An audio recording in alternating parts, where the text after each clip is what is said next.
Guess these Hall of Famers by their career chains. Number 4's jumping out to me. I spy Henry Aaron. That is Hank Aaron at number 4. He went from the Milwaukee Braves to the Atlanta Braves and then to the Brewers. But yeah, those are his two teams. Some of these other ones, what's going to jump out to me? Like number 1, we have Red Sox and Yankees to the Braves. Oh, I know this one. Number 1 is going to be Babe Ruth. I didn't sneak it by you, did I? That is Babe Ruth. Obviously, you see the first two and you say, yeah, that's the Bambino. He played for the Braves at the very end of his career. Red Sox to Yankees to Braves. But not the Atlanta Braves. He played for the Boston Braves. The Boston Braves, yes. So he didn't end up back in Boston. How good for him. Yeah. Surely it lifted the curse. Surely didn't go on another 80 years. Okay, there's a reason I wrote down cities for number 2 and not teams. This is old. Oh, old, because the names of these teams don't currently exist anymore. Yeah. Like, this is the Cleveland Spiders. Oh my God. And for this to happen, there was no free agency back then. Oh, true. Yet somehow he's with all these different teams. I mean, think about this. If I'm going to put somebody on here that is a Hall of Famer, but is that old and is jumping around to that many different teams, I'm putting down somebody that's pretty noteworthy. Is this Cy Young? That is Cy Young. Okay, good. The oldest guys I could possibly think of to be on here. I guessed one of them in Babe Ruth. I was thinking like Walter Johnson, but he pitched for the Washington Senators, so it couldn't have been him. I was thinking Ty Cobb, but he played for the Detroit Tigers, so it couldn't have been him. That left Cy Young. I wasn't going to put somebody crazy on here that nobody would ever guess. That would be diabolical. Ty Cobb, by the way, not on this list, but do you know the other team he played for? No. He played for the Philadelphia A's. Interesting. I did not know that. At the very end. Mostly, obviously, he was a Tiger. Did they kick him out of Detroit for spiking too many people? Honestly, that's a good question. He could have been kicked out for a lot of things, to be honest. I know there's some modern ones on here at some point. So we have like a Mets, Angels, Astros, Rangers. That one's not ringing a bell. I could ring a bell. Is this? No. Tom Seaver only played for 2 teams. That can't be right. These are all pretty massive names. I mean, Tom Seaver's a pretty massive name. Unless you chose guys in black and white exclusively. No, this guy's pretty noteworthy. Is this... Astros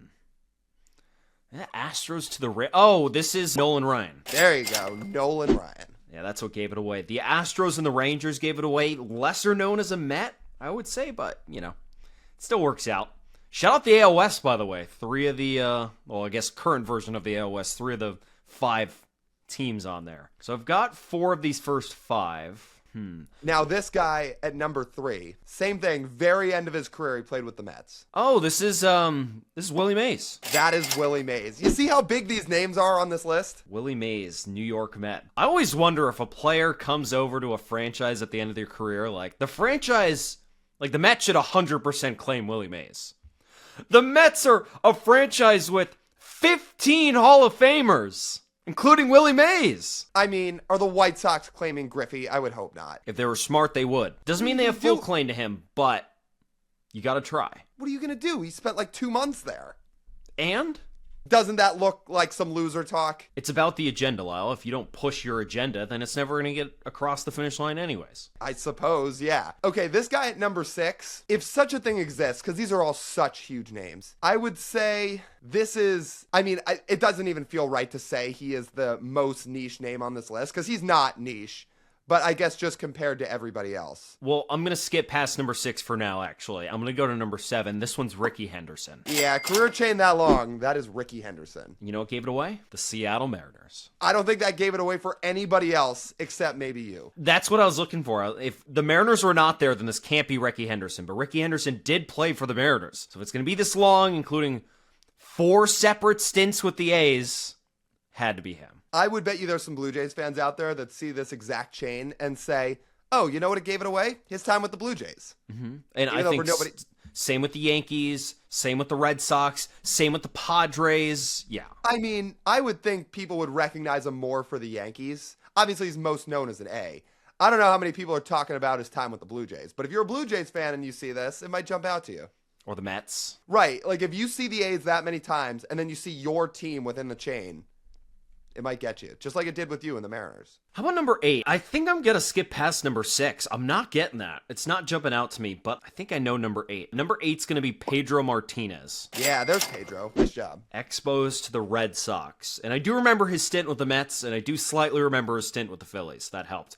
I didn't really remember him starting with the Dodgers, but I guess it makes sense. I mean, his best years are obviously Montreal and Boston. I don't think that's up for debate. But yeah, what makes his chain a little harder is there are some interesting teams mixed in there throughout his career. By the way, guys, if you like this type of baseball trivia content, make sure to hit that subscribe button, turn on the notification bell so you never miss our uploads. You can get them in your inbox every single week, and go leave us a comment down below which one of these you got the fastest and which one of these was the hardest. Oh, I know number 9. Number 9 is Vlad Sr., Vladimir Guerrero Sr. That is him. Did the Angels give it away, or did one of those niche teams like the Orioles at the end give it away? I think it was the combination of the Expos, Angels, and Orioles. There's this one highlight he has of him in an Orioles uniform. This just like ridiculous single that he hit off the plate that he dumps into center field that I just can't get out of my mind. Great minds think alike. You know why? Because I was just about to ask, do you remember the ball he hit on a bounce as an Oriole? There you go. That's the exact one. There's a reason he's in the Hall of Fame. And not just for the balls he hit on a bounce, because he hit a lot of baseballs a long way for a lot of years. I got 2 more. I know number 10. This is going to be Randy Johnson. Expos, Mariners, Astros, Diamondbacks, Yankees, D-backs, Giants. Randy Johnson. Big unit. I wonder how many Astros fans, I mean, baseball fans just know that one. But again, he just spent a little bit of time with the Astros, and it probably doesn't jump out as much as the other teams. Honestly, it probably jumps out the least, because you can remember him starting with the Expos. His best years were obviously Seattle and Arizona. Yankees and Giants fans, I'm sure, remember him there, especially because he ended his career in San Francisco. But the Astros, well, that's where he was traded. What worked for me on that one, I know the Mariners acquired him from the Expos. That was giveaway number 1. I know the Mariners traded him to the Astros, and I know he finished his career with the San Francisco Giants. Sure. Honestly, because the Expos are the ones that got back Mark Langston for him, I think, right? That detail I don't remember. I believe.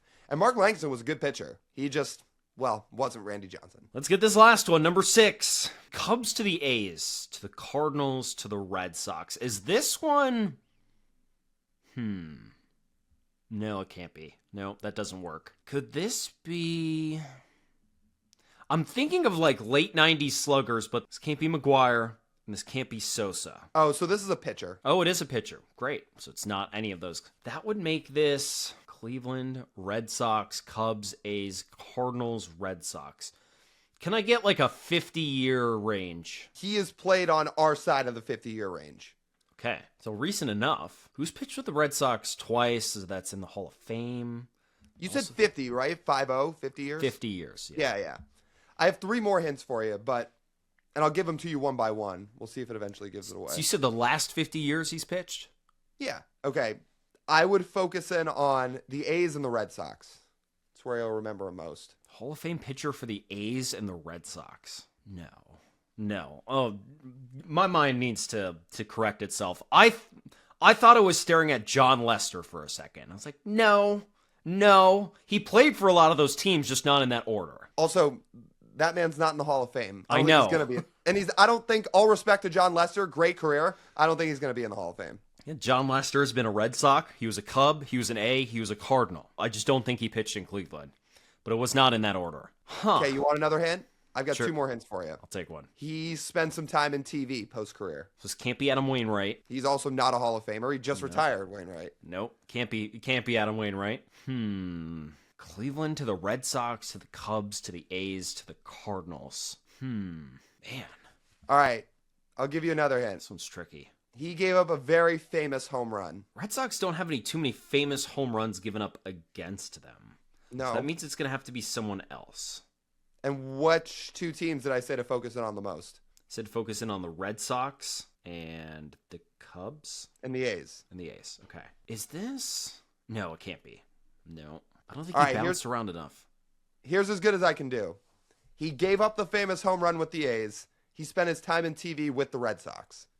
Got it. This is Dennis Eckersley. Dennis Eckersley. And Eck will close the list. Yeah. So that was probably, if such a thing exists, the most niche name on a list of absolute upper echelon Hall of Famers. Why it confused me so much is because I've only ever seen Dennis Eckersley in an A's uniform. That's it.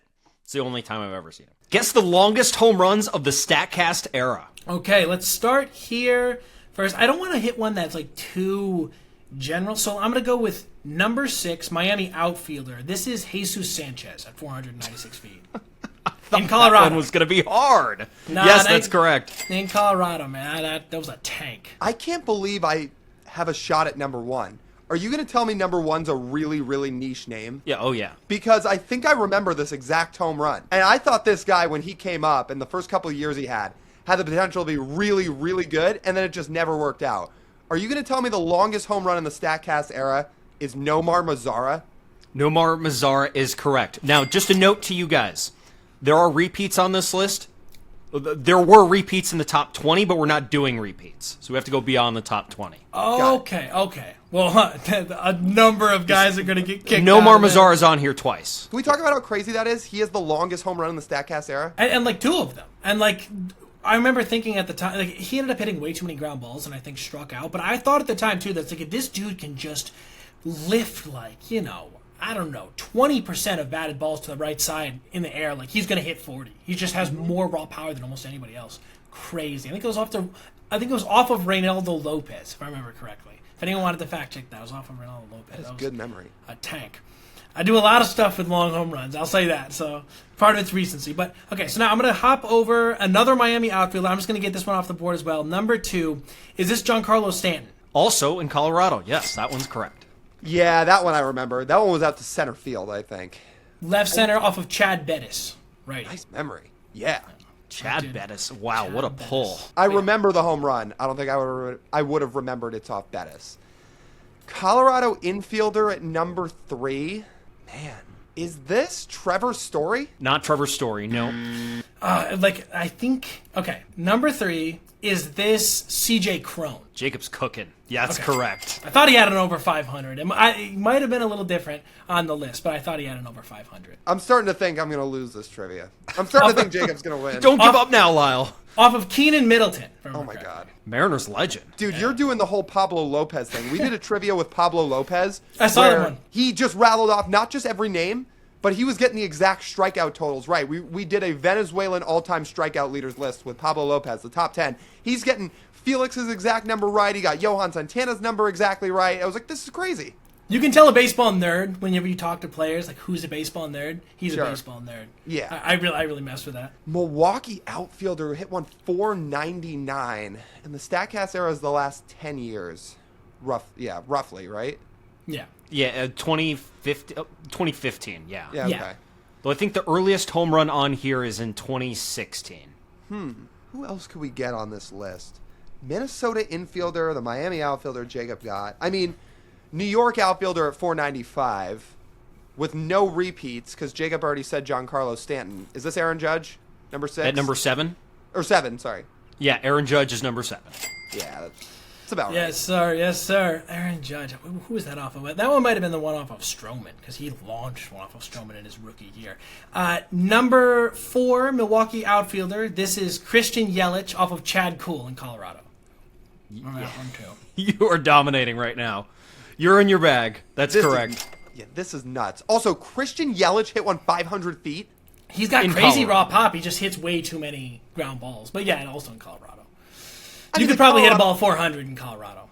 Okay, the Colorado thing helps, but while Yelich has power, I always think of him as having much more game power than raw power. That was like within a week of Sanchez doing it, if I remember that. So it was one of those, it was really like a Coors Field moment, if I remember correctly. Minnesota infielder. Is this Miguel Sano at number 5? Nice job, Lyle. Yeah, that's correct. It's funny. Remember when he came up as a shortstop and he was pretty, lanky, skinny? Really? When he came up, he was pretty scrawny. And I do not remember that. Well, and then he really bulked up. And this one, I think, the one for him, I think, was in Boston, if I remember correctly. Cleared, the entire stadium. Okay, next. I'm going to say 11, New York Yankees catcher. Is this one Gary Sanchez? Yes, Gary Sanchez is correct. Jacob has missed. This is nuts. Good. Which, by the way, guys, if you're enjoying this video and you like this type of content, make sure to go like, comment, and please go hit subscribe. It's free. It's easy. It just takes 2 seconds. And while you're at it, absolutely go subscribe to Jacob's channel too. You can find him at Made the Cut. Seriously though, you haven't gotten one wrong. Gary Sanchez is one of 7 players, I believe, to ever hit a ball 120 miles an hour. He has crazy raw pop. Back in the day. You are full of fun facts. I mean, I'm going to be real. When I saw Gary Sanchez come up in 2016 and watch the run he went on at the end of that year, I was like, this guy's going to be a Hall of Famer. I was like, this guy's unbelievable. And then he fell off. If you'd asked me to bet on one catcher to hit over 300 homers from like that era, that wasn't honestly over Salvia at that point, I would have bet on him. He just had such good raw pop. Crazy. Still in the big leagues, bouncing around the backup. Yeah. Okay, there's a Texas infielder / outfielder. There's another Colorado infielder. There's an Atlanta outfielder. Let's see. Well, all right, I'll take an easy one. 13, because I need to try to stay on pace with Jacob. Angels pitcher / DH. That's only going to be one guy. That's Shohei Ohtani. Shohei Ohtani, yes. You're telling me it's not noted pitcher Jared Walsh? Oh, that's a good. That's one. Or it could have been if Brendan McKay ever made his way onto the Angels' Isle. That could have been it. Michael Lorenzen. Mm-hmm. Oh, fair point. He might be two-weighing this year, by the way, for the Rockies. You hear about that? There's some rumblings. Might be two-weighing. I guess when your lineup looks like that, then try something. Who was the other one with the Cubs? Travis Wood, right? Oh, Travis yes. Wood played a little bit. Hunter Green was going to be a first-round shortstop. If it wasn't for his pitching. Oh, Hunter Green in high school, I thought was going to be a two-way guy. Another guy who was really thin and then bulked up as he got to the big leagues. Okay, so I'll take another Texas. At 8, this is Joey Gallo. Joey Gallo, another guy who repeated on this list. His repeat's not on here, but this one is correct. It was off a righty. I don't know if I can remember him specifically. Maybe Samardzija. It was a Cleveland pitcher. Atlanta outfielder that sits at number 10. I mean, is this just Ronald Acuna? It is just Ronald Acuna Jr., yeah. And I only say just because I don't want to overthink it. Ronald Acuna, yeah. Again, some of the best raw pop in the entire game. Makes sense. Some of these are going to get more difficult, I will say, as we continue to go on. But I'll keep popping ones that are like a little bit easier. 16, outfielder, Angels. Is this Trout? Mike Trout? Mike Trout, yep, at number 16.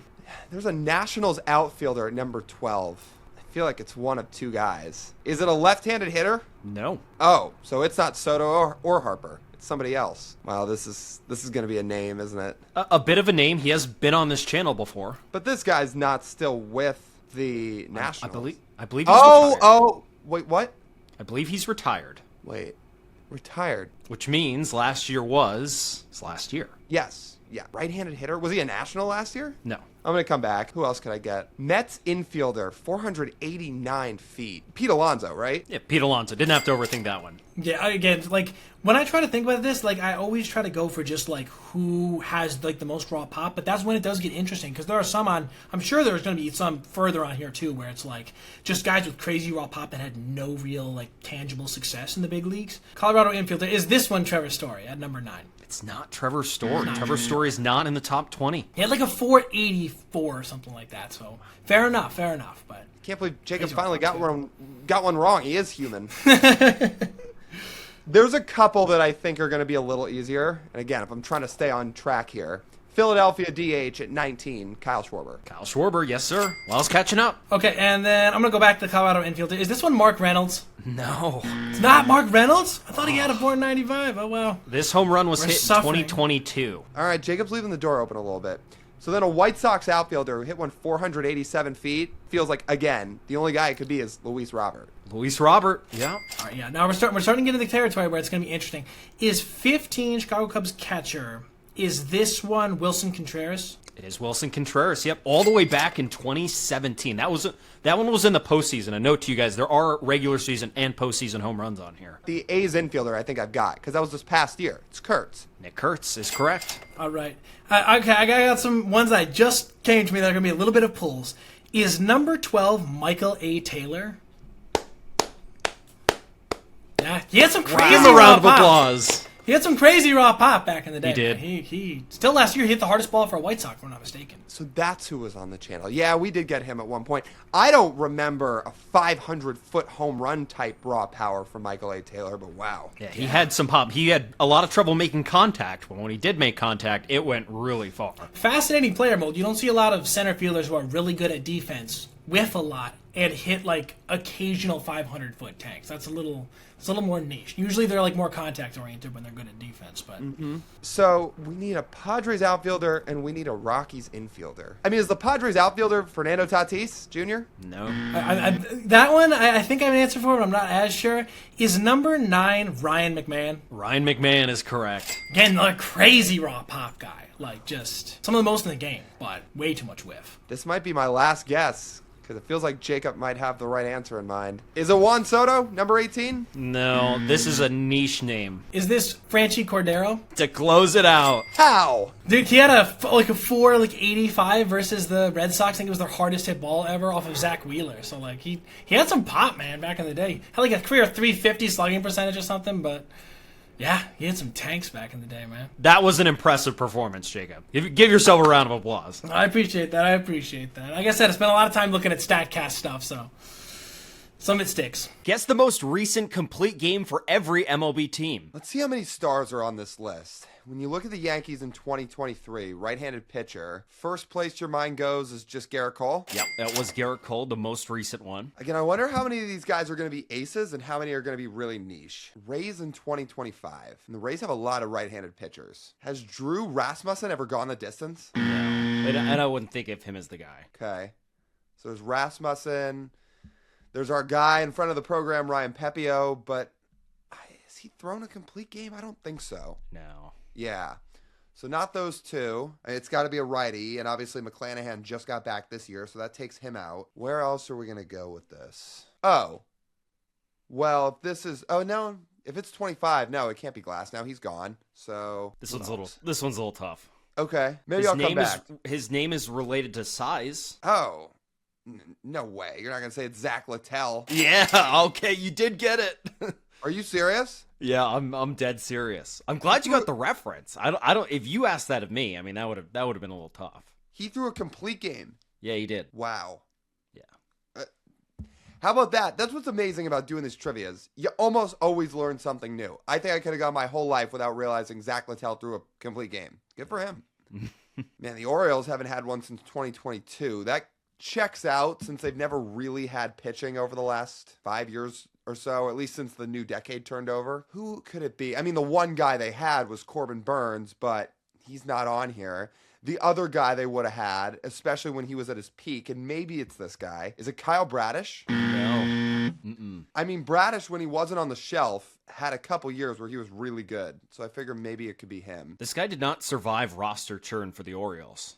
He was not good enough to keep his spot. Man, I'm trying to think about the other Orioles arms over the years, especially the righties. I mean, Charlie Morton was there last year. It's not going to be him. Who else was there? I mean, again, we said Corbin Burns. I mean, Zach Eflin's been there.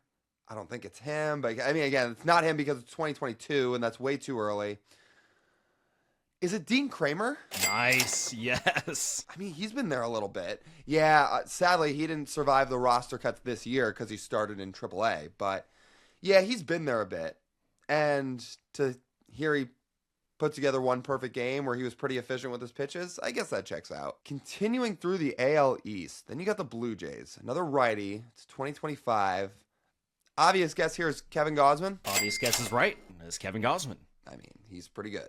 Yeah, He got the big contract after 21, and he has lived up to just about every penny of that for Toronto. So Red Sox lefty. But this is 2025. Okay, so that's Garrett Crochet. Didn't have to think too hard on that one. No, a 2025 lefty, it better only be Crochet. Hopefully he starts to get himself back into that 2025 mode because he's been a little bit rocky to start the year. I hadn't even noticed that. Like, you mentioned that to me earlier. It's like he's bad. I mean, it's so unlike Garrett Crochet, especially Red Sox Garrett Crochet, to be struggling like this. But yeah, early in the year, through a few starts, he's certainly had his bumps in the road. Where's his ERA at? It's close to 8, man. At least as we're sitting here recording this. Wow. To be fair, for a pitcher, you can have one atrocity of a start this early in the season, and it can hurt your ERA for a while, but 8 doesn't look very good. Listen, when it's all said and done, I would be pretty shocked if we don't see Garrett Crochet in Philly at the middle of the summer. I would assume he's still going to be an all-star, but it's just that his first few starts have been Pretty rocky. Today's video is brought to you by NK's Cards, custom card manufacturer. With baseball season starting back up, your card collection can too. Look at what they did for me, customizing my own Golden Warrior card. They've just launched their new website with an enhanced card customizer. Go to nkscards.com and use code BULLPEN2026 at checkout. You upload your source photo. You can choose the holographic options, backgrounds, the text that goes on the card, name, position, team name, year, and all that stuff. Once you make sure it's how you want it, then you submit it for printing. It's printed on high quality cardstock. They slab it and they ship it to you in a plastic case that doubles as a stand. Again, that's nkscards.com. NCASE cards.com. Promo code BULLPEN2026 gets you 20% off at checkout. Thanks again for NK's Cards for sponsoring today's trivia. Now, back to the video. AL Central, Guardians, 2025, right-handed pitcher. I mean, so many righties on this roster, too. I'll assume it's Gavin Williams. Is it another friend of the program? Is it Tanner Bybee? Tanner Bybee, yep, that one's correct. Let's go. Tanner Bybee, man. What a guy. Really good, too. Okay, so he threw the Guardians complete game. Similar to the Red Sox, this one might even be more obvious, but 2025 Tigers left-handed pitcher that can only be one man and one man only. That is the reigning Cy Young winner, Tarek Skubal. Tarek Skubal, yep, for the Tigers. So he made it through for the Tigers, which is interesting because a lot of times he doesn't go that far past 100 pitches, but he can also throw some Maddoxes where he keeps his pitch count really low and ends up going the distance. Do you remember the game? It was the 13 strikeout game he had against the Guardians, and he finished them off throwing a 103-mile-an-hour pitch, getting the strikeout for his 13. No, that was electric. I was almost trying to think for a second, which Guardians game, because he dominated them in the playoffs, too. But I guess that wasn't a complete game. No, I think this was the first. It was earlier in the season. I know exactly what you're talking about last year. Yeah, that start was absolutely bonkers, absolute insanity. Like, to finish him off at 103 in the ninth he's a madman. It was the hardest pitch of Tarek Skubal's career, if I remember right. And to do it in the ninth inning, 100-plus pitches in, it's crazy. If you guys like this kind of baseball trivia content, make sure to go hit the like button, hit the subscribe button, and then leave us a comment down below which one of these was the easiest and which one of these surprised you the most. I think there's going to be some big surprises coming up, so make sure to let us know in the comments below. Well, you go to the Twins, 2024. Is this just Joe Ryan? It's not. This one's not very obvious. Oh, so if it's not obvious, it's not going to be Joe Ryan. It's not going to be Pablo Lopez. Is it Bailey Ober? Yeah. I mean, you go through this rotation and you get past the top two. You got to start using some other names. Bailey Ober, Simeon Woods Richardson. So, sure, it's got to be somebody. Of these remaining American League guys, there are a few of those types. Okay. So there's some more Bailey Obers in here. One especially. The White Sox, 2023. Who would have been in this rotation? Oh, is this like Lance Lynn? No. This was... I mean, Lance Lynn might have been in the rotation at that point, but I don't think he was throwing complete games. Same age group. Older guy, complete games. I think that was around the time Lynn was with the White Sox. But I remember his peak being like 21, 22. But, again, I think he was hanging on with the White Sox later on than that. Who else could be on here? So not Lynn. I mean, it's a righty, so it's not Crochet. I don't think Eric Fetty was there yet. I think he was still with the Cardinals. Who else is in this rotation? Jeez. I mean, is it one of the young guys? No, this guy's not young. This guy was well over 30, I think, when he threw this complete game. This guy's also well known with a different AL Central team. Right-hander, better known in the AL Central, but with a different team. Man, who else came through Chicago after going to the AL Central? I don't think somebody like Carlos Carrasco was ever a White Sox, so not him. Not a terrible idea. I'm pretty sure this guy and Carlos Carrasco pitched in the same rotation for this other American League Central team. They were together? Okay, so it was somebody with Cleveland. Oh, is it Mike Clevenger? It's Mike Clevenger. Okay, yeah, he was with another AL Central team, sure. Let's keep going. So we need the Royals still to close out the Central. Right-hander, 2024. Seth Lugo? Seth Lugo, yeah. There were 2 complete games for the Royals that year, and that was the breakout year for Lugo and for Cole Reagans. They both had one, but Lugo is more recent. Okay, good to know. So Lugo's more recent, but yeah, Cole Reagans, man, talk about a coming out party. Because that guy's now one of the best in the game. And he really jumped onto the scene somewhat out of nowhere in 24, I would say. Well, he was a busted prospect. Right. Yeah, for sure. And he figured it out. Good for Cole Reagans. All right, AL West. A's 2024 right-hander. Good luck. Oh, it's this tough? I know you know who this is, but it's not obvious. Who could this be? I think the Mariners have beaten this guy before. I mean, did he spend a lot of time with the A's or mostly somewhere else? That's a great question. Oh, so it's this tough. Well, maybe I should try some other teams before I get back to the A's, it sounds like. This guy's only 24. No, he's only been with the A's. You think through that rotation, and they've had some lefties, because, they had guys like J.P. Sears, so it's not going to be him. This has to be a right-handed pitcher. He's young. It's not going to be somebody like Ginn, who's now pitching for the A's this year. It's not. Severino wasn't there yet. Is he still with the A's, or did they cut him? Pretty sure he's still there. Well, he's not thrown for the A's yet this year. Okay. Oh, he's in the minors. Okay. If it makes you feel better, he is on their 40-man roster. I'm still trying to think back 2 years ago. I mean, I think this was still after James Kaprelian threw a lot for the A's. I don't think this is him. No. Man. This one's tough. Who is this going to be? All right, let's do some of the other AL West arms. Rangers right-hander in 2025, Nate Eovaldi. It is Nate Eovaldi, yep. The rest of the AL West is huge names. Okay. And Eovaldi, I was going to say, he more so seems to be able to go the distance these days more than DeGrom. I mean, DeGrom's not been as healthy and doesn't get stretched out like that a lot. And DeGrom was coming back from Tommy John last year in 25. Right. So, complete game would have been unlikely for him. But, okay, other huge names. Well, Angels in 2023. This is a huge name, right-handed pitcher. Oh, Shohei. The big name, yes, Shohei Ohtani. Well, you have to fast forward for a minute. You're like, oh, 23. And you're like, when you think of big name Angels pitchers, it doesn't really exist. You could call Jose Soriano one this year because he's been awesome. But you think back to 23 and it's like, oh, going through that rotation, who is it? You go through this guy and this guy. It's Shohei. It's a guy who wasn't good enough to trade at the trade deadline for a bad team. For Junior Caminero. Yeah. I think he was supposed to be in that deal, right? Mm-hmm. Yeah. Mm-hmm. Well, you think the Angels would want him these days? You think they're happy having to still pay Anthony Rendon? There's always a reason, Lyle. Speaking of learning things on this channel, we learned, last week, that the Angels are the only team in Major League Baseball to never lose 100 games in a season. I don't know how that's possible. I have no clue how that's possible. You would think it would happen a lot with those guys. So we still need the Mariners in 2024. Well, that's going to be Logan Gilbert. It's Logan Gilbert, yep. And then a big name for the Astros, a lefty in 2025. It would probably be their only dominant lefty. That is Framber Valdez. All right. Got most of the American League. Okay, so we just need the A, which we haven't gotten yet. Let's come back to that. I want to see if I can rip through the NL decently well. 2025, a Braves right-handed pitcher. Is it Spencer Strider? It's not Spencer Strider.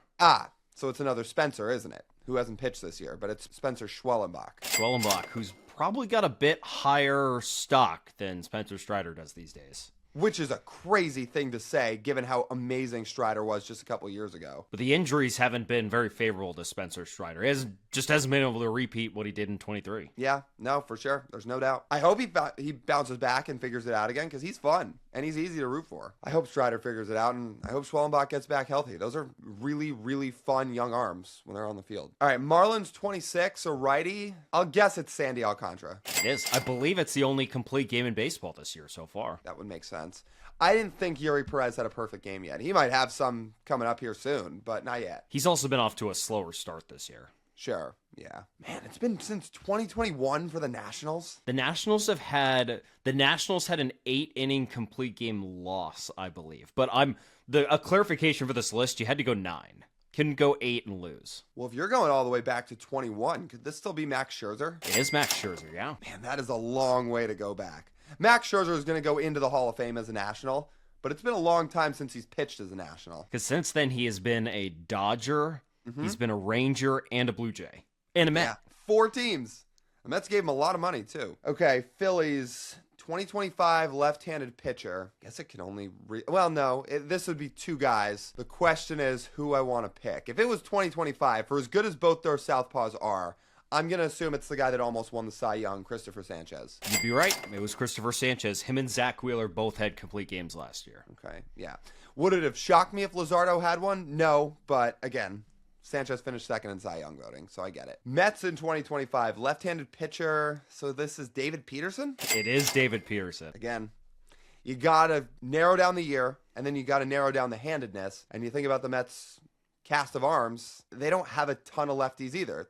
Would be David Peterson. I mean, I guess it could have been Manaea, But again, the Mets have a good amount of righties. I don't know if Sean Manaea's ever thrown a complete game. I don't know if he has either. But again, you got to try and guess. And again, a lot of righties with the Mets, especially some of the young guys. It's not just Kodai Senga, who's more on the older side, but you got to go through McLean, you got to go through Sproat, you've got to go through Jonah Tong. So, like, a lot of righties. Reds in 25, right-handed pitcher. So you think about efficiency, and you think about some of their good young arms. 2 of them are lefties. So this isn't Lodolo, and it's not Andrew Abbott. You would assume it's Hunter Green. Hunter Green. All 3 of the guys you mentioned had complete games last year, but Hunter Green had the most recent. Oh, all 3 of them did? How about that? Again, doesn't really shock me. Reds have a really good young rotation also. And, well, I mean, guys like Chase Burns and Rhett Lauder weren't there yesterday. And even taking that aside, it's like, okay, right-handed pitcher for the Reds, probably Hunter Green. Andrew Abbott, though, you want to talk about an efficient arm. Him. Pirates, 2025. I mean, is this the most obvious one on here? Is this Paul Skeens? It's actually not Paul Skeens. Oh, really?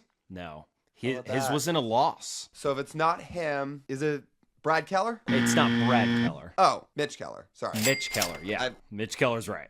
Wrong Keller. My bad. Then you have a Cardinals righty. Well, Cubs, you have a lefty. Is that Shota Imanaga? No, you haven't seen this guy pitch a whole lot the last year and change. Oh, so that would be Justin Steele. Yeah, it's Justin Steele. He should be back this year. Right, but since that moment, we haven't seen him a ton. Sure, just to provide context. It's like, oh, well, a really good arm for the Cubs should get back this year, which is fun. It's exciting. So a Cardinals righty, a Brewers righty all the way back in 23. Man, so it's been a bit for the Brewers too. What Cardinals righty last year would have been tossing complete games? Is it Sonny Gray? It is Sonny Gray, yeah. Threw one before he got traded. I mean, again, another guy who's been a model of efficiency through most of his career too. This Brewer in 23. I mean, is it Brandon Woodruff? It is. Didn't have to overthink that one. I'm glad, because again, you start having to go back a lot of years and try to remember all these rotations. It gets harder and harder 1 through 5. All right, you're going to have to overthink the NL West. Are you serious? Yeah. Even the Dodgers? Yeah.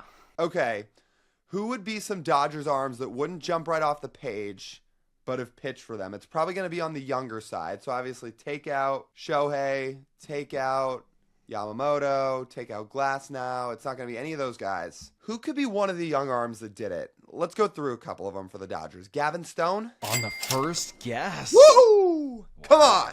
Come on, Gavin Stone. Nice. Really good changeup, by the way. I was going to say, you were going to have to go through a few of those Dodgers young righties. There was going to be Emmett Sheehan.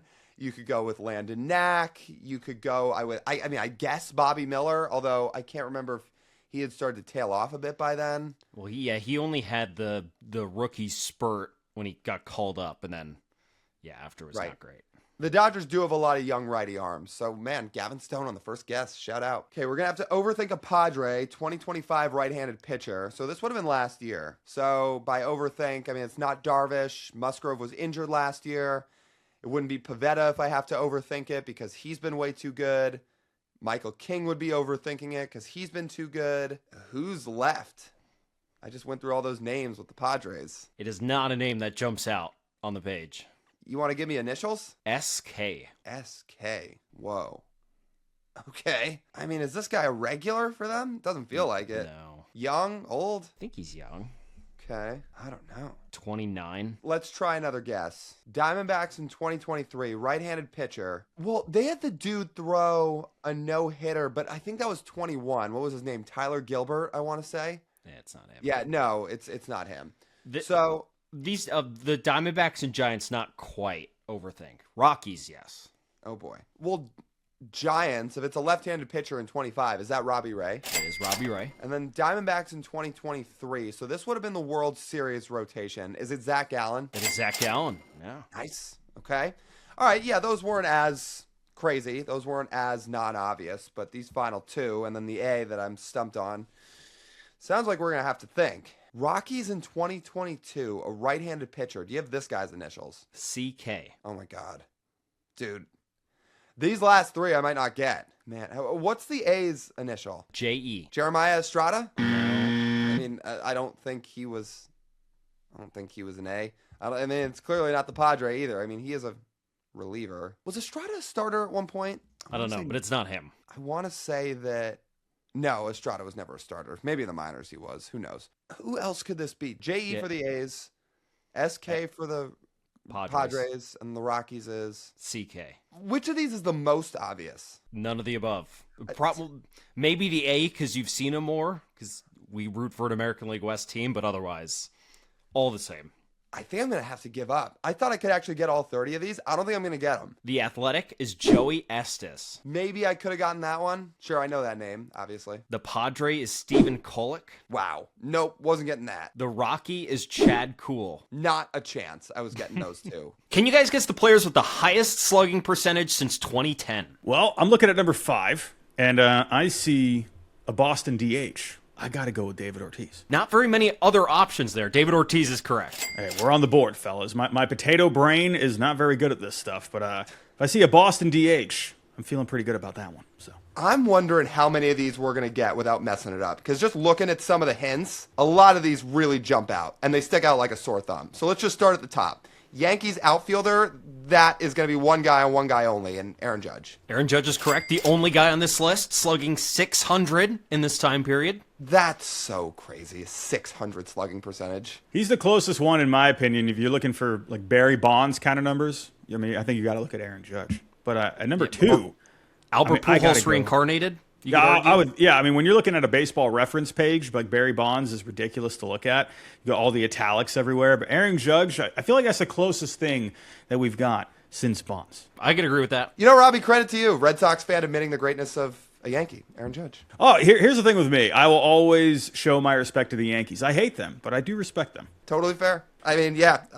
Listen, 600 slugging percentages is something. At number 2, though, I'm actually a little surprised that it's not a 600 slugging, but I got to think Shohei is number 2. This show, he is the only pitcher DH, so there's not many options. You know, funny enough, I was just looking at the slugging, and I'm like, oh, okay, wait. So, yeah, he is the pitcher DH, right? Yeah, that'd be him. Like you said, you just said you hate the Yankees, but you're going to show your respect to him. That's what I'm going to do here at number 3. This dude has tortured us as Mariners fans. He is, this team drives us nuts, but do we respect him? Yeah, hell yeah, because number 3 is Yordan Alvarez. One of the best pure hitters in baseball. That's correct. I'm looking at number 9. I think you guys, you know this guy very well. Played for the Rangers, played for the Angels. Well, he was an absolute freak during his peak. Josh Hamilton. Josh Hamilton. Nice, Robbie. He was maybe the most electric home run derby ever. Yeah.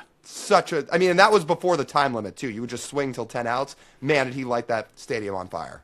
Sick. I can't even imagine what it felt like as a Mariners fan watching this guy just torch your team every single time you played him.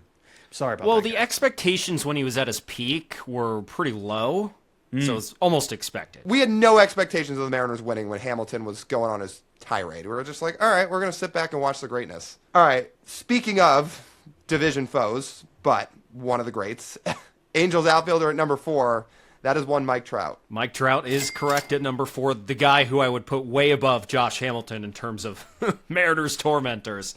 He has the most home runs versus the Mariners than any other team. Well, I'm looking at number 16. I'm seeing Boston, of course, my Red Sox, and also with the Texas Rangers infielder, got to be Adrian Beltre, right? That is Adrian Beltre. He did not spend very long on the Red Sox. But it was a fun 2010 year. and on, but he is Very on fun here. year. Are you pandering to Robbie with that hint? Because, I mean, he spent more time in L.A. and in Seattle than Boston. Like, Beltre nearly won an MVP in L.A. But this is since 2010. Oh, I'm dumb. Yeah, this is since 2010. You're right. So, yes, he would be a Red Sox. He was unfortunately not a Dodger or a Mariner in 2010. No. It's funny thinking about Adrian Beltre because I obviously it's recency bias, but I remember the Rangers years the most, even though he put up an amazing season with the Dodgers one year. But with the Rangers, the guy was elite. Became a Hall of Famer. All right, I'll keep going chronologically because we've got the first 5. Robbie's jumping around a little bit, but Washington, Yankees, Mets outfielder, highest paid contract ever, Juan Soto. Juan Soto. Yep, that's correct. And if you were doing on-base percentage among all these guys, he's number 1. Well, I'll keep things in order. I'm looking at 7, and that's got to be Giancarlo Stanton with the Marlins and the Yankees. That is Giancarlo Stanton. He'd probably be number 2 if he stayed healthy on this list. But unfortunately not. By the way, guys, if you're enjoying this video, make sure you go leave a like, drop a comment, let us know which one of these players surprised you the most, and go hit subscribe, both on our channel and go follow Robbie's channel too, Robbie Hyde. All right, let's go to number 8, Atlanta outfielder. I mean, he didn't spend a ton of time up in the big leagues in the 2010s. This would be the tail end, but Is this Ronald Acuna? This is Ronald Acuna. Yep. Well, I'm looking at number 10. Man, got the Rangers, the Mariners, and the Twins. I'm going blank on this one. He was an outfielder DH. I'm drawing a blank on this one. Wow, funny. you got this one?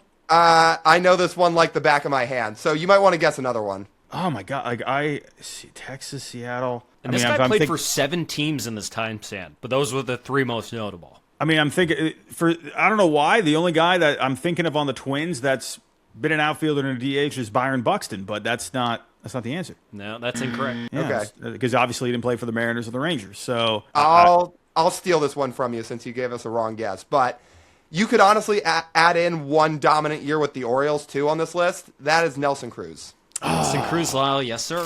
Yes. Yes. I should have known with it. You know, it's the outfield part that threw me off because he was. I look at Nelson Cruz as a DH. So I mean, the man, love him to death. Seattle loves Nelly, one of the all-time great dudes in baseball. But he did kind of lose the Rangers a World Series.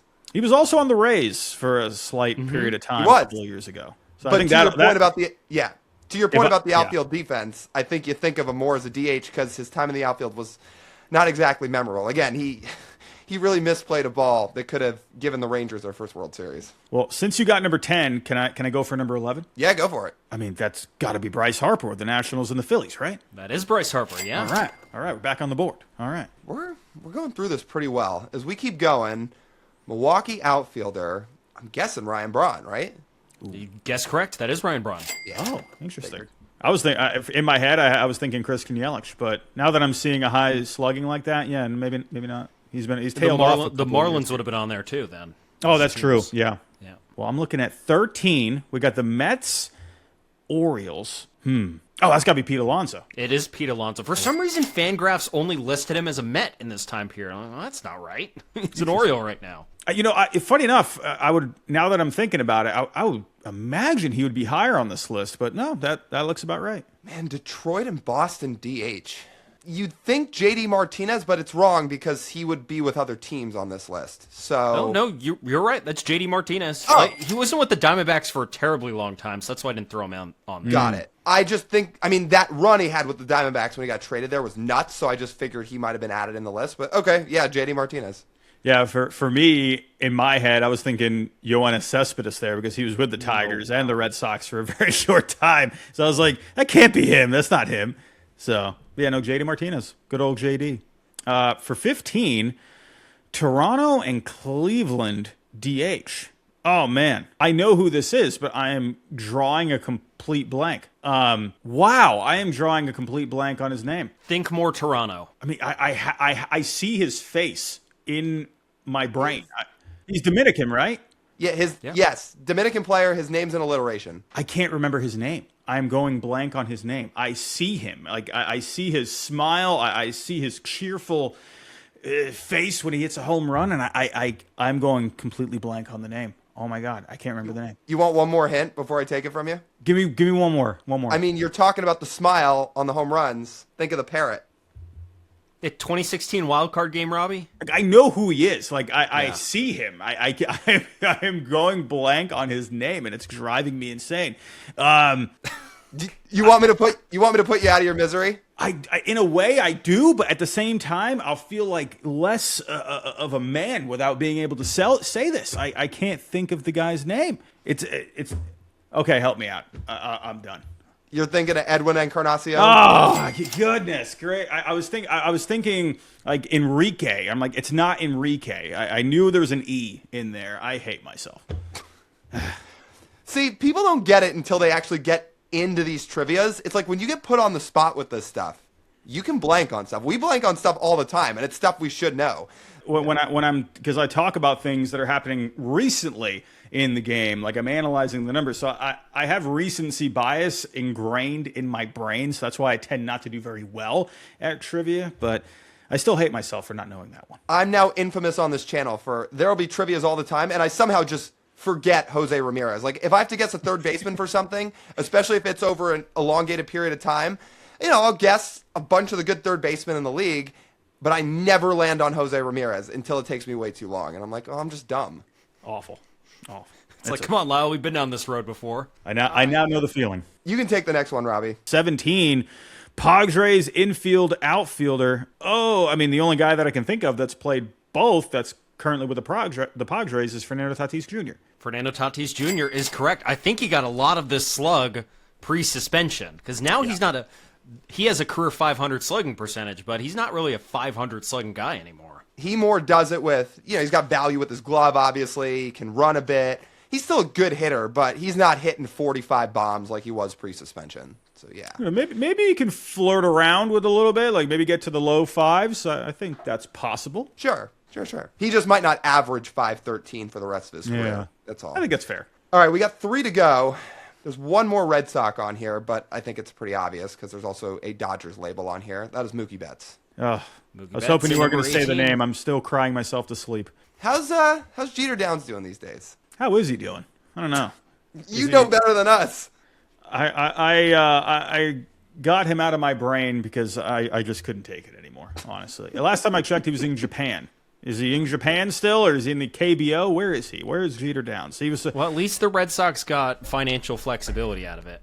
And a couple of years of Alex Verdugo.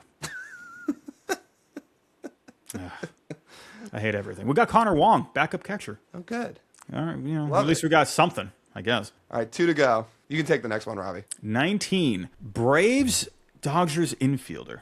Oh, it's got to be Freddie Freeman. Freddie Freeman, yeah, that's right. When I think infielder, I'm thinking like a shortstop, second baseman. So I always divert my attention away from the corners. So that almost threw me off a little bit. Final one, Dodgers, Rangers infielder to close this thing out. That's going to be Corey Seager. Corey Seager. Nice job, guys. I think we had one wrong guess that whole time. There's a lot of stars on here. Was the only wrong guess me? Was the Yeah. Edwin Encarnacion? Dang it. Yeah. Sorry, Robbie. Well, I said, the Byron Buxton one didn't count because I'm like, I know it's not Byron Buxton, but anyway. Guess the greatest player ever for every MLB team via WAR. Let's start off with a bang. Yankees outfielder Babe Ruth. Can only be one guy. That's the great Bambino. The OG GOAT.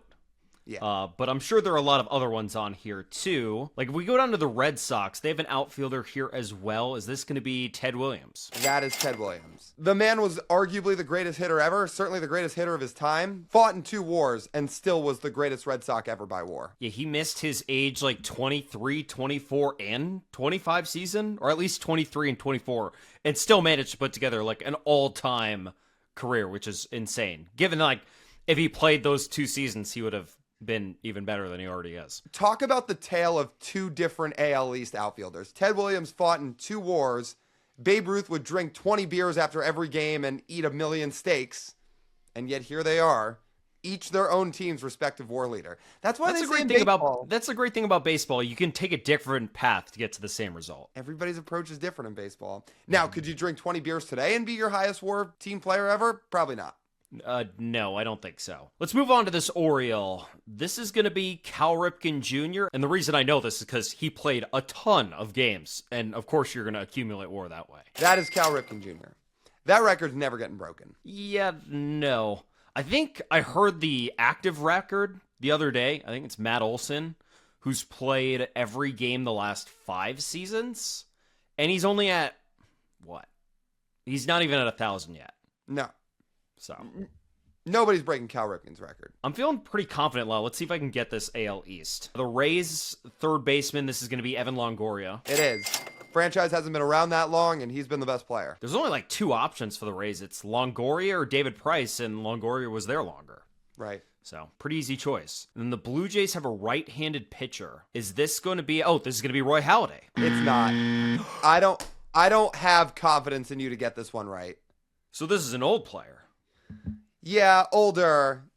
I mean, he's a Hall of Famer, but I know your history with this stuff. I don't think you're going to get it. And this is WAR accumulated as a Blue Jay or total WAR? I believe per team, as a member of that team. Wow. I'm not going to get this one. Jeez. I don't even... The all-time great Blue Jays arms I know that threw in Toronto. Roy Halladay is one of them. And then the other one would be Roger Clemens. Not him either. Sorry, and let me amend a statement. This player is not a Hall of Famer, so scratch that. Not a Hall of Famer, but he did make 7 All-Star games and won an ERA title. Like, he was really good. What era? I mean, it's not that long ago. He debuted in 79 and retired in 98, but I just don't have confidence in you to get this one. All right, so let's skip over it then. The Tigers have an outfielder. This is going to be Ty Cobb. That is Ty Cobb. See, Al Kaline might be second or third, but Ty Cobb played at a time where these WAR totals are so gaudy back in the early 20th century. These guys played so much, and they were so much better than everyone else. Listen, the difference in talent between the replacement level players were pretty immense. Listen, Ty Cobb embodies the phrase, nice guys finish last. The man led the Tigers in WAR, is top 10 all-time in baseball in WAR, Hall of Famer, but not exactly a nice guy. No, definitely not. But hey, he's good at baseball. Guardians have a second baseman / first baseman. There's no way. Again, I know you. Is this guy in like the 1800s? Yeah. Yep. Oh, wow.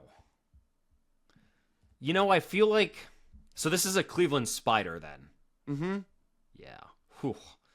Okay. We'll come back to that one. Third baseman, first baseman for the Royals. This is going to be George Brett. The greatest Royal ever, George Brett. That one makes sense. The Royals, again, haven't been around quite as long as some of these other franchises. The franchises that debuted from the 70s on, going to have a much better chance of than the franchises that were playing in the 1900s.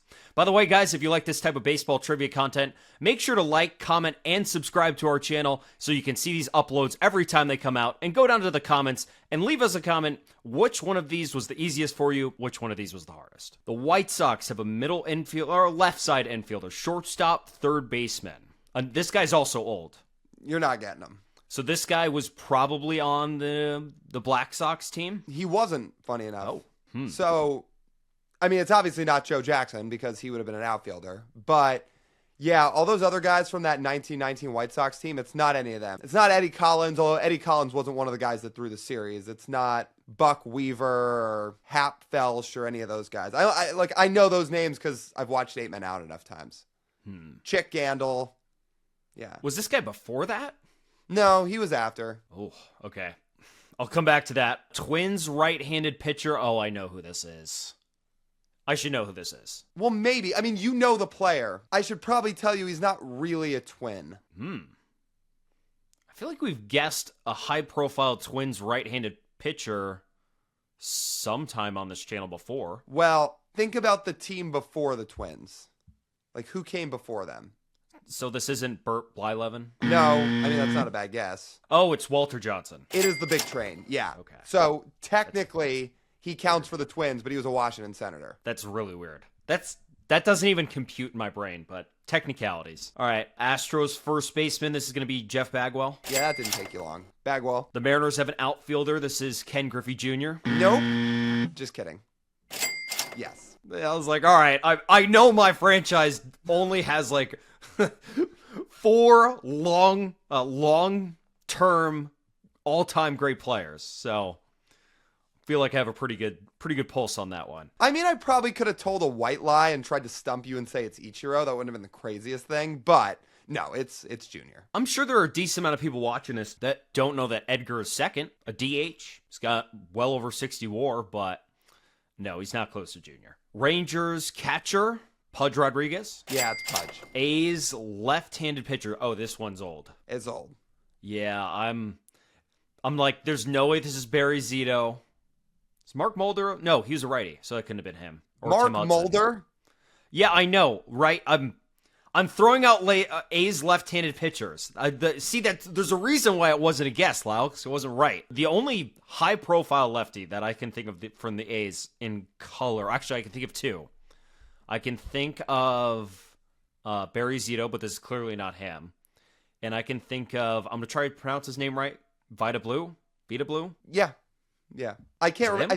I think it's Vita, but that's not right. no, it's not. Oh, great. Well, thank you, whoever this old A's lefty is, that you're going to stump me on this. So this guy maybe was a Philadelphia A? I believe. Or believe maybe so. in Kansas City? I think you're going to get this Angel a little bit easier than the A. Mike Trout. Yeah, it's Mike Trout for the Angels. I'll come back to these. I'll see if there's any like Hail Mary attempt at any of these old guys. But I'm telling you what, I know I can name maybe like 10 guys who played like way, way back when.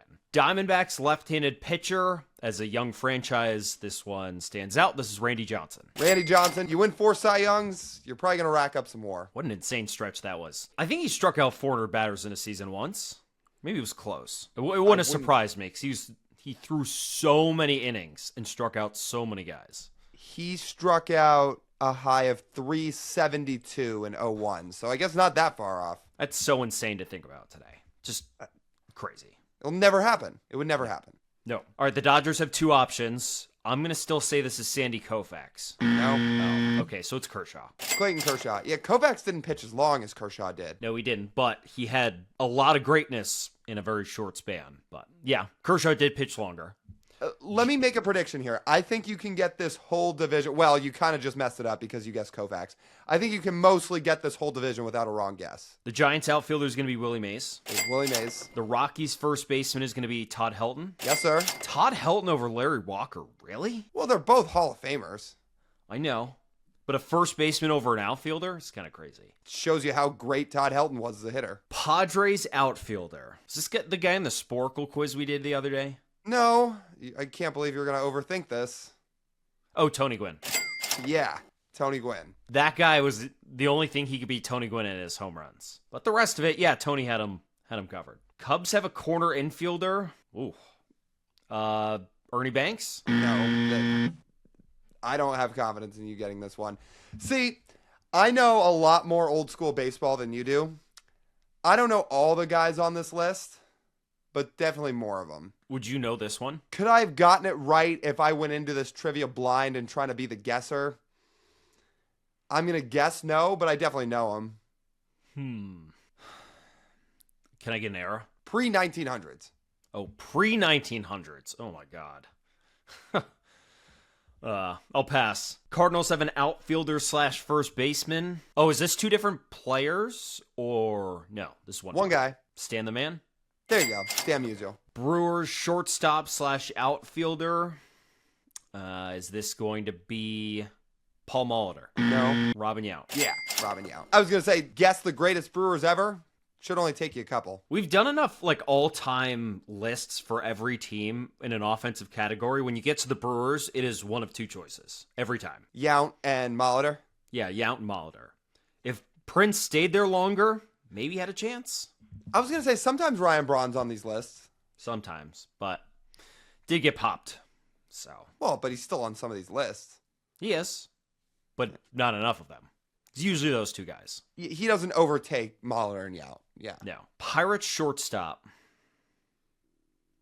This guy's old, but you can get him. Shortstop who's old. Roberto Clemente. He's an outfielder. Oh. That's a bad guess then. Jeez. I mean, you got to go older than that. So, like, the OG Pirates shortstop. He's pretty famous. Honus Wagner. Yeah, it's Honus Wagner. I didn't want to have to give you the baseball card hint, saying he's got the most valuable baseball card ever, but yeah. Because you've already done that for me. Okay, Reds outfielder. Oh, Pete Rose. Yeah, Pete Rose. I sometimes forget he's an outfielder. For some reason, I feel like he's just like a utility infielder who just played all over the place and had a bunch of base hits. No, I mean, he played a little first base, but no, he was an outfielder. I'd probably put him in that same Ty Cobb bucket. Yeah. I think I'm with you on that. The nice guys finished last thing. Yeah. Phillies have a third baseman, Lyle. This is going to be Mike Schmidt. That is Mike Schmidt at third. The Mets are going to have a right-handed pitcher. This is going to be Tom Seaver. Tom Seaver. All right, we got 3 to go.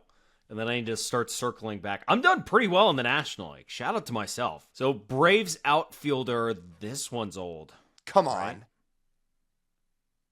Come on. For an outfielder? Yeah. I'm shocked the Braves not a third baseman. No. I mean, Chipper was really good, but come on. Hank Aaron. Yeah, it's Hank Aaron. Yeah. He's the all-time war leader for the Braves. Yep. He's baseball's all-time war leader. So, yeah. I would check out. He's yeah, number I one believe he all is. time. Actually, I don't think he is. Is he not? No, Okay. I don't. Oh, he's MLB's RBI leader all time. That's what he leads in. That would check out. Babe Ruth is the all-time WAR leader. Bonds is 5, but Aaron's 7th. So yeah. Okay. Not crazy. It's not shocking that Babe is number 1. Expos / Nationals, it's a catcher. He's a Hall of Famer. He was an Expo, and he was also a Met. Oh, is this guy on the 86 Mets? Yes, very much. Is his first name Bucky? No, I mean, No, wrong player. yeah. Yeah, you know the 86 Mets way better than I do. Well, our parents both grew up as Mets fans, so I learned plenty about them. I guess you didn't hold the knowledge as well. Yeah, man. I spent a lot of time looking at the Mariners, not the Mets. You can get the Marlin. The Marlins outfielder is this Jeff Conine. No, somebody more recent than that. Giancarlo Stanton. Giancarlo. And if you can't get this catcher, something tells me you might be done. Well, I definitely know this catcher's name. Man. You want me to tell you? Yeah, all right. I'll wave the white flag. Gary Carter? Oh, yes. Jeez, I know. Yes. I know that name. Well, again, he's a Hall of Famer. Yep. And I know he's stumped me on one of these trivias before, and yeah, I did not get it. Are you ready for all these old school guys that you weren't going to get?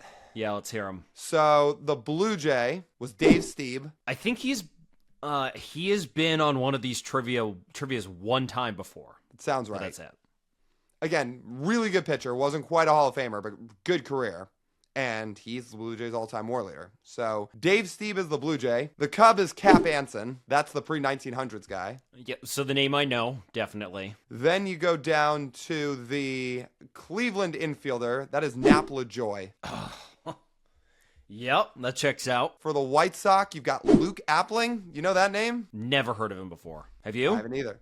No. Good. No, I have not. And then your A, the A's pitcher, is Eddie Plank. I also have never heard of him. The last two I didn't know. So like I said, I didn't know Appling and I didn't know Blank. That's your list, man. You've got some current guys, you've got some legends, and then you have some old schoolers who most people... Can we guess every MLB player with 40 home runs and a 300 average since 2000? I feel pretty confident about this. This should be a lot of really good players, true superstars. So let's get into it. By the way, guys, if you like Sporkle quizzes and want to see us do more of them, make sure to like, comment, and go hit subscribe, especially in the comment section. Let us know what Sporkle quizzes you want us to do next. All right, we'll have 10 minutes with this one. 3, 2, 1, let's go. All right, let's start off with number 1. We have 73 homers and a 328 average. Type away. You know the answer. It's Barry Bonds. Barry has 5 of these. Not bad. Shocker. All right, number 2, that's Sammy Sosa. 64 homers. Okay. Yeah, he's on there a couple times. 62. That would be Judge. the most recent one. Yep, Aaron Judge. He's got 3.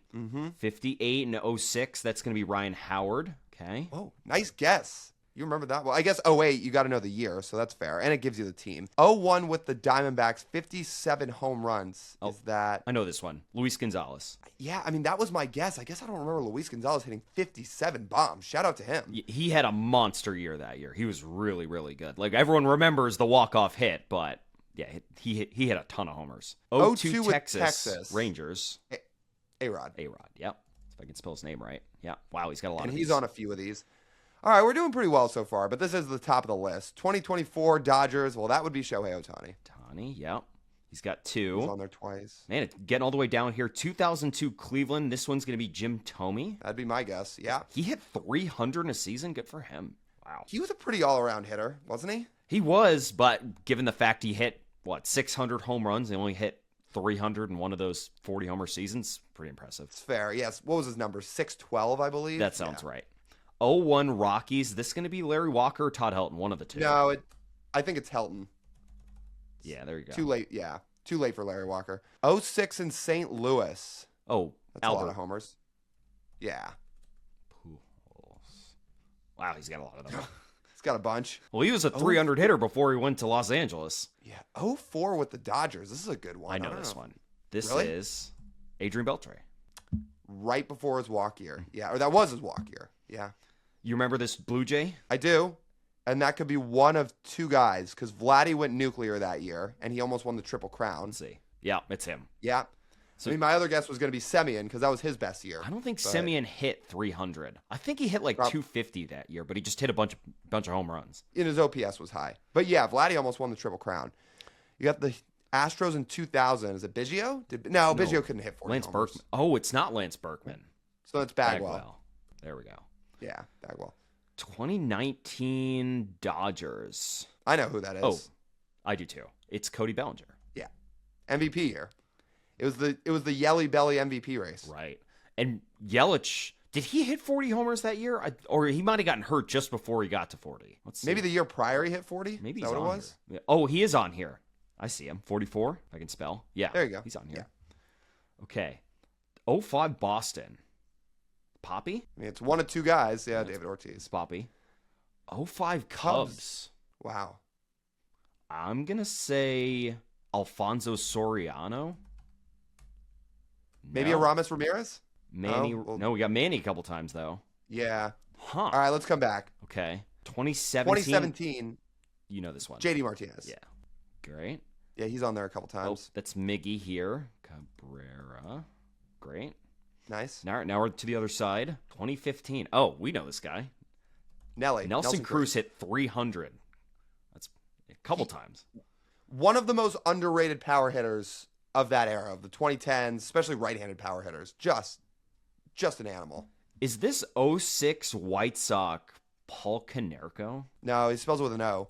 No. Konerko? Carl Everett? Maybe? No, he wasn't still there by then. There's somebody we're missing. Or we could come back to that. Oh.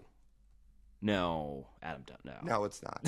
Adam Dunn would have been diabolical. No. You think Adam Dunn was hitting 300? No.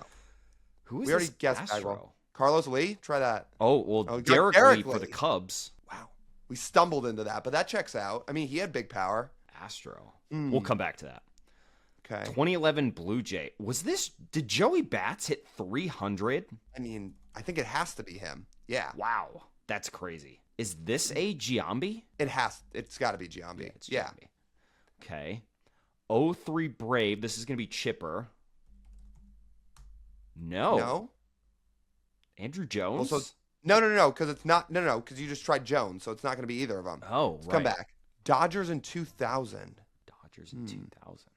Because now we're into like the pack of 40 homer seasons, like low Yeah, 40s. Let's see. 05 2000. Texas, but I already guessed Soriano.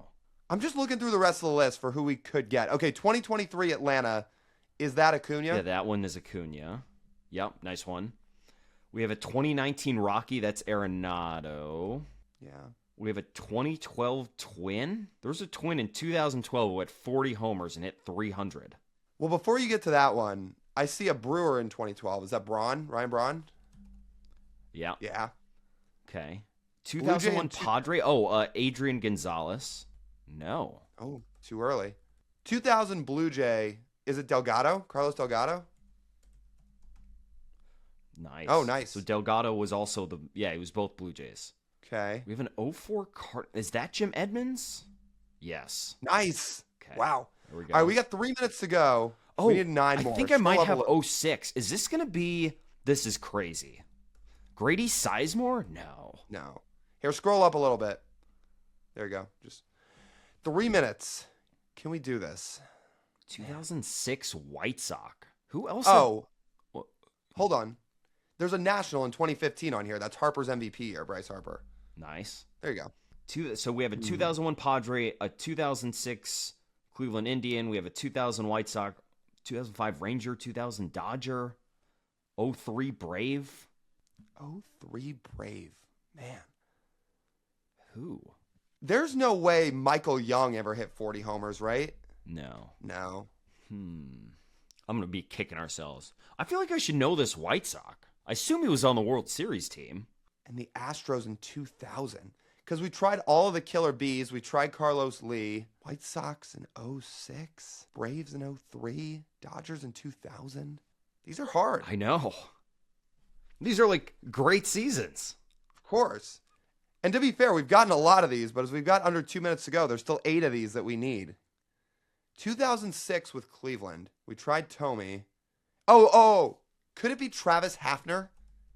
Wow. Nice. Nice. That makes sense. He had some legit power. I didn't think he'd be hitting 300, but wow. I feel like I should know the '05 Ranger. Same. But who would it be? Could it be Pudge? No way. No. Right? Oh, that's probably a good guess. Oh, No. You can't type in Pudge. we already guessed Rodriguez. Yeah. I'm trying to remember the Rangers from that era. I remember Michael Young and Hank Blaylock. Who else was on there? And this was pre-Nelson Cruz. This was pre-Beltre. Pre-Hamilton. Pre-Hamilton. I don't think we guessed. Oh, we already did Yeah, guess Beltre on here. Beltre was on there once. Man, we got less than a minute left. We're not going to get this, are we? Did we? Get... There's got to be a couple more we can get. Like, I'm thinking Now, of the we tried Astros. Biggio. I can't think of this Who am I Padre, forgetting? dude. If you asked me to name a 2001 Padre, I probably couldn't do it. Unless I think Jake Peavy was a Padre in '01. I think that's it. That sounds early for PV. Man, 20 seconds to go. Is there one other guy we could get on this list before it ends? I'm trying to even think about Dodgers in the 2000s. Braves in 03. Is it Jeff? White Sox 06. No, not Jeff Kent. Jeez. Man, this may be the end of the road. I think we're going to give up. Let's see who we Let's missed. see. Jermaine Dye Wow. was a Richard Hidalgo, I would not have gotten.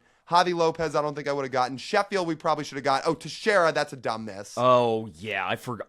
For some reason, I forgot he was a Ranger. I think we could have got Javi Lopez because remember, Cal was breaking Javi Lopez's records last year.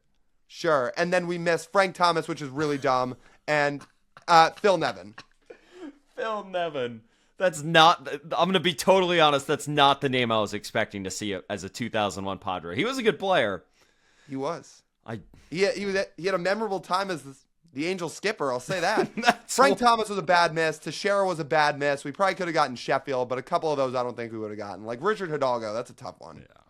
Guess the best individual offensive season since 1940 by OPS, and no repeats. I mean, I'll just take the unguarded layup and say the first one is Barry Bonds. That would be Barry Bonds, yeah. There's a reason we didn't do repeats for these, because if we did, Barry Bonds would have been on here way too many times. He would have the top 3 or 4? He's got a lot, yeah. Pretty good. And 04 was just complete insanity. Number 2 is a Stan the Man. It's not number 2. Do I have my years wrong on him? Oh, God. I mean, I don't think number 2 is that hard, but it's not Stan Musial. All you, Mike. I just crossed a name off the list. Well, I think 13 is Stan Musial. 13 is Stan Musial. Yeah, you got it. So he's on here. Okay. Let me pick out one that I definitely know. Number 4 is Frank Thomas. Frank Thomas is number 4. Yeah, a White Sox infielder. It's probably him. Let's have some fun and pick out 6 because it's Juan Soto. And I get to talk about how lucky I am that I get to watch Juan Soto play for the next 14 years. You are incredibly lucky, and it is Juan Soto. That guy, I mean, we're going to look back on him in quite the way. When he retires and we look back on what he did in this era against this pitching with the walks and the power, it's nuts. I don't want to think about a world where he retires, though, because I'll also be a lot older when that day comes, so I don't want to think about that yet. That is fair. Number 11, Yankees outfielder, that is Aaron Judge. Another recent one, Aaron Judge. Yeah, why not go with a layup? Why not? I'll take a fun one at the bottom. That's Luis Gonzalez at 20. Right at number 20, Luis Gonzalez. Talk about an 0-1 year for him. He puts up an 11-16 OPS and then has the walk-off hit in Game 7 of the World Series. Insane. Much different contact quality on the walk-off single than what the production that gets you that OPS. Considering that's a pop-up with the infield back, yeah. Give me number 16 if we're going to continue to dig around here. Number 16, A's infielders Jason Giambi. That's Jason Giambi, yeah. There's a lot of big-time power on this list, which isn't saying much because this is OPS, so of course it is. But yeah, Giambi made the list. Number 2 still on the board. That's Ted Williams. He hits 400. Ted Williams, yeah. TJ, I'm surprised right after you got that wrong, you didn't just go right back to that. So you know what I did? I'm looking at the graphic here, and I got number 3 and number 2 mixed up. I saw Cardinals outfielder. Cardinals outfielder why. in the 40s. Oh, that's probably what happened. Brutal. Yeah. Of course I get. Yeah, of course I get. That makes a lot more sense now. Oops. Well, I'm going to try and redeem myself the rest of this. Well, speaking of the Cardinal, it was not in the 40s. It was in the late 90s. Does that help? I know, but I read the Cardinals. I thought I read Cardinals outfielder 1941. I know, but now you got a chance to take number 3 with this Cardinals guy. Cardinals infielder 98. Jeez. I mean, I'm just gonna keep going to ones I actually know because I'm not confident I know that player right off the top of my head, which is probably disappointing. Really? But I Okay. do know number 10 Rockies infielder in 2000. That one would be Todd Helton. Yeah, that's Todd Helton. All right, go with what you know. The 98 Cardinals infielder, calling him an infielder is a bit of a stretch because he's more like a tank than an infielder, is Mark McGwire. Mark McGwire. I thought the year would give that away. Not just the Cardinals infielder, but 98. Because I was thinking Pujols, and I was like, no, he didn't debut yet in '98. But yes, yeah, it did make a lot more sense. But that McGwire guy did, yeah. Cubs outfielder in 01, is that Sammy Sosa? Sammy Sosa in 01. My favorite player growing up. Sammy Sosa. Loved him. I see. Ooh. How about Rockies outfielder 97, Larry Walker? Larry Walker, the Hall of Famer, 97. Or a we're doing pretty good SpongeBob with this. shirt in his Hall of Fame reaction appearance. Like when they did the call-in for MLB Network, he's wearing like a SpongeBob shirt. What a guy. What a legend. Seriously, I mean, there's a ton of legends on this list. Which, speaking of, guys, if there's a name that's jumped out to you right away or a name that's stumping you, leave us a comment. Tell us who it is. And while you're at it, leave a like on the video. Please go hit subscribe. It helps the channel a ton. And while you're at it, subscribe to Mike's channel, too. That's Stark Raving Sports. Who else? Who else could I snipe on here? Oh, maybe this Cleveland outfielder. Well, actually, no, it could be a number of guys. Jeez, I'll stray away from that one. The one I think I know, Yankees outfielder in 1957, is Mickey Mantle. That is Mickey Mantle, 1957. I'll take the Astros 94 infielder as Jeff Bagwell. And that gets you through the top 11 of this list, because that is Jeff Bagwell. Another Hall of Famer, Jeff Bagwell. Royals infielder in 1980. That one is George Brett. George Brett, one of the last guys to ever get close to hitting 300. I mean, him and Tony Gwynn got very close each, but not quite there. 400. Oh, did I say 300? Sorry, 400. Yeah. Brett hit Well, about... we're headed that way. No one hits. Trey Turner led the National League in batting at 304 last year. Well, some people think Luis Arias is a Hall of Famer, and those people are also people that probably started watching baseball in like the 20s. Okay, I'm peeking at the list is very. It's now at the point where looking at the graphic, it's like which spots, like figuring out where my eyes have to go. I see Cleveland infielder 2002. I'm going to say Jim Thome. It's a pretty good guess, because that is Jim Thome. Why is when I'm thinking about infielders, I always forget about the first baseman? I'm Well- always thinking about, like, which shortstop had a 1,200 OPS? Well, not that many. I mean, considering this is all about OPS, which revolves around power, yeah, I'd probably be thinking about first baseman and catchers and corner outfielders. I guess there's no catchers on this list, but Blue Jays infielder in 2000. Is this one Carlos Delgado? there it is. Yeah, Carlos Delgado. Before he went to Mike's Mets. You want me to really put like my big boy pants on? I think I know this 61 Tigers infielder. Is that Norm Cash? Holy hell. That is Norm Cash. I'm going to take a guess that TJ doesn't know who that is. No clue. Well, he I was pretty believe good. he's the guy. I'll like really go in deep in my bag. I think he's the one who bat with like a table leg one time or like a piano leg. One of the two. Like he brought something weird to the plate. I'm trying to remember what it was. It's gonna kill me that I have to look this up later. But I think he's the guy who like once bat with like an inanimate object in a game. I don't remember any of that. That's a thing? I don't know what. Again, don't ask me how this stays in my head all this time. But there it is. Okay, so we've got 2 to go. One of them's very obvious. One not as much, although both of these guys were incredible players. Is 1994 Manny Ramirez? It's not.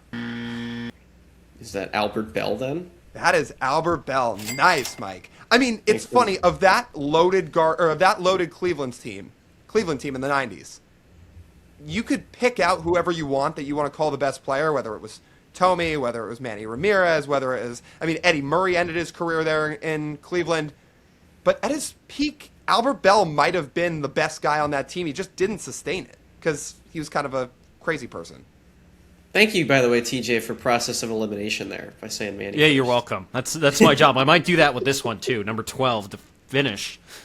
1,100 OPS on the Red Sox in 2000. Jeez, man. Who Albert Bell was the harder one. This one shouldn't be that hard. was Manny Ramirez a Red Sox in 2000? He was, and that closes the list. Yeah, okay, so there we go. I actually helped myself out by missing the 94, to get the 2,000. Let's go, boys. I was going to say, man, I mean, Manny eventually, obviously, went to Boston, but those last two guys were teammates, Manny and Albert Bell. They just had their ridiculous OPS seasons with different squads. Can we guess these MLB players by their swings? And by the way, guys, if you like these type of trivia games, make sure to go do us a favor. Go like, comment, and hit subscribe on YouTube. And when you're in that comment section, let us know which one of these was the hardest for you to get. Let's do this first one.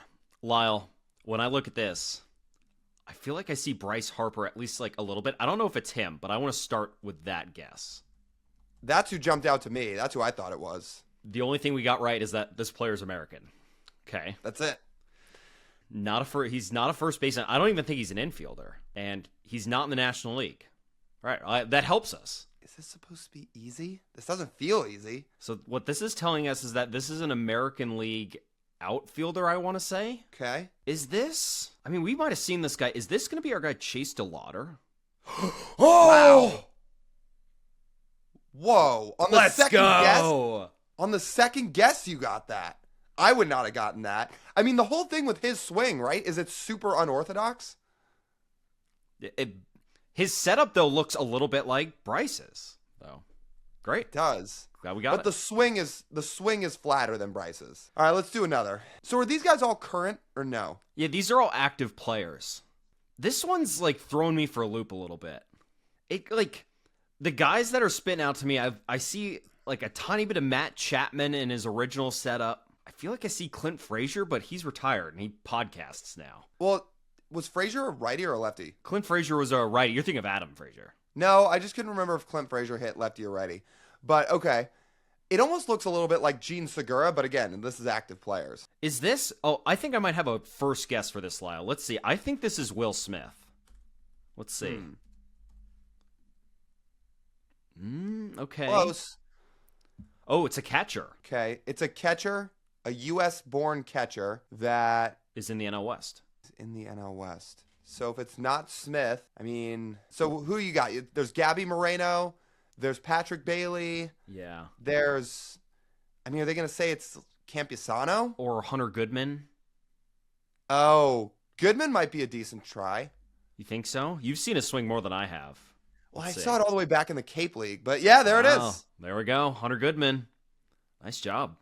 All right. I mean, you know what?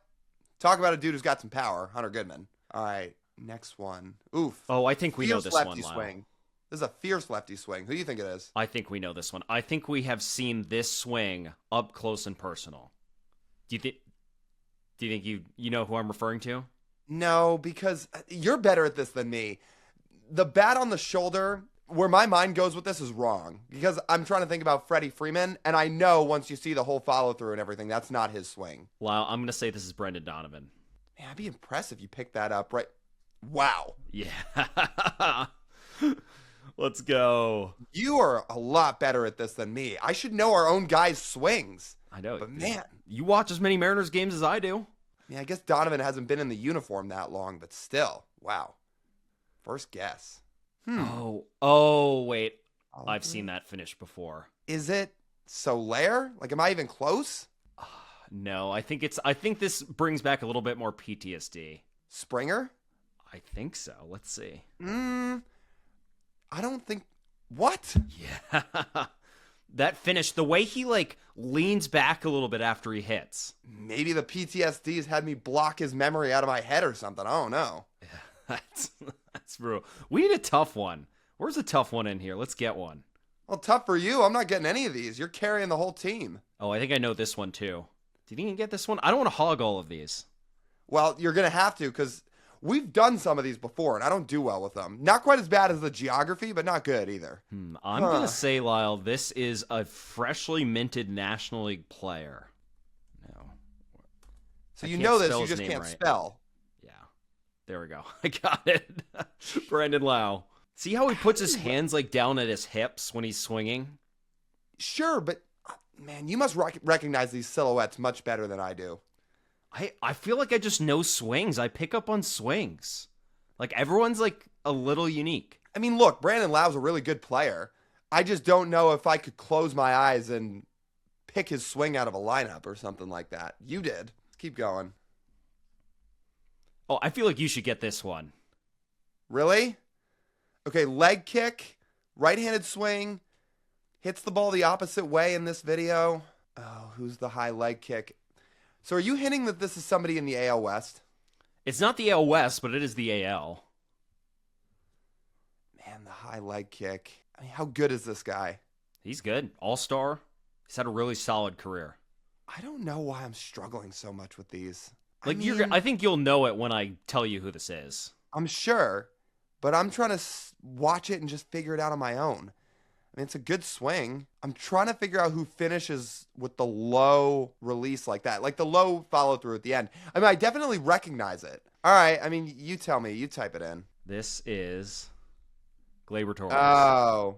He goes the other way a lot with that swing. I mean, there's just a lot of players in baseball. And I mean, like, I'm copping out here. I'm going to make an excuse, and I shouldn't make an excuse, but just, I don't know. It's hard to recognize a blind swing. He has one of the most open swings in Major League Baseball. I think that's how I usually get it. Oh, yeah, you should get this one. I recognize it. Opposite way like that. I'm telling you, like, I must be really, really bad at these. I wish I was better. I recognize it. It's not Harper. I know that. It's closer than you would think. Oh, is this Kyle Schwarber? I think this is Kyle Schwarber. Yeah, it is Kyle Schwarber. Nice.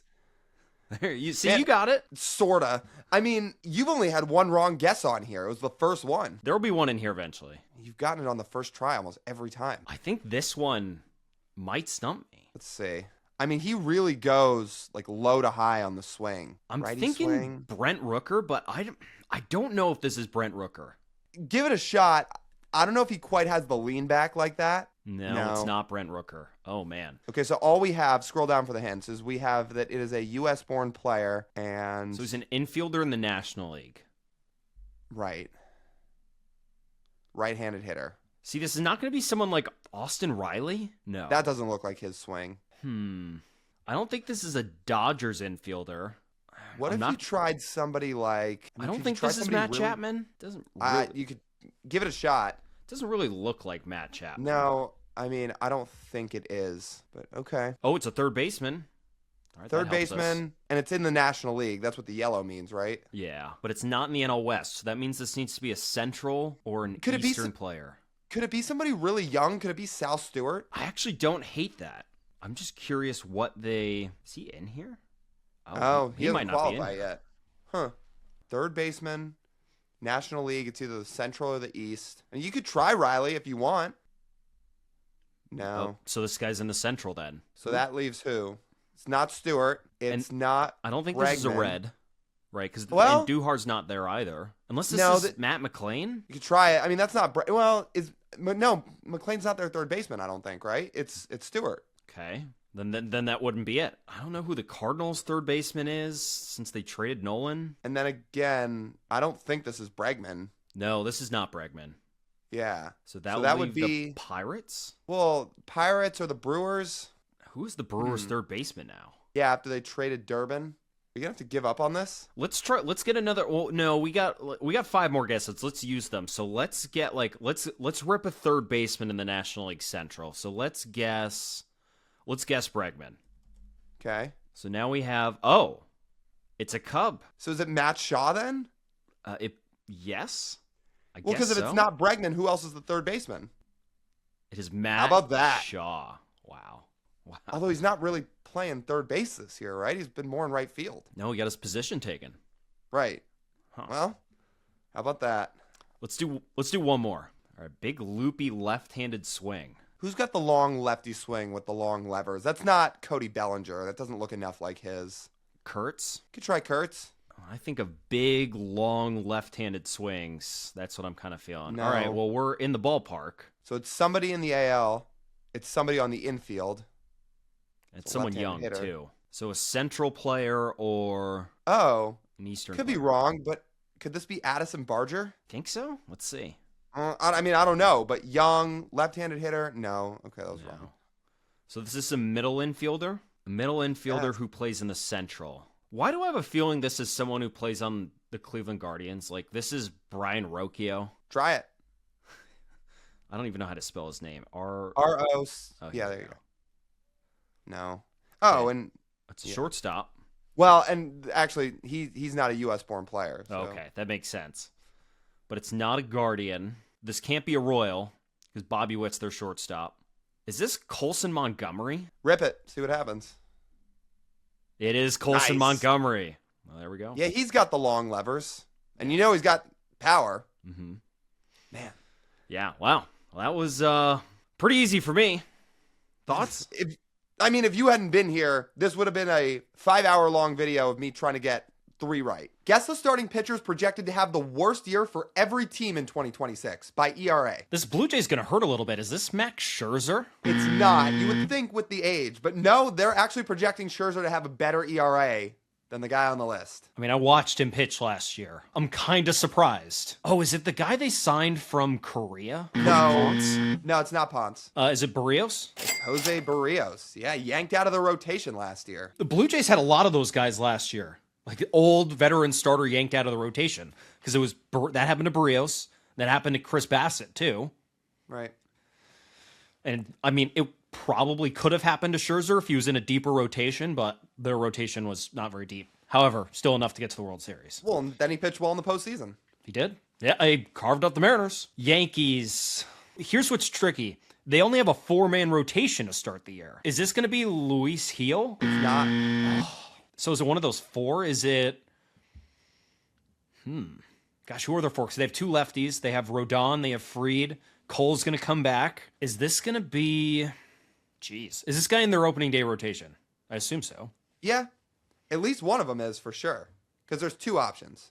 Cam Schlittler? Cam Schlittler. It was either him or Will Warren. And to be fair, it's not a very low ERA. It's only 4.02 they're projecting. But Schlittler hasn't thrown that many innings, so all right, they're projecting him a little bit on the lower side. Yankees have a really good rotation. It's going to work out for them. Red Sox right-handed pitcher. I know the Red Sox have a filler in here somewhere. Do they still have Giolito? No, I don't think he's signed anywhere yet. It's not him. This actually isn't a filler. It's not. Oh, boy. No. Is this Brian Bayo? Yeah, Brian Bayo, they're projecting low on this year. Wow. Man. I thought his ERA is usually below that. Like, always. His ERA sits in, like, the 3.8s. I mean, they extended this guy. But I guess Fangraphs is lower on him this year. Which, by They the also way, have a pretty solid rotation. Yeah. Which, by the way, these projections are all by Fangraphs. Rays. So it's not going to be Pepio. Is this one hard? Honestly, yeah. I don't know if I would have remembered this guy was a Ray or not. So it's not Drew Rasmussen? No. This guy's initials are NM. NM.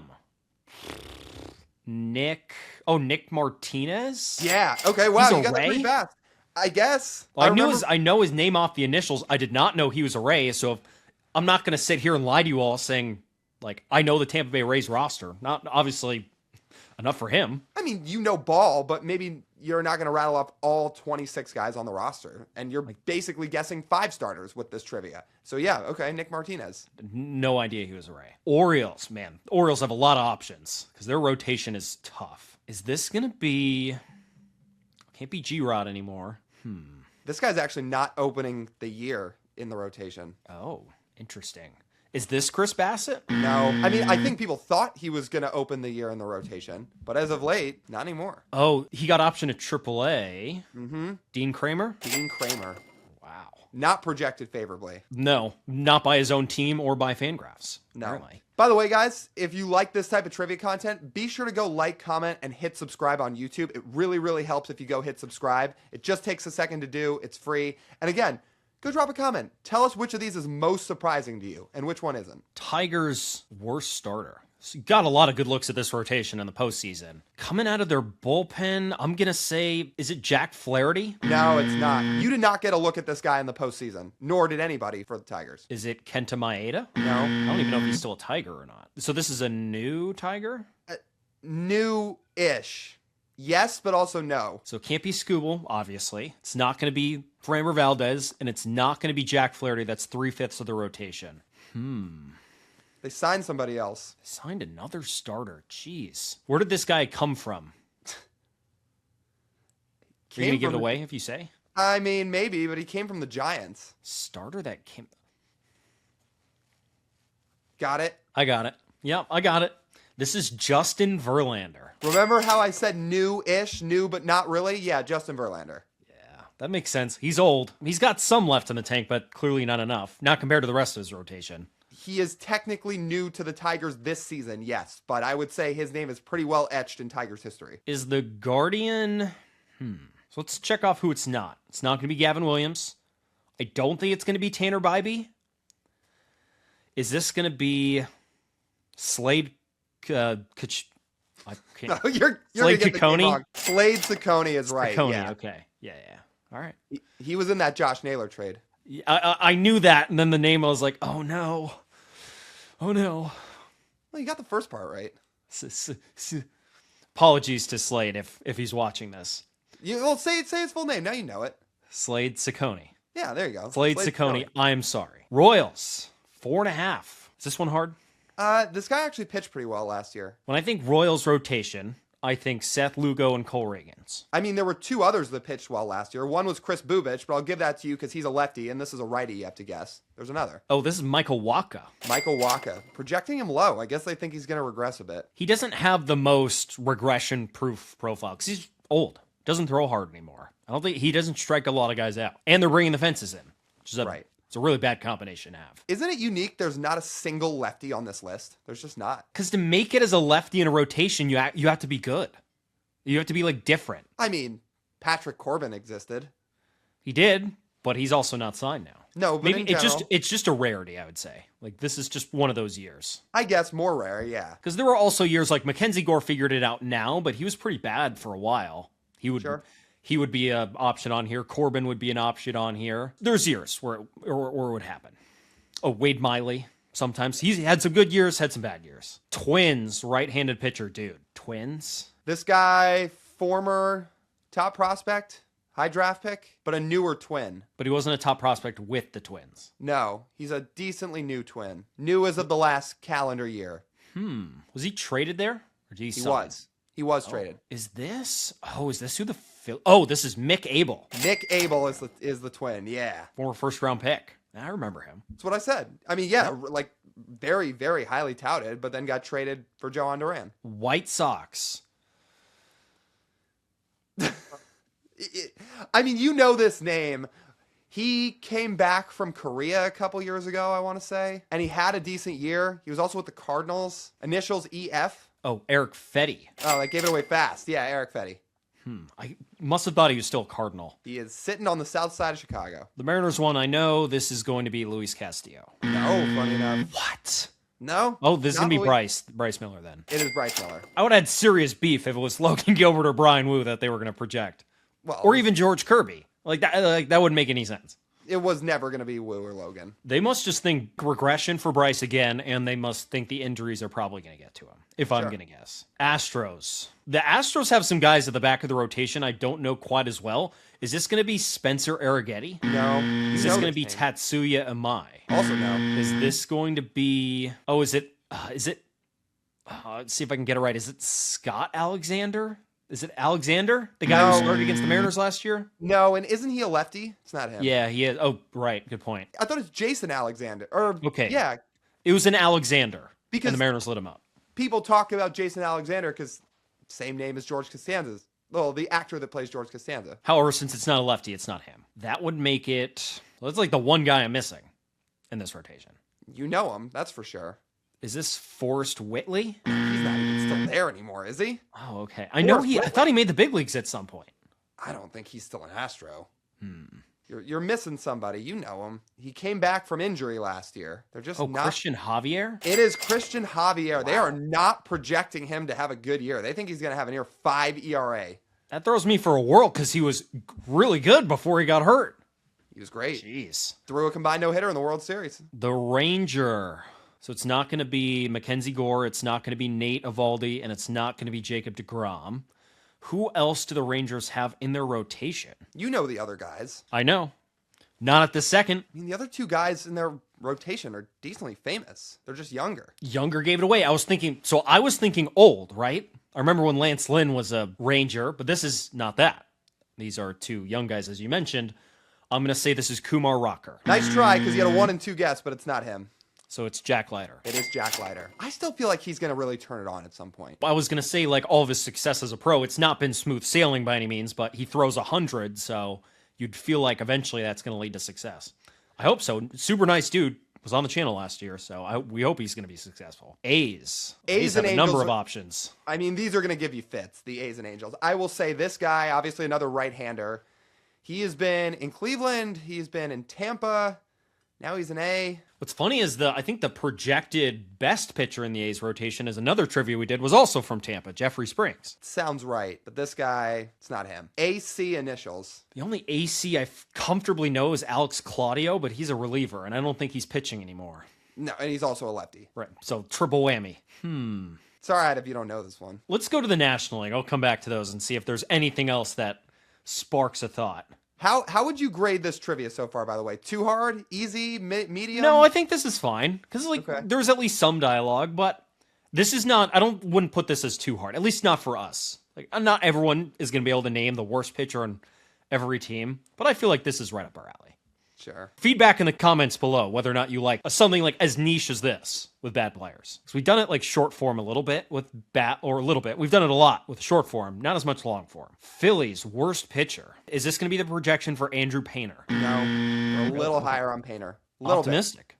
bit. Little bit. I don't think it was much higher than this guy. Aaron Nola? No.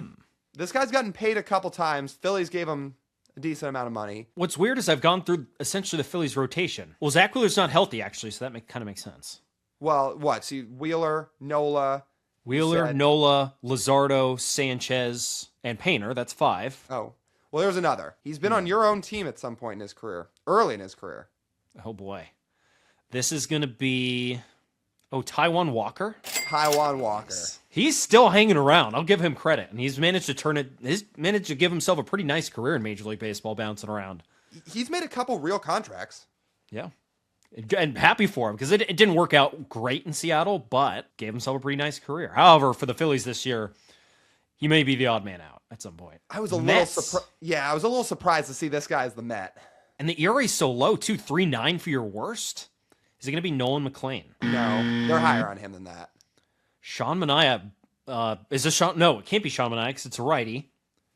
And Sean Manaea is going to be in the bullpen, I think. That would make this, why am I blanking on the Mets starting rotation right now? You're going to get this guy. He's got a pitch that stands out. That might give it away. Oh, Kodai Senga. They gave Kodai Senga the nod here. Not a bad year projection by any means, 3.9, but he's got the lowest one. Okay, Braves. Oh, Kyle Wright's not a Brave anymore. He would have been my pick, but is this one hard? A little. I mean, this guy, I want to say 2 to 3 years ago, had a really good half a season, but it felt a little fluky, and he's regressed since. Sounds like Kyle Wright. Well, there's another right-hander for the Braves that's done something similar. He did it as a Brave? Yeah. Initials are BE. Oh, Bryce Eldridge. No. he's the hitter. Bryce Elder. Elder. Yes, Bryce Elder. Good. Bryce Eldridge is the first baseman. Yes, for the Giants. Yes. Nationals right-hander, Miles Michaelis. No. Wow. Oh, okay. I don't know if you're going to get the National or not. Don't. Oh. Prospect. Not really. Journeyman. You can give up on it. You might get stuck. All right. Who was the National? Would you have ever gotten Jake Irvin? I know the name Jake Irvin. I didn't know he was a National. I just didn't know if you were going to get that name right. No, I don't think so. The Marlin. Are they going to say this is Sandy? No. This guy's bounced around a bit, but man, when he came up, did people think he was going to be a stud? But he didn't come up with the Marlins. He's been in a couple different stops So this is a new addition to the Marlins? over the last year or two. He's also been in Minnesota. He started in, well, this might give it away. He started in San Diego. They really thought this guy was going to be good. And his rookie year, he was. Was he pitching in the bullpen? No, he was a starter. Oh. Because I was thinking of, he was on the 2020 Padres, the reliever, Lamet. It's not Dinelson Lamet. CP. CP. Stud when he came up with the Padres. Oh, Chris Paddock. Chris Paddock is the Miami Marlin. Did not know he was a Marlin. So that was very helpful. Brewers. Whew. The thing about the Brewers is they do pitching by committee a lot. This guy finished top 10 in NL Rookie of the Year voting last year as a pitcher. Oh, this is Logan Henderson. It's not him. No, not Henderson. This guy's initials are also CP. Jeez. You might feel not like know it. Corey?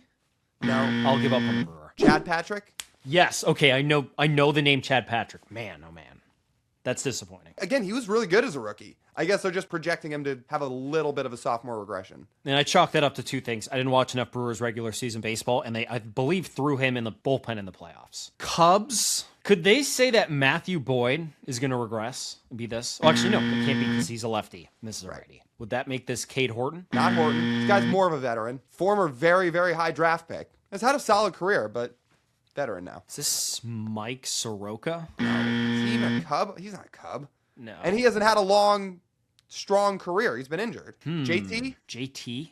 Yeah. Initials? Oh, Tyone. Jamison Tyone. There you go. Yeah, Jamison Tyone. Again, former number 2 pick, and has had a good career. Yeah, it wasn't the prospect that he was. He's ranked, but still very good. Made himself some money. The Red, again, my guess would be Wade Miley, but it's a right-handed pitcher. This guy hasn't debuted yet. Hasn't debuted yet. Rhett Lauder? It is Rhett Lauder. So this is his rookie year projection. That Reds rotation, with Hunter Green healthy, it's really, really got some upside. Hunter Green, Nick Lodolo, Andrew Abbott, Rhett Lauder, and Brady Singer. Yeah, Brady Singer. And no, I'm not missing it. No. It's a good Chase rotation. Burns too. Yeah. Well, he's not up yet, but yes. Cardinals. Man, Cardinals fire sold. Is this a real player? Is this a real person? I don't know if you're going to know this name. All right, just give it to me. I think he pitched at Auburn in college. Richard Fitz. No, respect to Richard Fitz. I've never heard of him before. He did pitch last year, and he made 10 starts, but he's only thrown about 60 big league innings. He was also he was also a Red Sox last year, not a Cardinal. So that would have been hard. That was difficult. Pirates. Are they gonna say this is Bubba Chandler? No, this guy's had some good years too. They're gonna say this is Mitch Keller. Mitch Keller is the Pirate. It's the highest paid Pirate too, but I guess they're paying the most for the least amount of success. He could end up having a 4.3 ERA like this projects, or lower, but then maybe some of the stuff under the hood and the underlying numbers are good, like his xERA and his FIP. I love how we look at 4.3 ERA. Like a 4.3 ERA, if you like map it out for a start, is not terrible. That's like 6 innings in less than 3 runs. Yeah, which is good. Now you have to get to 6 innings, and that's usually where guys struggle. that would be a good start. Dodgers. Roki. It is Roki Sasaki, who's staying in the rotation. He is. We're recording this on a night where he had a bad start against the Angels in a spring training game. We'll see. Him in the rotation has not been a fun story for the Dodgers. No, it is not. Not so far. He's very young, but we'll see. Padres. I was going to say, this feels like a veteran. RV. RV. You might not get this one either. I mean, he was good last year. He had a solid year. For But the Padres. yeah. He had a sub 4 ERA. He was, again, solid. I don't know if I'm going to get this one. Randy Vasquez. No, I was not going to get that. Giants, Diamondbacks, Rockies. The Rocky could be anybody. Is this going to be Kyle Freeland? He's a lefty, so no. No. Right. I got to look at the handiness on this graphic. Is this going to be Antonio Senzatella? Also a lefty, so no. This guy is a new Rocky, and this might give it away. We have a friend who has made a claim that he could legitimately, just off his couch, get a hit off this dude. This is Sagano. It is Tomoyuki Sagano, now of the Colorado Rockies. Him pitching in that ballpark is nightmare fuel. Nightmare. The Diamondbacks, you know this guy, because you saw him back when we were watching a lot of summer ball out in the Cape League. Is that going to make this Tommy Henry? No, it's a righty. Tommy Henry's a lefty, isn't he? Yeah. You know this guy. This is going to be... You might know him pretty well. Because for those listening or watching, we've spent time in the Cape League. During college, we were broadcast interns in the Cape Cod League. He was with your team. Yeah, I'm trying to think of the righty who pitches for the Diamondbacks. Well, Tommy Henry was also on that team. Yeah. This would be... I think you also interviewed this guy. I'm sure I did. Is this... RN are his initials. Oh, Ryan Nelson. Jeez. Ryan Nelson. Wow. I blanked on him for a second. I forgot he was in the rotation for the Diamondbacks. All right. So you need the Giant, you need the Angel, and you need the A. The Giant is the last one I have any sort of guess on. I don't think I'm going to get the Angel or the A. The Giant is... Is the Giant Jordan Hicks? No. AH are this guy's initials? On the younger side? AH? Yeah. Oh, sorry. He ain't on the younger side. What am I saying? No. I don't know why that just came out of my mouth, but no, he's a veteran. AH. He was mostly in Milwaukee for his career. AH. Now he's a Giant. I don't know if I'm going to get this one. Adrian Hauser? Yes, now it rings a bell. I did not remember he was a Giant. That would have been tough. I mean, he's bounced around a little bit the last couple years. And again, he is not young. He is in his mid-30s. You want the last two? Yes. The A was Aaron Savali. Okay. You didn't know he was an A. Nope, no idea. And the Angel would be Jack Kahanowitz. Happy for those guys.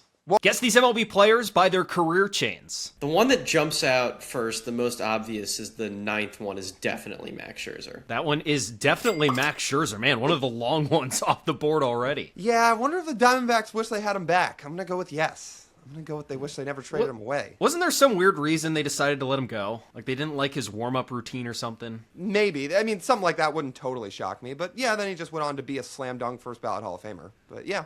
Oops.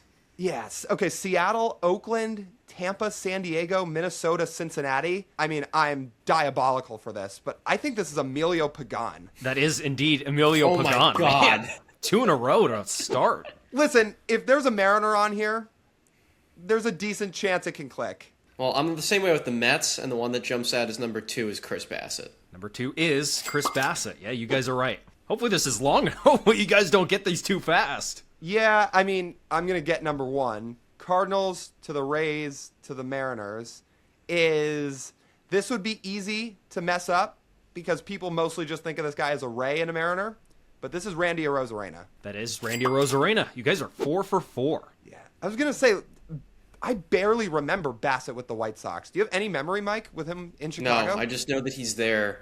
Him and Semien sneak in as White Sox, which is very weird because you don't think of either of them there. Semien, I remember a little bit more as a White Sox. Bassett, I don't have much of any memory. Yeah. I mean, great career, though, for a guy that's obviously stuck in it and still aging and is still getting contracts.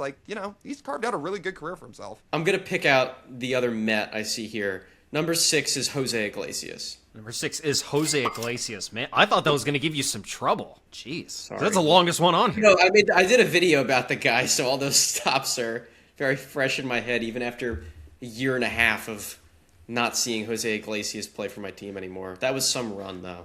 I have the OMG shirt in my closet. I was about to say, I'll make a really corny joke here, disclaimer, but TJ said, geez, shouldn't you just say OMG? All right.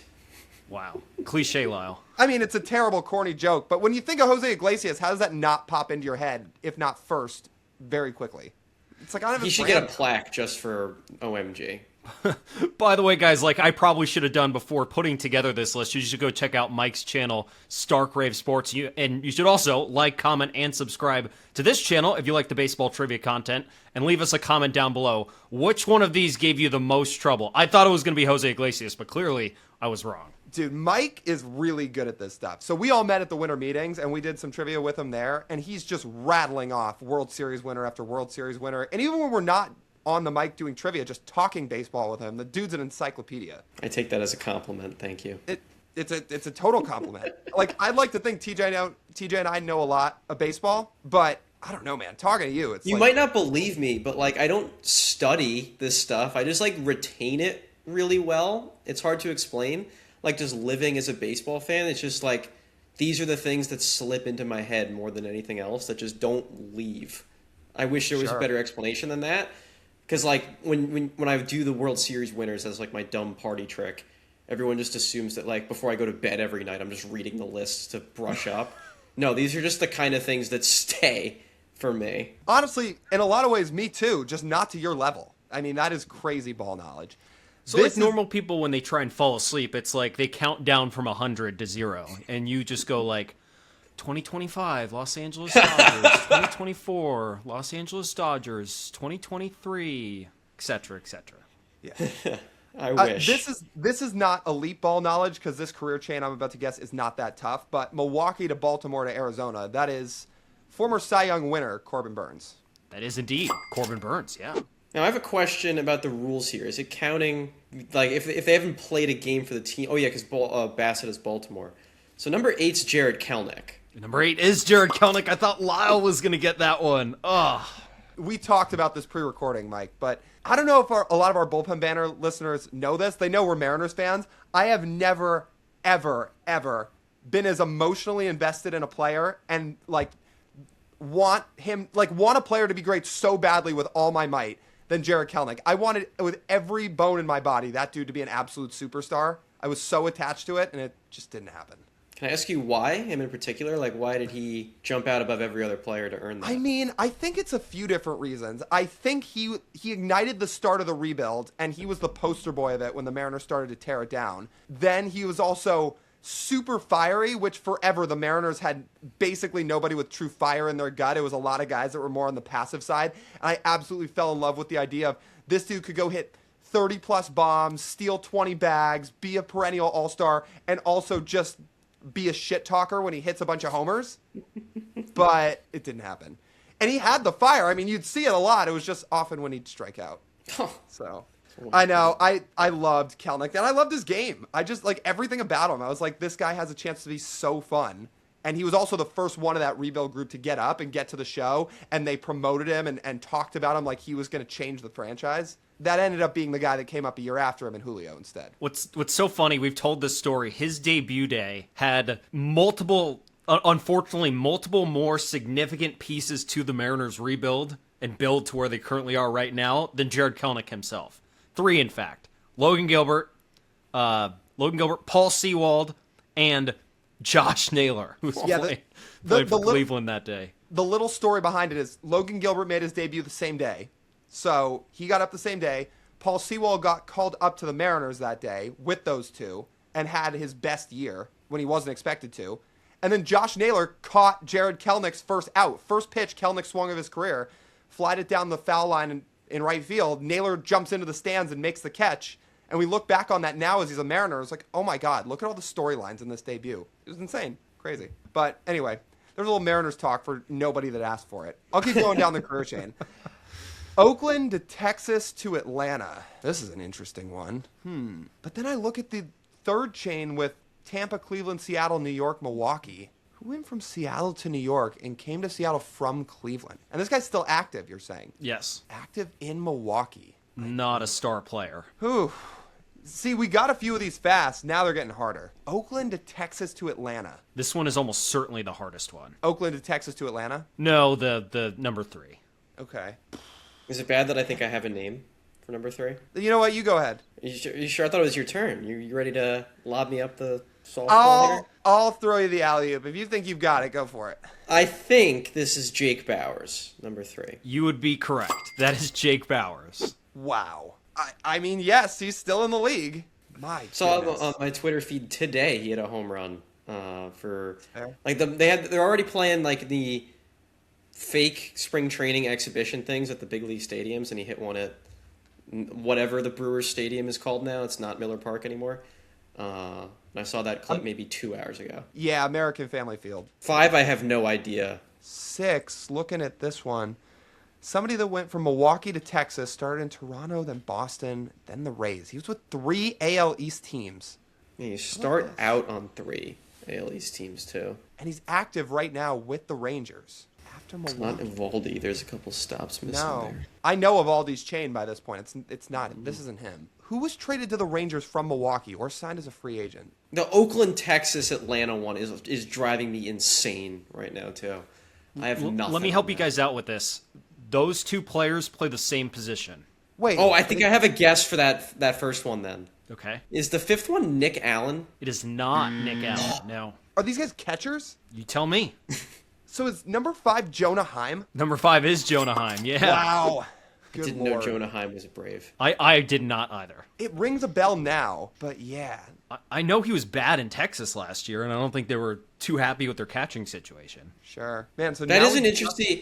The variable that you have to... The last stop, they might not have played there yet. So if you missed the notification that they signed the deal is the weird part of that. Like, the last team could either be the team they are currently on and haven't played for yet, or the last team they played for, but aren't signed The this year. last one is very... It can be fool's gold, depending on how you look at it. Because it might not even really be the last stop. we just need this last one. So this is another catcher. catcher who played for they're with the Rangers now, and their most recent stop before that was the Brewers. So you got to think like Brewers backup catchers. TJ really mixed this in. There are some superstars on this list, and then there are some really niche names. It is a very good balance. I agree. There's a Hall of Famer in Scherzer, and then Jake Bowers is also here. What are the initials, TJ? Instead of giving you the initials, I'll just say this player spent the most time with the Blue Jays. I might have this, but I'll let Mike guess. I don't have a guess. All you. Are you going to tell me, after getting some decent money this offseason, that this is Danny Jansen? Danny Jansen to close it out, yeah. After I saw Toronto to Boston, and you said that he was a catcher, I was like, oh, maybe it's Jansen. I don't remember him as a Brewer, but everywhere else checks out, and I remember he signed with the Rangers. I think his last 4 stops he played less than a full season at. Makes sense. Can you guys name Major League Baseball's all-time walk leaders? I mean, can I get the easy one at number 1? If you get this wrong, either of you, you're losing your ball knower card. I'm almost, even though my brain is a actual potato, I think I got this one. It's got to be Barry Bonds. That is Barry Bonds, baseball's all-time leader in walks. No shocker. Well, I'm glad you got that one, Robbie, because it gets a lot harder after that one. Yeah, that's a Number weight 2, lifted though. off. Yeah. Number 2, I think that's Reggie Jackson. It's not Reggie Jackson. Oh. I think I know who that. Never mind. I think I got it. See if Robbie either steals it from you or just guesses somebody else. Yeah, but this guy number 2 played on more than just the A's and Yankees, right?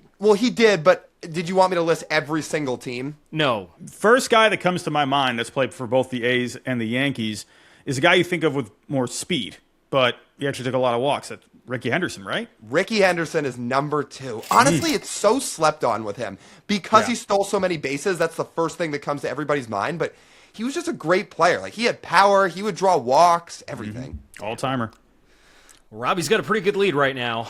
Let me try number 3, Red Sox, Yankees pitcher, outfielder. There's only one of these. His name's Babe Ruth. It is Babe Ruth. Another one on this list where if you had gotten it wrong, you're probably losing your baseball card. Well, There's a lot of red Sox here at the top. Do you notice this?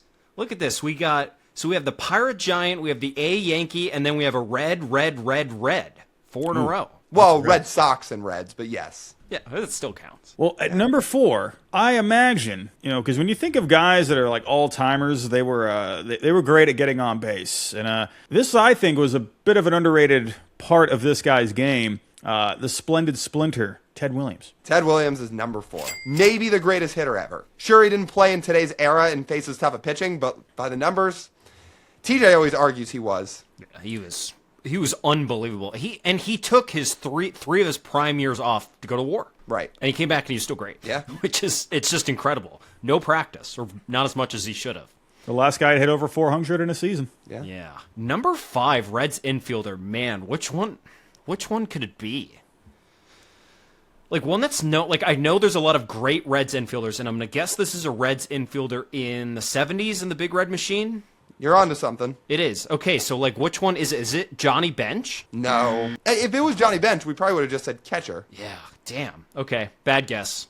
Go ahead, Robbie. Another Red Sox outfielder. Wow. Oh, wait, no. Oh, wait, did you say the Reds one? Yeah, I said the Reds. I did not get the Reds one correct. Oh, okay, sorry. So Reds infielder. Man. If you want to guess the Red Sox outfielder instead, you can. If you want No. Let's take on I got to keep track on this one. Let's do, man. It's one of these situations again. I see the face and I'm going blank on the name. I don't know if it would be him anyway. Man, oh man, I'm going blank on this one too. I don't know. You can try a different one. Well, if I'm looking at number 7 here, I see a Cleveland infielder, a guy that hit a lot of tanks, but also got on base a lot. Jim Thome? Jim Thome, number 7. Nice. White Sox legend, too. God, he was good. Okay. Do I want to try? I think I'm going to go a little bit further down this list. I need to bake myself some points because I'm frankly not getting a lot of them. Number 9 Giants outfielder. Is this Willie Mays? No. So Willie Mays is somewhere in the 20s on this list. He's not on here. No, he was number 22. Had we made this list much longer, he would have made the list. This Giants outfielder is very much on the older side. So this is one of the way back guys that you'd have to think about. Giants outfielder. Ugh. Man, oh man. I mean, this guy's a Hall of Famer, but you're talking about a guy who played in the 20s and 30s. Man. Sometimes I'm going blank too. I don't know. I know what number 10 is. Go for it. It's got to be Frank Thomas. The big hurt, number 10, Frank Thomas. Got to be Frank Thomas. Next one I could go for. Oh, is number 15 Twins the infielder? Is this going to be Harmon Killebrew? Harmon Killebrew is number 15. Nice. That's the first time I think I've gotten Harmon Killebrew right on any of these trivia. So, Usually you just always blank on him. yeah. Well, not today. You see him enough times, it finally gets ingrained. For number 6, I also feel like this is also a pretty underrated part of his game. He was just a very good all-around player. Ooh. Kari Yastrzemski? That's Yaz. That's Carl Yastrzemski at number 6. Okay. That makes sense. I feel stupid for not guessing that. That's a good guess, Robbie. I mean, Jeez. you feel stupid, but let's be real. If Robbie's not getting his own Red Sox legends on this list, isn't that kind of a knock on him? He should probably get that one. There are a lot of good Red point. Sox outfielders, but yeah, had to be Yastrzemski. Yeah. I don't see any Mariners on here. Well, it's probably because they haven't been around long enough. I feel like these are all legacy franchises that I'm looking at. I mean, most of them are. Still got the Giants outfielder. We're still got the Yankees outfielder. Which historic Yankees outfielder is this? Is this one going to be... No, I just don't feel like Mickey Mantle walked that much. You sure about that? Mickey Mantle's number 8? He's number 8.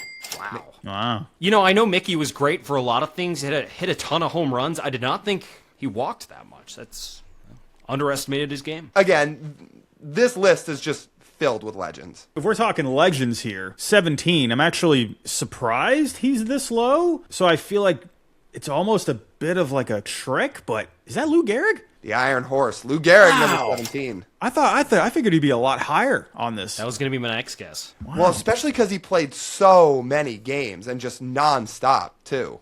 Yeah. But I guess he got But his career did end early, unfortunately. So. Right. So that's part of it. Who else is like a modern player on here? Is there a modern player? It's mostly legends. Okay, let's see here. We got a Braves infielder, Phillies outfielder, White Sox infielder. Is this... What else is remaining? How about this Reds infielder? Is the Reds infielder Joe Morgan? Attaboy, Joe Morgan, number 5. In my like the name that was coming to my head was Barry Larkin. I'm like, that can't be it. I mean, it's another decent guess. It's another Hall of Fame infielder for the Reds. But yeah, Morgan really walked a lot. I think Joe Morgan was a very underrated player. Like when you look at all-time numbers, he's up there. Yeah, 100%. I mean, he was great. By the way, you guys, if you're this far into the video, make sure you do us a favor. Leave a like on the video. Go drop a comment. Tell us the most surprising player on this list that you saw, who you weren't expecting. And then go hit subscribe, too. Make sure to subscribe to our channel and go subscribe to Robbie's channel, too, Robbie Hyde. All right, what do we got next? I'm looking at these two Phillies guys at the bottom. I have a hunch for number 20, but I'm not going to say it because I don't know if he would be in the top 20. But for number 18, one of the best of all time, Mike Schmidt. Mike Schmidt is number 18, yeah. Wow. See, I wasn't... Mike Schmidt should have been my first guess, but my mind went to Ryan Howard. All time? Yeah, he walked a ton. I don't know if his career was quite long enough for that. Like, apparently not. He's not on here. God, who's this? Oh, the Braves infielder is going to be Chipper Jones. Chipper Jones is number 16. Good. Glad I didn't whiff on that. I mean, Eddie Matthews came close on this list, too, but he is just off. He's 24. Trying to think back, like 1930s, 1940s. I mean, I don't know. You got like Stan Musial? Is he on here? Stan Musial is number 13. Yeah, nice. Yeah, I would imagine he would be. Again, there's a lot of really, really good players who drew a lot of walks. Is number 9... You said number 9 is like older than Willie Mays? 20s and 30s. So he played for the New York Giants. Yeah. Again, this guy's a Hall of Famer, but he is a very old player. Thinking about, like, the Giants legends. Because I think of Willie McCovey. I think of Willie Mays. It's neither of them. Anything else I can get on here? There's still a White Sox infielder on here. Is this guy more recent or is he old? Older. The Reds outfielder you can get. The Reds outfielder I can get? He was only a Red? He was great. I mean, that Pete is where Rose? he is. Yeah, Pete Rose. Wasn't familiar with the walks for Pete Rose. Good It's for a him. bit of a trick for these ones. They're also just very good at getting on base. Right. For Pete Rose, what do you think of? The hits. He's the all-time hit leader, but he's also top 20 in walks. All right, Robbie, I'm curious to hear the guess you were hesitant to give on the Phillies outfielder. Because honestly, this is a safe space. Just fire it away. What do you think? I mean, it's not Bobby Abreu, right? Wow. Number 20 is There's no Bobby way it's Bobby Abreu. Abreu. Like, It is Bobby here's why Abreu. here's why I said Bobby Abreu, because I think there is a case for him to be in the Hall of Fame. I think he's very underrated, and that was a guy, coming up 2010s when he was with the Phillies, he got traded to the Yankees. I saw firsthand that guy getting on base against my Red Sox every single time, and that was a guy I just knew he just got on base a lot, but I didn't realize he'd be in the top 20. It is crazy. Yeah, he drew his walks, Bobby Abreu. That just blew my mind. It blew my mind when I saw the list. I was like, really? Like, top 20 is Bobby Abreu? Again, great player. I feel like when it's all said and done, you're right, he has a Hall of Fame case. I feel like he's one of those guys that ends up just on the outside looking in. But, yeah, like, phenomenal career, and a lot of it was due to his ability to just get on base. Number 12. Is this also a historic player? Yeah, I mean, these final couple, because you guys have 4 to go, are going to be tough. They are older players. How does a legend, an old player, pre-free agency play on 3 teams? It must have been during free agency then, so 60s and on? Infielder. Is this Willie McCovey? It's not. Honestly, if you've seen the movie 8 Men Out, Robbie, maybe you could get number 19 because he was part of that Black Sox team. He wasn't a cheater. Oh. He wasn't one of the cheaters, but he was part of that White Sox team that was like throwing the World Series. Wait, was that Shoeless Joe Jackson? No, so No. Shoeless Joe was part of the 8. He was part of it, right? So Yeah, that got kicked out because I'm blanking on that. Oh, you guys honestly, like, these are very old players, all of them. Should we give up here and just go through the rest of the list? I know you've mentioned number 19 on here before in another trivia. I don't think I'm going to get him. I don't know if I'm going to get any of these. All right, we can give up here. So number 19 was Eddie Collins. well, hold on. I got number 9, I think. Oh, all right. So Eddie Collins was 19. You guys probably weren't going to get that, but let's hear it. Yeah, I wasn't What going do to you get that. Is number 9 Mel Ott? Nice! Mel Ott, number 9. The only reason I remember that was because when I played MVP baseball 2005, I always added Mel Ott to my team because you could add Hall of Famers, and I just really liked Mel Ott, and so I was like, that's got to be Mel Ott. So there we go. Mel Ott was part of MVP baseball? I don't remember that. The greatest baseball game ever made. Yes, they even had the legends on there where you can get Babe Ruth, you can get all the guys, and Mel Ott was very good on there. Well, I remember some of the legends being on there, but I don't remember Mel Ott being on there. Wow. Oh yeah, he was on there. All right, the final couple. I'm guessing you weren't going to get these. Number 11 was Eddie Yost, Nope. and number 12 was Darrell Evans. Oh no way. No. Wow, I would have got that for years. Man. It's a good thing we stopped where we did. Yeah, that was a good one. This is kind of a surprising one. Funny enough, like even though Ricky Henderson is number 2, if you didn't put the teams, I probably wouldn't have guessed Ricky Henderson. Can you guess every MLB team's all-time home run leader? I'm feeling oddly confident about this one. The challenge is we're only going to have 6 minutes, so we got to rip through this fast. How are you feeling? I'd say I'm feeling pretty good. Yeah. But we gotta I'd go say we fast. could do this pretty well. If we had double the time on this, I would feel great, but we're going to have to go quick. By the way, guys, if you like this baseball trivia content, make sure to go drop us a comment, leave a like, and go hit subscribe. And when you drop us that comment, make sure to let us know what trivia video you want us to do next and which one of the guys on this trivia video was the easiest and which was the hardest. All right, we got 6 minutes for this one. 3, 2, 1. All right, I want to start with the Arizona Diamondbacks. Let's go in order. I'm going to say this is Luis Gonzalez. Yeah. Let's just go. Okay. Oh, and we got Knocked out Juan 2. Gonzalez with the Rangers. Great. Braves, Hank Aaron. Yep. Orioles. Palmeiro? Nope. No. Ripken? No. There you go. There you go. You got it. All right, Red Sox. Ted Williams. Yeah, for sure. Okay. White Sox, Frank Thomas. All right, Great. we're doing pretty good. Cubs, Chicago Sosa. Cubs. Who do you think this is? Oh, nice. Sammy. Sammy Sosa. Reds. Ooh. Is it Votto? Jay Bruce. Votto? Votto might have not had 400. Okay, yeah. No. No. Is it Johnny Bench? Yeah. Nice. Cleveland. Tommy? Oh, Jim Tomey? yeah. You're definitely Nice. right. Rockies is going to be Walker or Helton. It's one of those two. Yeah. There you go. Todd Helton. Tigers, not Miggy. Kaline? Kaline? Al Kaline? Nice. All right, we're actually going kind of fast. Maybe we can actually pace ourselves a little bit. Wow. Bagwell? Astros, I would think it's Jeff Bagwell. Yeah. Okay, nice. Royals, George Brett. That'd be my guess is George Brett. Give it a shot. Yep. Nice. Angels. Trout? It might already be. Yeah. Yeah. Shout out Mike Trout. listen, the Angels don't have like a long history of success. Let's be real. Dodgers. This is going to be harder than you think because it's not one of the current guys for as obviously crazy superstar heavy as they are. It's going to be somebody older than that. Let's come back to this one. Okay. Marlins is going to be John Carlos Stanton. Almost for sure. Yeah. Okay. Brewers. Prince? Try. No. Yount? No. Oh, Paul Molitor. Molitor, I was going to say, yeah. No? Did you try Braun? Yeah. Wow. There we go. How about that? Oh, Twins is going to be Harmon Killebrew. Nice. There we go. There you go. Okay, Mets 252. Darryl Strawberry? You can try. I don't think so. I can't spell. There we go. Oh, wow. Nice. Okay. Yankees is Babe Ruth. A's is going to be... Reggie Jackson? Was he there long enough? Try it, but I doubt it. My guess is honestly Ricky Henderson. Let's see. No? McGuire? I don't think he was there. Oh, he Nice. was there long enough. Okay. Nice. All right, we got to go a little bit. Phillies, Mike Schmidt. Nice. Pirates is going to be... McCovey? Yeah. No, 2 C's. No. Okay. Clemente. No. Stargell?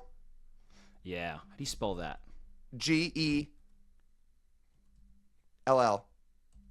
Nice. Okay. Padres, Tony Gwynn? Really? Try it. No. All right. Giants, Bonds. Oh, no. Oh, Mays. Duh. What am I saying? Barry spent way too much time with the Pirates. That's dumb. Griffey. All right. Griffey for the Mariners. Yep. Cardinals, Pujols. No. No. Oh, Musial. Nice. Rays. Longoria. Nice. Blue Jays, Delgado. Oh, good one. Nationals Zimmerman? is going to be... Zimmerman. Nice. Nice. Okay. 2 to go. Dodgers and the Padres. With a minute and a half. Wow. Okay, we're making good time, but we'll see if we get stuck on these. Is it Phil Nevin? No. Is it one of the guys that's been there a while now? Honestly, could Manny have 163 in a Padres uniform already? No. It's probably close for him. Who would it be? So it's not Tony Gwynn. It's not Manny. Who else was there a long time? And who would, like, the Dodgers definitely have Hall of Fame hitters that we're forgetting. Oh, this is bad. We should get this. We've done the Dodgers all-time home run leaders. I'm trying to remember who's at the top.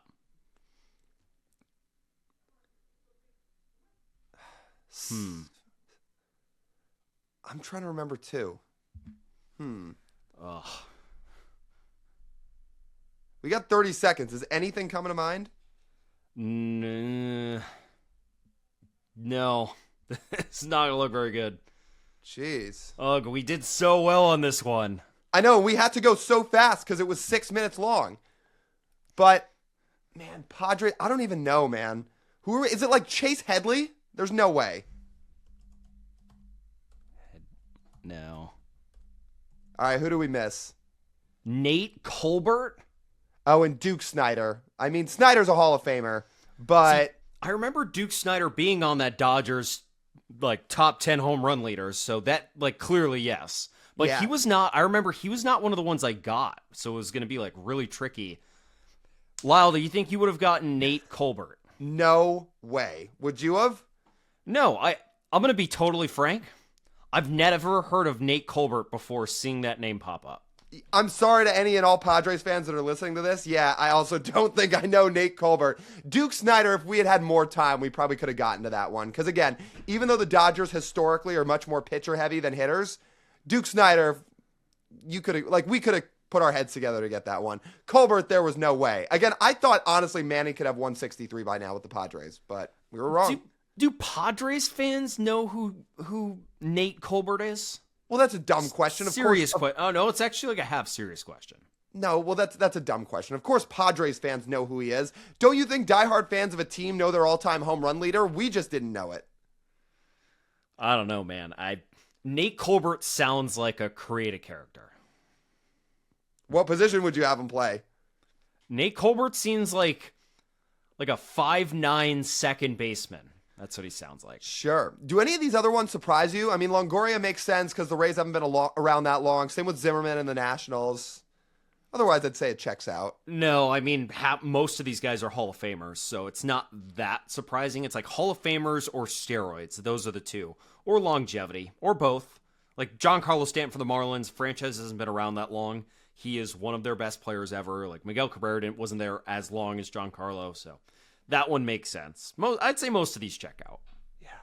Wow, Nate Colbert. I'll tell you what, I'll never forget now. Can you guys name every number one MLB draft pick in the last 20 years? Okay, so just to confirm, this is since 2006, correct? It is. All right, so I'm gonna grab some of the more obvious ones because I know the niche ones at the end are gonna be like kind of a little bit of a dog fight. So, 2025 is Eli Willits, shortstop. Yeah, the most recent one, Eli Willits, Nationals. And then the next most recent one is second baseman for the Guardians. That is Travis Bazzana. Travis Bazzana was 24. Yeah, pair of infielders in the last two drafts. Was it a little surprising Kate Anderson didn't go number one last summer? Yeah, but TJ and I are not sitting here complaining either. There you go. Yeah, the Angels, they had him sitting right there. But of course, thank you, Angels. Mr. Bremner. You can go thank them for us, Jacob. Yeah, I'm pretty sure no one's thanking the Angels for anything recently, other than the cheap prices instead of winning. Per Artie apparently, Moreno. the fans are thanking Artie for having the priorities. Exactly, yes. A family environment. They don't want to see postseason baseball. Everything's cheaper, obviously. So for that, we'll just keep going down the list. 2023 Pirates right-handed pitcher. Is this Mr. Paul Skeens of Air Force fame? That is Paul Skeens. Yes, he was not drafted out of Air Force. He was drafted out of LSU, but he won the two-way player award at Air Force. As a catcher. Sure did. Right. So then the 2022 first overall pick for the Orioles, this is Jackson Holiday. Yeah, that's Jackson Holiday. Another infielder. I still think he's going to be a star. It just hasn't totally broken out yet. I'm hoping so, man. I'm hoping so. Some of his bat speed numbers and stuff give me a little bit of pause going forward, but I'm hoping, man. He's still young as hell. At second base, the ceiling doesn't. You don't need to be. He's not going to be Bobby Witt. I think that showed itself. But he could still be really good for a second baseman. If he can have a 380 OBP like he had in the minor leagues, that would be just amazing for the Orioles. Next up is 2021, the Pirates. This one might, I remember at the time this was a little bit head-scratching because there were some other players on the board. Is this Henry Davis, catcher? That is Henry Davis. Yeah, I remember that pick definitely was polarizing at the time. Was not right, looking back. We can say that was not the best pick they could have made. Well, so that was Marcelo Meyer's draft, and I think people thought he could go number one. I'm trying to remember who else went high in that draft. Drew Jones. Yeah, right? and that one hasn't been perfect. There's a couple of them. I'm forgetting the exact names. Was that Drew Jones or was that Jordan Lawler? Probably It was Lawler. one of them. Probably Yeah, it was one of the two. Neither have worked out really. Yeah. No. But you know what? Henry Davis has negative value for his career, if I'm not mistaken. So you know what? He's actively hurt them since he made his debut. So Jack Leiter went 2, Jackson Jobe went 3, Meyer went 4, Kowser went 5. It was Jordan Lawler that went 6. Yeah. Kowser's the best. Was that Scooble's draft 2021? No, Scuba was drafted I think in 19. Yeah. I don't know. I mean, and this is probably preaching to Jacob, but I still think Jackson Jobe's going to be really good. I really hope so, man. Again, last year some of the numbers were a little bit scary, but that fastball peripherals are really good, and his control was horrible. So he dials that in a little bit with the control. He was the number one prospect. People forget that, a year and a half ago. He's just so young and so inexperienced. I just feel like he's all the time still ahead of him. He's got 14 pitches too, crazy, dude. Okay, so then, and you're up next. Yeah, I was going to say, but before I go next, a reminder to you all, if you like this kind of content, make sure to like, comment, and subscribe. When you comment down below, pick out whichever one of these first overall picks you forgot about the most and that surprised you from this video, and let us know down below, because I'm sure there are going to be some surprises for us. And also, go check out Jacob's channel that's made the cut. 2020, Pirates took out of Arizona State University, first baseman, Spencer Torkelson. Yes, sir. I think you said Pirates and probably mean Tigers. But Tigers, yes. The Tigers in 2020. That was Torque, yeah, Spencer Torkelson. Not been the best since then, but he's on his way up. 2025 is his best year. We're going. He's been solid. I think, is a good way to put it. He'll hit some home runs. Not a Do bust. some damage. Yeah, like he's had a 30 home run season. But also, that draft class has just been tough. There have not been many success stories out of that draft class in the first round. Five round draft too. Weird because it was COVID season and stuff too. Just bizarre season. Okay, so then I'm gonna go again. I'm just gonna keep going back here to the well for the next up. 2019 Orioles is Adley Rutschman. Adley Rutschman. Where is he at these days? I mean, what a unique conversation. Dude, like, I think the upside for the hitting is so much less than people initially thought that it's like, I think he can still be a good catcher because he's good defensively, and I think he can be a league average hitter. But man, there was a time when people were like, this is Buster Posey, just as a switch hitter.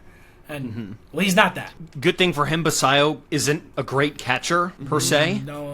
Because, like, now Basayo can DH and Adley can catch, and they can... The role of offense can be shifted more onto Basayo, but it's... The limited offensive ceiling as a catcher makes you a little bit more replaceable. Yeah, definitely. If he turns himself into, like, an Austin Hedges-level defender, then he'll forever have a job. But, yeah, the bat's interesting, man. That is very interesting. Don't see many catchers like Basayo at 6'5", I will say. No, huge. he's enormous. He crushes balls too, my God. He is. Yeah, something else. 2018 Tigers, this is Casey Mize. That is Casey Mize, yeah. That was a pretty consensus pick that year, too. Yeah, he had an elite splitter, which, by the way, last year, if I'm not mistaken, his splitter was one of the worst pitches in all of baseball. Wow. It has fallen off a cliff. And he doesn't have anything else, really. Like, all the rest of his stuff is, like, pretty... If you guys can't tell, I'm a Tigers fan, so I got a first row seat to it. But all the rest of his stuff is like pretty average in comparison, so it's like that. He needs that. Hoping he finds it this year, be a serviceable 4 or 5 starter. 2017 Twins, no longer a shortstop, but Royce Lewis moved to third base. Yeah, that's Royce Lewis. Another guy where, in some ways, probably not quite the ceiling, but he mirrors Buxton in some ways. Where if he could just stay healthy, he would be an all-star every year. Really, I mean, like that first season that he had, it's so clear the dude has like elite outlier talent. But last year was not good. All the injuries are catching up to him. It looks like he's going to be an old like approaching his 30s. Yeah, maybe an all-star every year is aggressive, but like all the talents there. It's all-star talent. 100%. Used to be considered to be fast. Yeah. Not anymore. 2016 Phillies outfielder. What a name. I can't believe this guy is still playing consistently in Major League Baseball. Shout out to him for making it. This is Mickey Moniak. It's Mickey Moniak. And a couple years ago, he had a slight resurgence with the Angels for a couple of months. Hey, you get Mickey Moniak's name out your mouth. He had 24 homers for the Rockies last year. And a near 500 slugging percentage. So, how about that? So, league average. He was worse than a league average in terms of his OPS plus. But you know what? Or no, his OPS plus was good, but he was a horrible defender and he ended up having negative WAR. Oh, yeah, look at this. Yeah. His OPS plus was 115, so he actually did beat some of the Coors Field allegations. That being said, I just have Baseball Reference pulled up. Negative 0.6 WAR. Well, one of the worst outfielders in the entire sport. But, like, you know what? He still can hit. He still bounces around. He's on the Rockies. It's a big outfield. Not as important. There you go. Still can launch balls. Still has some good raw pop. And then next up after him would be shortstop Diamondbacks. Again, another easy one, but it might be a little confusing to some people because he got traded before he actually ever even ended up, like, I think playing a game of organized baseball. This is Dansby Swanson in 2015. It's Dansby Swanson. The ultimate ball knowers, which I know you are, and I'm sure most people watching this are going to get that. But there are definitely baseball fans that would see that and not guess Dansby because they're like, oh, he was never a Diamondback. It's like, well, he was, but by a technicality. Does everyone remember who he was traded for? Mr. Shelby Miller, the ace of the Arizona Diamondbacks. I have an even bigger question. What current Mariner for you, Jacob, was in that trade? He's never going to know this. Current Mariner? I mean, he's surprised us, so I'm going to see if he knows it. Okay, which piece was he on? Was he going to Atlanta or away from Atlanta? Oh, which way did he go? I think he was traded to Arizona. Yeah, yes. Oh, give it to me. You know what? I don't want to hold up the trivia. Who is it? Gabe Spire. Right. Oh my God. Was he like a player to be named later in that trade or something like that? Like he was a very, very small piece of that trade. Dude, yeah. What a get for the Diamondbacks who then traded him. So they obviously didn't get to enjoy any of that, but and now it's worked out for the Mariners and for Gabe. I was going to say, one, he's our guy. We love Gabe Spire. And two, he put on these colors this year, Team USA. Hell yeah, man. Hell yeah. On the national stage. Gave a home run to Manny Ramirez's son. Anyway. Well, he did. That did happen, yeah. I have 2 Astros first overall picks back to back. Let's see if I remember which year is which. Is 2014 Brady Aiken? Nice. Brady Aiken, 2014. One of the few pitchers ever to not sign, if I'm not mistaken, because he had big injury issues. Went back the next year and got drafted like 9th overall. Ended up going to Japan, if I remember that. Him and Carter Stewart were two of the ones I remember for not signing. Yep. The very, very rare. Obviously, he's a first overall pick. And then 2013, this was Mark Appel. It was Mark Appel, who did eventually make the big leagues, which good for him. Under 2 career ERA in like 14 innings, but Yeah? I'm glad you got that one, Jacob, because I was blanking on his name for a second. So it's good the rotation's coming up that way. I know this Astro, though, man. The old rules that let the Astros pick number 1 overall 3 years in a row, and they had all that success, even though they only hit on one of these guys. And that would be this guy, 2012 first overall pick, Carlos Correa. That is Carlos Correa. Yeah, isn't that crazy? Correa and 2 more number 1 picks in a row. and isn't it crazy they only hit on one of the 3, but they still had a dynasty out of it? I mean, sign stealing aside, they drafted great in those seasons. They had a number 2 pick a couple years later and got Alex Bregman, and that kind of helped. And they drafted George Springer 11th, I want to say. That helped. You know. Signing Jose Altuve in like 2009, 2010 for like peanuts because no one believed Trading in him. for Yordan Alvarez, for Josh Fields. Josh Fields. Best trade of all time by the Dodgers. Galaxy brain there. Traded O'Neal Cruz for Tony Watson. Yeah, the Dodgers, they suffered. Remember? They suffered for years after it. They're still regretting those trades. Such a tough life as a Dodgers. I mean, some people are saying bad front office. Yes, exactly. Worst front office in the game? Question mark.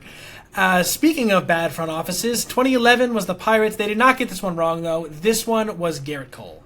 I'd say they crushed that one, Garrett Cole. He did go in the first round a few years before that, so, in high school. a layup, but... 2010 Nationals catcher outfielder. Some people forget he was a catcher, but he was in high school. And maybe he did in JUCO, too. Bryce Harper. Bryce Harper, yeah. You want to talk about hitting the nail on the head with 2 straight number 1 picks like the Nationals had here? Bryce Harper's one of them. I don't care about giving that hint away because I know Jacob's going to get this. Yeah, exactly. It's crazy to think. So 2009 obviously is going to be Steven Strasburg. Of the two, if you had guessed in 2014 who's going to be on the team when they won their World Series in 2019, I would not have guessed Strasburg. All the injuries and stuff, but it was him that ended up being on the team, and Harper departed. Yeah. All Bryce said is I'm here to win a World Series for Washington when he signed in Philly, and he did. Yeah, he delivered on the promise. Sure did. Dude. 2008 Rays shortstop throwback Tim Beckham. You didn't even hesitate. Yeah, Tim Beckham. I was wondering if you were going to get Tim that Beckham. one. When are you going to get that one? That again, another. He had an iconic bat flip. Hit the home run and then he'd go. Did. Oh, the flip, literal flip. A lot of guys don't bat flip. They bat drop, they bat throw. He bat flipped all right. And then 2007, another easy one for the Rays. This one was David Price out of Vandy. Yeah, that's David Price. Back-to-back number 1 picks for Tampa. It's crazy. Have you guys missed an answer yet? I don't know if you have. I don't think so, but I have a feeling I'm going to miss this one. I was wondering, because I got this one, but I'm curious. I know, the pressures. I feel like I see him. Oh, I feel like I see him in my brain. I got some hints for you if you want it. Is he dark-haired with a beard? Yes. This is a very niche hint, but this is who Manny Machado hit his first career homer off of. That's a good hint. I don't think I know the answer to that. I think we gave Manny that as a trivia question last year. So. Oh, that's good. Maybe you'd remember. That's a cool one. He was a reliever. He's more known for being a reliever. Well, it was part of a career trivia we did with him. It was like 10 questions, and I was curious if he remembered his first homer. Like, who was he against? He got it. Yeah, he got it. Know that. All right, I'm just going to throw a name at the wall. Is this Stephen Kolek? No. From 2006, dude? He's like 70 years old now? Yeah, I don't think so. It is not Kolek. So Jacob will get it. Yeah. I almost want to just keep giving hints to TJ here, but this 2006, it was Luke Hochevar. Luke Hochevar. Wow. Yeah. I mean, far and away the toughest name on the list. Yeah, I would say so. Yeah, but again, another bit of a bust. But you know what? He helped them make a real run in 2014. If I remember correctly, he was injured in 2015 for at least the World Series run, so he wasn't helpful there. But he was a big part of that Royals bullpen. That was super bullpen around that time. Can you guess the last 3 home run game from every MLB team? I think this is going to be tough. Try to remember 33 homer games. We'll give it a shot. Orioles 2021 infield. I mean, this was during the rebuild phase. This is when they weren't very good. Would this have been someone like Ryan Mountcastle? On the first guess. There you go. I mean, there's not that many options, man. I mean, the Orioles are competitive now, but back then, Could you name another 2021 Orioles infielder? Was Jorge Mateo on the infield then? I think he was in 22. Maybe. It's a good question. Mountcastle would have been my first guess, too. Okay. Infielder for the Red Sox in 2024. Is this Trevor Story? No. If it's not Story, you go around the infield. Was 24 when Tristan Casas had that really hot stretch in the second half, or was that 23? I guess I'll try Casas. Casas is correct. Really? Yep. Wow. I don't remember a Tristan Casas 3-homer game. Good for him. I think Rafi had one at some point, but not the most recent. Not for the Red Sox. Yankees outfield 2025. Aaron Judge? No. Wow. Okay. Somebody else then. Bellinger? Bellinger is correct, yeah. They might have both had one, but Bellinger's was more recent. I think naturally you're going to guess Judge, right? If you see Yankees outfielder on a list and it involves homers, what are you going to do? Of course you're going to guess I Judge. can't blame you, but it's not right. All right. Well, an infielder in 2022 for the Rays. I mean, Yandy doesn't have crazy power. Was Isak Paredes there? Yeah, he was. It's him? Yeah. So let me guess. I actually don't know if this game was at home or on the road, but if they were at home, let me guess. There were 3 walk scrapers to left field. You're probably right. I still don't think to this day he's hit an opposite field home run. I don't know if he ever will. That's just not the kind of player he is. Does he have a 440-foot homer ever? We'd have to look that up, but I'm going to say no. I have no idea. It wouldn't shock me if the answer was no. I don't think so. I feel like he's got one of the lowest average home run distances. Oh, yeah. There's no question about it. For guys who hit 30 home runs, of course. Sure, yeah. Yeah, I mean, it's a little different than David Fletcher or somebody like that. Right. But anyway, Blue Jays in 2022, infielder, Vladdy? No. So not Vladdy. Bichette doesn't feel like a 3-home run in a game guy. Is it him? He is. He was Really? then, in 2022. He never had crazy pop. Did he? He's always like an 18 to 20 homer a year guy. Sometimes it just works out. Like this White Sox, for example, you definitely don't think has 3 home run power. Wait, hold up. Catcher, White Sox, 21. Yermin Mercedes? No, he was not a catcher. He was at one point, yeah. I don't think he was a catcher in the big leagues.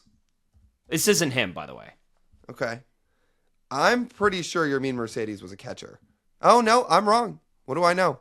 He was a DH and a first baseman. Whoops. I don't know ball. All right. I think this White Sox will break your brain. Is it, I mean, who was our catcher back then? Grandal? No. I mean, that's too easy. I could give you 1,000 guesses. I don't think you're going to get this one. So And I'm not should going to give it to you yet. I just give up immediately? Well, I'm not going to give it to you yet. That ruins the fun. All right, well, I'll come back. In the meantime, if you guys are liking this baseball trivia content, do us a big favor. Make sure you go like, comment, and please hit subscribe. It really helps support the channel if you do. And when you drop a comment, let us know the most surprising name on this list. Who shocked you? Maybe it'll be this White Sox that TJ doesn't want to give away yet. Yeah, if you do know this, go comment right now. Guardians infielder from last year, 2025. J-Ram, Jose Ramirez? J-Ram's correct. I don't think anyone else on that infield literally could hit 3 home runs. Feels like Brian Rocchio erasure right there. The only sorry, let me clarify that. The only team Brian Rocchio will hit 3 home runs against is the Mariners. Yeah. Maybe you can throw Daniel Schneemann in there too. Oh yeah. All right, I'll keep going. Outfielder Tigers 2025. Is this Kerry Carpenter? This is Kerry Carpenter. Yeah. God, my just absolute mortal enemy. And by that I mean Dan Wilson is my yeah. If you don't know what I mean there's a decent amount of people on this channel who probably have no idea how much real estate Kerry Carpenter owns in Lyle's head. So much. And if you want context, you can go check out our Mariners podcast, the Marine Layer podcast, and you can go back and listen to what happened after game 1 of the ALDS this past October when I literally lost my mind over a Kerry Carpenter home run because the decision was about as bad as you can ever draw up to let him hit there. Anyway. There's a video to go along with it, too. That might be the funniest thing of all time. Kerry Carpenter broke me, my brain, everything during that series. Anyway, let's keep going. Royals 2016. Let's go with Alex Gordon? No. Lorenzo Cain? Lorenzo Cain, yeah. Another guy that doesn't have crazy pop, but doesn't shock me if he's going to have a 3-home run game. Like, he has power in him. I shouldn't say he doesn't have pop. I should say he doesn't rack up crazy home run totals, or never did. Because for the longest time, he played in a terrible home run hitting park. Sure. Yeah. Do you think he would have hit that many more if he was somewhere else? I mean, if he was in Great American Ballpark, yes. Well, Or sure. Coors, yeah. What about a neutral park, somewhere right in the middle? Yes, I do. The old Kauffman Stadium had really deep fences. Because remember, when they won that World Series, they always talked about, look how athletic this defense is. They have to cover the biggest outfield in baseball. It's humongous. And they're right. The offense backed it up, too. Those teams never hit a ton of home runs collectively. Ballpark is part of that. As Mariners fans, we know, like, a run-suppressing ballpark has long-term effects on an offense. There are similarities that show up. Do you think Kane would have hit more like 20 to 25 homers a year in a neutral park? Sure. Yes. That many? Wow. Yeah. That's a lot.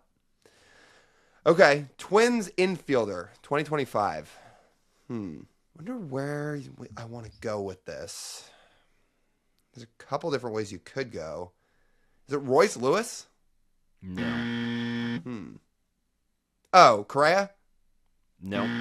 This is not a star player, but he has a very famous dad. That should give it away. But why isn't it? Initials? Casey. Oh, duh. Cody Clemens. Cody Clemens. Very famous dad. Yeah. Just a little bit. His dad only won, 7 Cy Youngs? That's pretty good. Yeah, he's pretty good. All right, let's go to the AL West, because, again, I don't think I'm getting this White Sox. So, A's catcher, well, if it's a catcher for the A's, it's Shea Langoliers. Shea Langoliers, for the last calendar year, has been on an absolute rampage. It's super cool to see. Oh, he's been top 5 catcher in baseball, like, hands down over the last, you want to call it calendar year? Sure, calendar year. Especially this year, 26, he's been on a tear. Then you go to the Astros, 2024, man, outfielder / DH. Who could that ever possibly be? Who could it ever be? Other than Yordan Alvarez. The last healthy season of Yordan Alvarez stands this year. He was healthy in 24, right? Yeah. Yeah. Yeah. I would hope that's the right answer. That is right. Yeah, that's him. Listen, when he is healthy, he is one of the 3 most fearsome hitters in the game. Him, Shohei Judge. And this year is putting him in pretty historic company. Dude, what he's doing this year. He's top 12 all time by WRC+. You do minimum 2,000 plate appearances, he's top 12. He's nuts.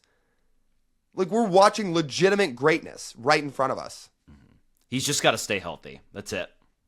Right. 2009 for the Angels. Holy hell. That's a long time. They've went through the entire time of Mike Trout and Albert Pujols and never had a 3-homer game. Man, 09 Angels. This is going to be, like, it's weird. The Angels in the mid to late 2000s actually had some good years, but this is post Troy Glaus, Tim Salmon era, and it's pre-Mike Trout era. So who would this be? Is it a big name? Yeah. Oh. This is a Hall of Very Good player. I mean, I wouldn't call Mark Trumbo Hall of Very Good, but he had power. Okay. And that still might have been too early for Trumbo. Maybe. It's right around that time. Who else could we throw onto this list? Hall of Very Good. Must have had power. He's an outfielder. I mean, he's not part of that old Angels guard, right? He wasn't on the World Series team in 02 or anything, right? No. This person? No. Do you have initials for this guy? TH. Again, this is past the Erstad era, too. Like, and not that Erstad had crazy power either, but... This guy also had a good career in the AL Central. Oh. I don't know if I remember him being an Angel. TH, are you talking about Travis Hafner? Oh, no. Not who I'm talking about. I was going to say, I don't remember him being an Angel. No. But TH... He's not an outfielder. Well, whatever. TH AL Central power. That's why I started to piece together. I was like, oh, did he spend a brief amount of time with the Angels? I didn't remember that he did. And he didn't, clearly. TH AL Central? Oof, this is hard. Yeah. I mean, not a niche name by any means. So this is a good player. Oh, yeah. Yeah, he was good. I might have to come back to it. Let's go to the Mariners. 2025 outfielder. Oh, somebody did this last year? Yeah. 3 times? I mean, I should know this. It kind of flew under the radar because there were bigger home runs in the game. 3, though. I don't think Randy ever hit 3 in a game. I don't think Julio has 3 in a game. Is it Dom Canzone? Dom Canzone, yeah. Mm-hmm. That was against the Royals, right? But he got overshadowed because Cal was chasing Mickey Mantle, Ken Griffey Jr., 60 home runs at this point. So no one really remembers the game very much. Sure. For Dom Canzone, at least. Yeah. All right. Now that rings a bell. 2023 outfielder for the Rangers. Is this Adolis Garcia? Adolis, yep, correct. All right, so there's 2 names in the AL that I'm missing, but we can come back. Let's try the National League. Braves 2024, catcher. Are you going to tell me Sean Murphy? Not Sean Murphy. Ooh. I think Travis this was the d'Arnaud? last season of this guy as a Braves catcher. Oh. William Contreras was still in Atlanta in 24? No. Well, I was going to say I didn't think so. I was going to say I think you have your math wrong on that if that's what you're trying to tell me. Yeah, no, William Contreras was done after the 23 season. Yeah. So not Murphy, not Contreras. Again, d'Arnaud, Travis d'Arnaud? Travis d'Arnaud, yep. Oh, well, there we go. Then you got the Marlins. An outfielder did it last year. I'm going to guess this is a niche name, right? No. No? This was like one of the last things this guy did before missing the rest of the season with injury. Oh. So it's Kyle Stowers. Yeah, Kyle Stowers. Because he did it. Did he do it against the Yankees, or he might have done it around that? There was like this Yankees series. He went off last year. But then he missed the rest of the season from like July on, if I remember that right. Sure. Yeah. Good player, Kyle Stowers, by the way. He can really hit. What else? Who do we want to go to now? I guess we'll try the Met. 2021 infielder. That was Lindor's first year there. So is it him? Francisco Lindor. Okay. Yeah. When he was that at least in the good graces of Mets fans. He might still be in the good graces of Mets fans now. I think you're just thinking of one that's standing out that cannot stand the sight of him. You know who I'm talking about if you're listening to this and you're a ball knower. Our guy, Frank the Tank. Oh, yeah. Follows the channel, by the way. Fan of Bullpen Banner. Again, well, if he wants to come on at some point, he has an open invite basically whenever. So. He's really good at trivia. Really good. Yes. This is his thing. Yeah. So, Frank, if you are somehow watching this, you can hit us up. Yeah. We won't talk about Francisco Lindor with you, we promise. Phillies 2025 infielder Bryce Harper. This one's going to be tough. Really? Yeah. So is it not any of the regular starters? No. So if it's okay, so then it's not Harper, it's not Turner, it's not Bohm, it's not Stott. I mean, it doesn't say DH, so it's not going to be. It's not going to be Schwarber. Putting this list together, there's some random names on here, like this one. Some pretty random and niche names that have hit 3 home runs in a game. And the Angels still haven't managed to have one in over 15 years. Just continuing to embody the Los Angeles Angels Van Halen. Just in every way. All right. Nationals 2025 infielder. Who would have done this in 25 with the Nats? Is it C.J. Abrams? Nope. This is in the same bucket as the Philly. It's a total random player who I'm maybe never going to get. You might know this guy a little bit better than the other one, but yeah. So it's not going to be Brady House. Both are Latin American players. Luis Garcia? Yeah. I mean, he's a regular enough for them. That's not that crazy. Would you think of him of having a 3-homer game? Maybe not, but with this Philly, you're making me think it's some utility player. I think it is, because I listed off all the Philly starters. I think this guy is a utility player. What are the guy's initials? ES. Oh, it said Mundo Sosa. Yes. Yep. Okay. Well, yeah, I don't know if I would have, without the hints, guessed that he had a 3-home run game. Cubs infielder in 25. The Cubs are not a power hitting infield team, man. Horner doesn't have big power. Dansby Swanson doesn't have big power. Is it Michael Busch? It is Michael Busch. Okay. Deduction. I mean, there's not going to be that many options. Look, Horner and Swanson, great players, but they ain't hitting 3 homers in a game. No. And yeah, and Matt Shaw before them was not. No. Reds 2025. Is this Ellie? Oh, not De La Cruz. Okay. Is it Noelvi Marte? No. Spencer Steer? Spencer Steer. Yep. He's been there a while now. Again, that Reds young core of hitters has all been together for a bit, it feels like. They all came up together. They're all there. McLean, Ellie, Yeah. Christian, Encarnacion Strand. Although, isn't he gone now? Is he? I thought. He might be. I think Remember he Will might be. Benson was there for a while. Yeah. Christian Encarnacion Strand. Yeah, he's with the Orioles now. That's what I thought. Good for him. All right. Brewers 2022. Infielder for the Brewers. You're laughing like this one's going to be hard. No? Not hard. Oh, now you told me pre-recording to fill people in. There's a Mariner on here, an old Mariner that you think I'd never guess. It would blow your mind. Is this the guy? This is a former Mariner, but this is not who I was referring to. Is this Jake Bowers? This is not Jake Bowers. Ooh. Daniel Vogelbach? No. Oh no, he was. That's too early for him to be in Milwaukee. Never mind. That's no. I'll tell you what, when this guy was in a Mariners uniform, you would have never seen him hit 3 balls to the warning track, let alone 3 balls over the fence. What are the initials? I mean, he wasn't a Mariner very long. Okay, what are the initials? KW. KW. What? KW? You know who this is. Uh-huh. You ranted and raved about this player. I mean, I probably did, but The Mariners traded for him from the Brewers the year after. in 2023. Yes. Oh, Colton Wong. Colton Wong. Well, So Colton Wong had a 3 home run game for the Brewers in 2022. The Mariners trade for him in the offseason going into the 23 season, and Colton Wong gets cut midseason. yeah. It's too bad. I actually thought he was going to be really good for them, but no, didn't work. Total opposite. He was over the hill. But in 22 with the Brewers, he wasn't. He was good. But No. their Classic luck. Mariners. yeah, it's just their luck. Pirates in 25. This is an infielder. I mean, this is past the Luis Garcia Edmundo Sosa bucket. What are his initials? This is LP. All right, I'm I coming back. have not heard of this player before. I'm just going to come back. Okay. Cardinals catcher 2025. Wilson Contreras, or is he just a first baseman? Not him. Okay, so they're counting Contreras as first base. Is it Pedro Paez? No. Ivan Herrera? Ivan Herrera. Yep. Okay. I mean, he's got pop. D-backs 2025. Another infielder. Ketel Marte? No. Nope. Oh, is it Josh Naylor? It's not Josh Naylor. No. Marte? Naylor?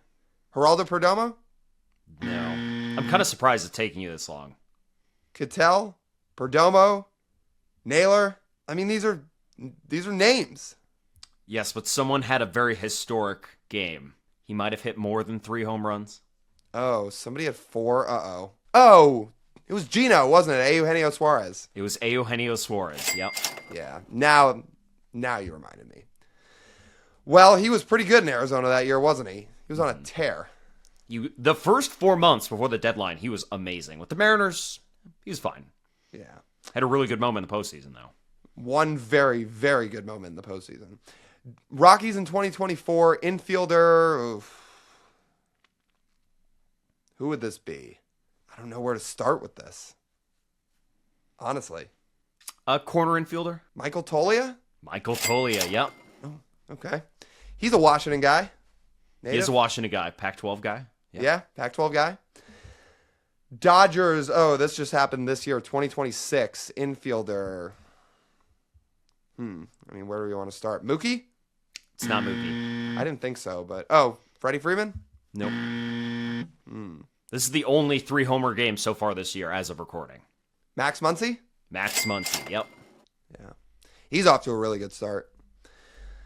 Padres. Oh, they haven't done it since 21. If this is an infielder / outfielder, is this Fernando Tatis Jr.? Yeah, it is. I wasn't sure where to put him because he was a shortstop then, but he's an outfielder now. Sure. Both. I mean, he also was going to be on a short list of guesses, to be fair. Although, he could use some of that power back this year. He doesn't have a ton of it yet. Well, he did get dinged for something, and then... Yeah, but he has had still less came back power. and he's had power. Maybe not 40 homer power, but he still hit for homers. I mean, pre-suspension, he was like a 45 to 50 homer player if he was healthy. Sure. But this year, he's just not hitting for any pop yet. Yeah. It's kind of surprising. know- He's a pretty big dude who swings the bat pretty hard. Yeah, like, he doesn't have a homer yet. Wow. Yeah. And then the Giants, last team on the list before we have to circle back to some names. Infielder, Matt Chapman? No. Is it Willie Adames then? No. Ooh. Who we got? Who could be on here? Is this a Corner tough infielder? name? Oh, corner infielder? Yeah. Wilmer Flores? Wilmer Flores. Yep. Wow. I don't know if I would have expected that either. Why don't I give you this pirate? Okay. This pirate is, let me know if you've heard of him before. I'm going to try and pronounce his name correctly. Yover Peguero. Oh, I mean, the name I know, I never would have guessed it, ever. So he's the last pirate. You still need this angel, and you need this White Sox. I'm saving the White Sox for last because I need to see your reaction. Don't I need the... Oh, no, you're right. Those are the two. White Sox and an Angel. TH for the Angel, an outfielder. He was good in the AL Central. Like, this guy's an all-star many times over. Again, I tried Hafner, but that didn't work. Like, Oh, no, wait a minute. That was dumb that it took this long. Yeah, there we go. You're talking about Torrey Hunter. It is Torrey Hunter, yeah. Yeah, okay. And the White Sox I'm not going to get, right? Let's see how many White Sox catchers you can guess. So you guessed Yasmani. I mean, Marty Maldonado wasn't there yet. No.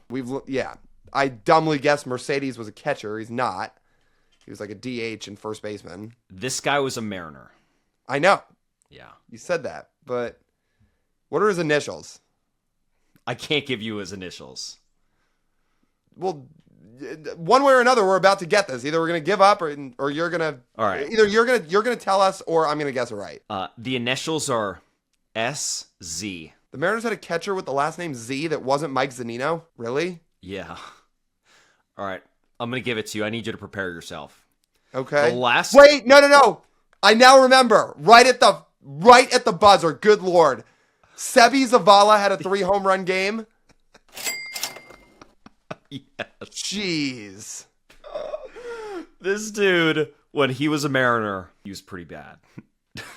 3 homers for 3 Sebi homers in a Zavala. game. Wow. I mean, I hope people stuck around to the end for that. Guess the last 20 players to make their MLB debut before age 20, not including Connor Griffin. This first one, 2018 National, that's Juan Soto. Juan Soto is the most recent. Yeah, I'd say it worked out. And he was arguably maybe one of the biggest surprises on here in terms of like debuting that year. People knew he was really good, but he like popped when he was 19. Well, remember the story was he was only supposed to be up for a few games, maybe 2 weeks, because they had an injury. And then they said, yeah, he's obviously going to go back to the minor leagues because he's going to need more time. Oh, he never went back. He played 8 AA games, if I remember that right. It's something crazy. Sometimes you just know. I mean, it's crazy he even got called up in the first place if they just needed somebody for a short amount of time. And what's crazy about him, too, is he wasn't their top prospect back then. Their prized possession prospect was Victor Robles. See how that turns out. Sometimes you got to play the games at the big league level at some point. Vic still turned himself into a decent MLB player, but not Juan Soto, unfortunately. Sure. Yeah. Victor Robles didn't get $765 million. He did not, no. I think he got 10 with an option. But good for him, though. Very happy for him, especially as a Mariners fans. Number 2, Rangers 2012. This is the number 1 prospect in baseball at this point. This is Jurickson Profar. Yeah, Jurickson Profar. Man, he had been on the circuit forever. I think he was a number 1 prospect 3 years in a row. He was also the star of a Little League World Series team for Curaçao. I mean, he had been in the public spotlight forever and just never lived up to that prospect hype. And he still, unfortunately, in one way or another, managed to keep himself at the top of the news cycle, even as recently as this year. No, he's been in the news cycle this year. Yeah, he has. The thing I think about him is like his career chain, like 10 years from now, is gonna be crazy. He's played at a ton of different places. We'll work that in at some point. We should, because off the top of my head, Rangers, Padres, Rockies, Braves, A's, not in that order, but there's been a couple others. Maybe it's those 5. Yeah, there's been more, I think. Number 3, a National in 2012. Another, I think no, he couldn't have been the number 1 prospect because Jurickson Profar was. This is Bryce Harper. Bryce Harper. Maybe they were number 1 prospects in different years. I don't know. Different years, different outlets. The Bryce Harper year, or maybe it was 2011, because 2011, who I'll just give this one away, this one is Mike Trout. Yeah, Mike Trout's number 4. He's the 4th most recent. There were 3 top prospects. One was Bryce Harper, one was Mike Trout, and one was Matt Moore. Remember that? Oh, a little bit. Where was Manny and all that? Machado. Wasn't he in the top 5? Not that high. Really? Mm-mm. I vividly remember those 3 being the top prospects in baseball. And Matt Moore, unfortunately, the only one who didn't work out to the sort of status of those other guys. But that was a pretty big story back then. Those 3 guys, they were going to duel it out in the big leagues forever. But unfortunately, only 2 of them made it to that point. Number 5, Diamondbacks in 2007. What I remember most about this player is that he was a shortstop when he came up, not an outfielder. This is Justin Upton. Yeah, Justin Upton, 2007. Number 1 pick, 19 years old when he debuted. Good career, maybe not of the pedigree of 19-year-old call-up number 1 pick type career, but a very good career. Hall of Very Good? Yeah, he's probably about in that range. He had 300 career homers, didn't he? That sounds right. I think he did. And yeah, you hit 300 home runs. You're Hall of pretty good. You might not be a Hall of Famer. And he played for a long time. Yeah. Probably Yeah, had he had decent WAR numbers. 325 career homers. Yeah, that makes sense. Number 6. Now is when it's going to get a little more difficult. A Ray in 2004 who debuted. I don't think this wouldn't have been David Price, because David Price was a rookie when the Rays went to the World Series the first time, right? If I remember that correctly. I think David Price was picked after this. So it could have been him. Would this have been Carl Crawford? It's not a bad guess, but no. You know what I'd tell you with this one? Apple doesn't fall that far from the tree. So he has a son? Well, Or he was somebody's son? family member. Family member as a Ray. I mean, think about the guys you've already guessed. Number 1 prospects. Honestly, think about the last guy you just guessed. That'll probably give it away. BJ Upton? BJ Upton is the Ray. Wow. I didn't realize he was a teenager when he debuted, but it makes sense. Maybe I think about this because Justin had a better career than BJ Upton did. No, Justin had the better career, but they were both prized prospects. Okay, Mets number 7, 2003. Oh, is this going to be Jose Reyes? Nice. Attaboy. Jose Reyes. Okay, did not know that one, but shout out Jose Reyes. By the way, guys, if you like this type of baseball trivia content, I need you to do 3 things. Like this video, subscribe and turn on the notification bell so you never miss an upload, and leave us a comment down below. Which one of these did you get right away? I know all these at the top, but as we keep going, I think this is going to get a lot harder for me. With those Mets, by the way, it was that mid-2000s level teams that had some success. I mean, they got close to the World Series. So I was going to say, just think about the best players on that team. David Wright didn't quite debut that early, but yeah, no. Reyes. And then the other guys were veterans, Beltran, Delgado, etc. So you think about that core of players, that would have been Reyes' era. And as you said at the beginning, they have to be like, to debut at this age, you need to be one of the best players in baseball, or at very least, one of the best prospects at the time. Right. I don't know anyone else who fit that. I feel like there's been like a reliever that has popped up and debuted that young. Maybe. Yeah. I will say, career-wise, you do not have to be some superstar to get up, because not everybody on this list worked out. And not every top prospect works out. That's the big lesson to be learned here. Braves in 01. I would skip this one and come back. Oh, you would? This can't be Chipper. No. Because he debuted way earlier than this. The Dodger in 98. You're not going to think of him as a Dodger. I mean, you will, but only a little bit. Oh, this is Adrian Beltre. Adrian Beltre. I was going to say, it's another Hall of Famer, and it was Beltre. I remember he debuted as a teenager. But the first 5 years of Dodgers, I think it was maybe even first 6 years of him as a Dodger, were not very good. Or not very good. He wasn't a star. He wasn't a Hall of Famer. Has this walk year at age 25. Pops off, and then, has never seen a Dodgers land again. Oh, and then from that point on, basically went on to be a Hall of Famer. Number 10, Pirates, 1998. Should I skip this one? No. I mean, you wouldn't think of this guy much of a Pirate, or much as a Pirate. You definitely think of him more with 2 other NL Central teams. Oh, Aramis Ramirez? Aramis Ramirez. Nice. Yeah, let's go. Did that whole 2 other NL Central teams hint give it all away? It did. I remembered, because it popped up on another trivia. We might have done him as a career chain. That's why. I mean, great career. Dude had crazy pop. But that would have given the hint that he was a Pirate at some point. I mean, again, like, great player, Aramis Ramirez. You don't think of him as a Pirate. So that's what made that one a little bit tough, is you're probably thinking about him as a Cub, and you're thinking about him as a Brewer, but not really as a Pirate. Another Brave here at 96. This 96 Braves team is obviously chocked full of stars. Chipper, Maddox, Smoltz, Glavine. This one you can definitely get. Honestly, just keep going down your list. You're listing off all these stars. Andrew Jones? Nice, Andrew Jones. Yeah. Wow, shout out Andrew Jones. I don't know how I'm doing this, to be honest. I don't know how I am. You're doing it because there's a lot of big names on here. For the ones you've gotten right, credit to you, because you haven't stumbled much, but you haven't had to think that hard. Not like some of the ones you're probably not going to get in the end. Number 12, a Marlin in 96. Now this brings me back to a point. Did Miguel Cabrera not debut as a teenager? I think he was 20, not 19. Ugh. I think. That's what makes me think that. Who else was a Marlin? 96? Maybe Dontrell Willis? No, not a bad guess. El Duque? No, not him either. This guy does live in Marlins history, though. Pretty boldly. Is this Jeff Conine? No, it's not him either. Jeff Conine was really good. But when you think about great Marlins memories or moments, this guy. Oh, because this is when Giancarlo Stanton debuted. Okay. Uh-huh. Yeah.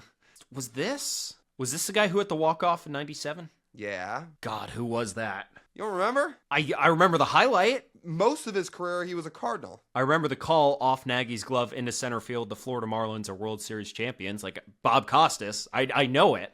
Who hit the ball? First letter E. Cardinals. Of his last name or his first name? First. Last name's R. E-R. Yeah, he had a solid career. I mean, again, this moment was as a Marlin, but a lot of his career, he was a Cardinal. Shortstop. Why am I not remembering this? I can hear people yelling at you in the comments. E-R? I mean, again, this was a famous moment. I know. And I essentially got everyone else except him in this moment. You want me to give you the first name and I'll let you complete it? Sure. Edgar Oh, Renteria. Renteria. Yeah. I don't think I was going to get that one, to be honest. Like, I know Edgar Renteria, but I don't think I was guessing that. But once you had the note of he was the guy that had the Marlins walk-off single in the World Series, I figured you'd know it. Well, I tried. I would definitely skip the next one. You've never heard of him before? I'll tell you at the end. I would skip it. Okay. This Mariner in 94, this is A-Rod. That's A-Rod. Alex 18 Rodriguez. years old. Yeah. 18. Could you imagine somebody debuting at 18 now? No, it would not happen. Because even Connor Griffin, he's set to turn 20 at the end of April. So he's debuting at 19, which is a massive, massive testament and credit to him. But he is close to that age 20 range, where you think about an 18-year-old debuting now, it's unheard of. He played 2 full seasons in the minors, Connor, I think. One. 1 full season? Yeah, because he was drafted in 24. He was drafted in 24. He was in the Bazana draft. He played all of 25 in the minors, tore it up, and now he's in the big leagues. Even in that case, though, that's more time than what A-Rod spent in the minors, because A-Rod was the number 1 overall pick in 1993, and then a year later. Do you have the date in front of you when he debuted? A-Rod? Yeah. Pull it up. A-Rod debuted on July the 8th. So he was 18 years and 346 days old. So close to 19, but still 18 years old. But also what that number doesn't tell you is that A-Rod spent essentially the next 2 years still in the minors. Yeah, because he was back and forth a little bit, and he wasn't consistently starting. It was 96 when everything popped off. When he actually started playing a lot, and he was really good. The other years, he was a bench player, essentially, on the roster. Rangers in 91. Is this one going to be Pudge Rodriguez? Pudge Rodriguez, yeah. Hell yeah. Another Hall of Famer. Yeah. See, you're going through this list. There's a lot of Hall of Fame players on here. There's the soon-to-be guys, eventually. It's Soto, Harper, Trout. You've got, Beltre. You've got Andrew Jones. You've got A-Rod's a Hall of Fame caliber player. Pudge. Like, there's a lot of Hall of Fame guys on this list. Is 89 Juan Gonzalez? Nice. I was going to say, I didn't know if you'd remember that one or not, but I was going to say, won 2 MVPs. Really good player, Juan Gonzalez. Why I remember that? Because he took an MVP from A-Rod in 96.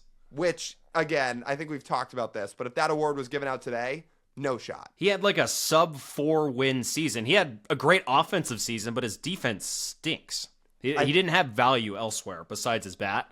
Meanwhile, A-Rod and Griffey, who finished second and third in MVP, if I remember that correctly, were center fielders and shortstops playing at the top of their game and were worth over 9 wins. I was going to say, I'm pretty sure A-Rod had at least an 8-WAR season that year you're talking about. And Griffey I think Griffey led the league in WAR that year and didn't win. Yeah. And then A-Rod was arguably even better. Right. But shout out Juan Gonzalez. Speaking of Ken Griffey Jr., number 17, that would be the kid himself. Yeah. Ken Griffey Jr., 1989. And that was 2 years after he was drafted? Because he was in 87? Yeah. Yeah, he was basically up at the start of the year with them. I think he was on the opening day roster. And then never looked back. 18, a Brewer. Brewer, a Blue Jay, and Cleveland. This last guy, this Brewer you're looking at, this would be the last one I think you have much of a chance to get. This Brewer you think of much more as a Yankee and a Marlin, probably. Yankee and a Marlin. Is this going to be... I mean, who when we were debuted as a Brewer? I mean, when we were growing up, he was with the Tigers toward the end of his career, so you might remember him there a little bit too. Oh, David Wells? No, it's a hitter. Was Wells ever a Tiger? I don't think he was. I don't think so. No, I don't think so.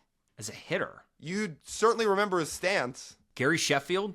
Gary Sheffield, yeah. He started as a Sheffield Brewer. was a Brewer?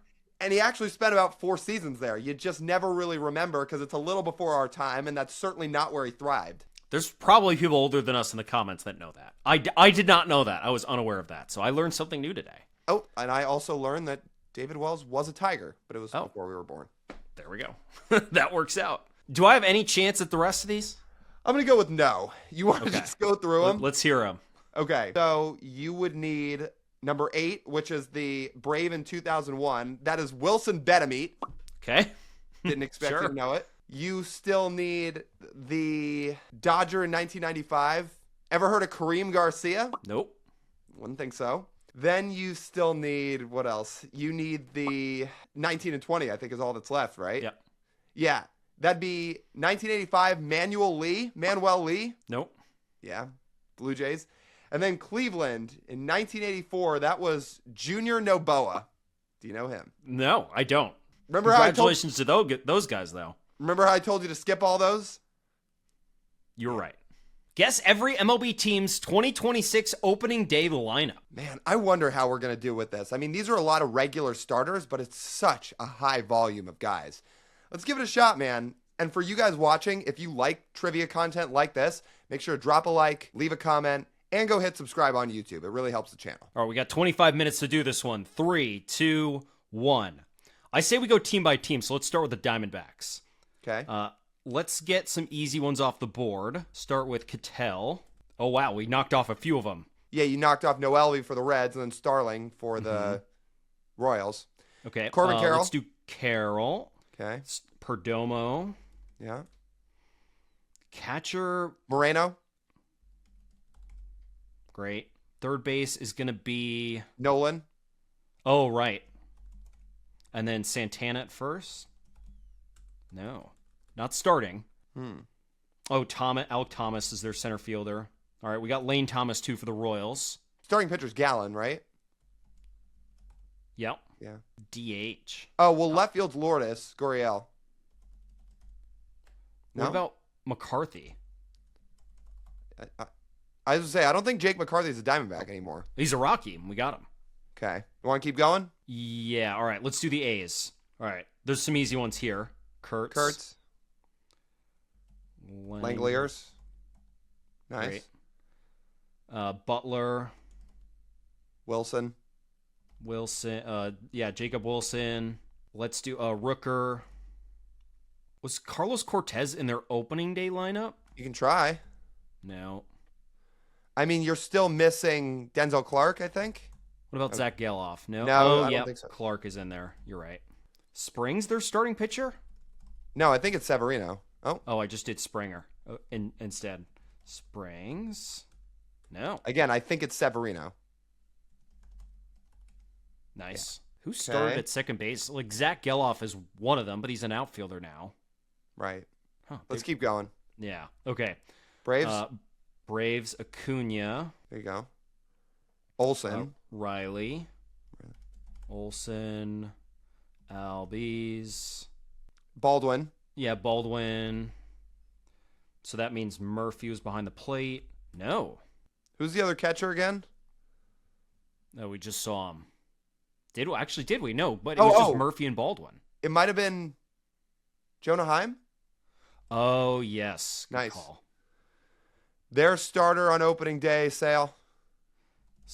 Is Nick Allen their starting shortstop on opening day? No. So left fielder, shortstop, center field. Oh, Michael Harris. Yeah. Nice. That one was questionable because he was hurt. He's been hurt for a bit this year. Yeah. So left field and third base? No, shortstop. Profar. Right? No, he never played this year. I don't think. Or wait, did he? He's still under contract. I know, but did he get suspended before the season started? Yes, he did in the WBC. Right. You're right. All right, let's keep going. Orioles. Gunnar. Henderson. Cowser. Basayo. Adley. Great. Okay. Mountcastle? If I could spell it right. No. So the problem with them is they've had guys hurt this year. Like Holiday hasn't played yet, and I don't think Westberg's played yet. Kobe Mayo. Kobe Mayo, okay. I don't think Westberg's played yet, right? Let's see. No. Shane Baz, their opening day starter? No. Eflin? No. No. Boz, Eflin. Uh, Oh, no. Kramer got sent down. Bradish? no. No. Oh, no. Grayson Rodriguez got traded. No, yeah, so he's gone too. Huh. Oh, no. Uh-oh. Let's try Kerstad. No? No. Wow. Oh, Taylor Ward. There we go. Oh, there you go. Well, Pete, actually, we should have started with that. Great. Yeah. Yeah, second base. Mateo? No. No. All right, let's move on. Okay. Red Sox. Anthony. Duran. Abreu. Rafaela. Catcher is Narvaez. Well, Crochet. Yeah. First base. Tristan Casas back at first this year? No. Oh, no, it's Contreras. Yeah. Meyer. No. No. Wait, you're spelling it wrong. It's Mayer. Oh. Or maybe you did spell it right. I don't know. Oh, and Story. Third base. Oh, Durbin. Oh, good call. And second base. Is it Campbell? No, I don't think. You can try. No. Just come back. We got to speed this up a little bit. Okay. Yeah, very much. Cubs. Bush. Bush. Bregman. Horner. Hap. Horner. Crow Armstrong. Again. Horner. Yeah. Swanson. Kelly. Opening day starter was Boyd? Nice. Suzuki. Saya? No? No. Ballesteros? Ballesteros.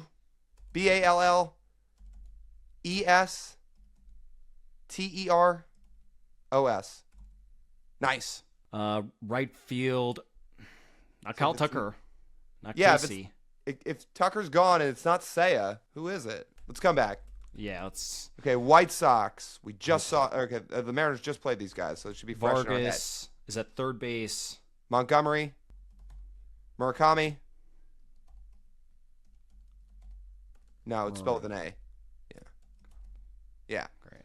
Sosa? Grichuk was not on their opening day roster. No, Grichuk started with the Yankees, I think. Huh. Sosa?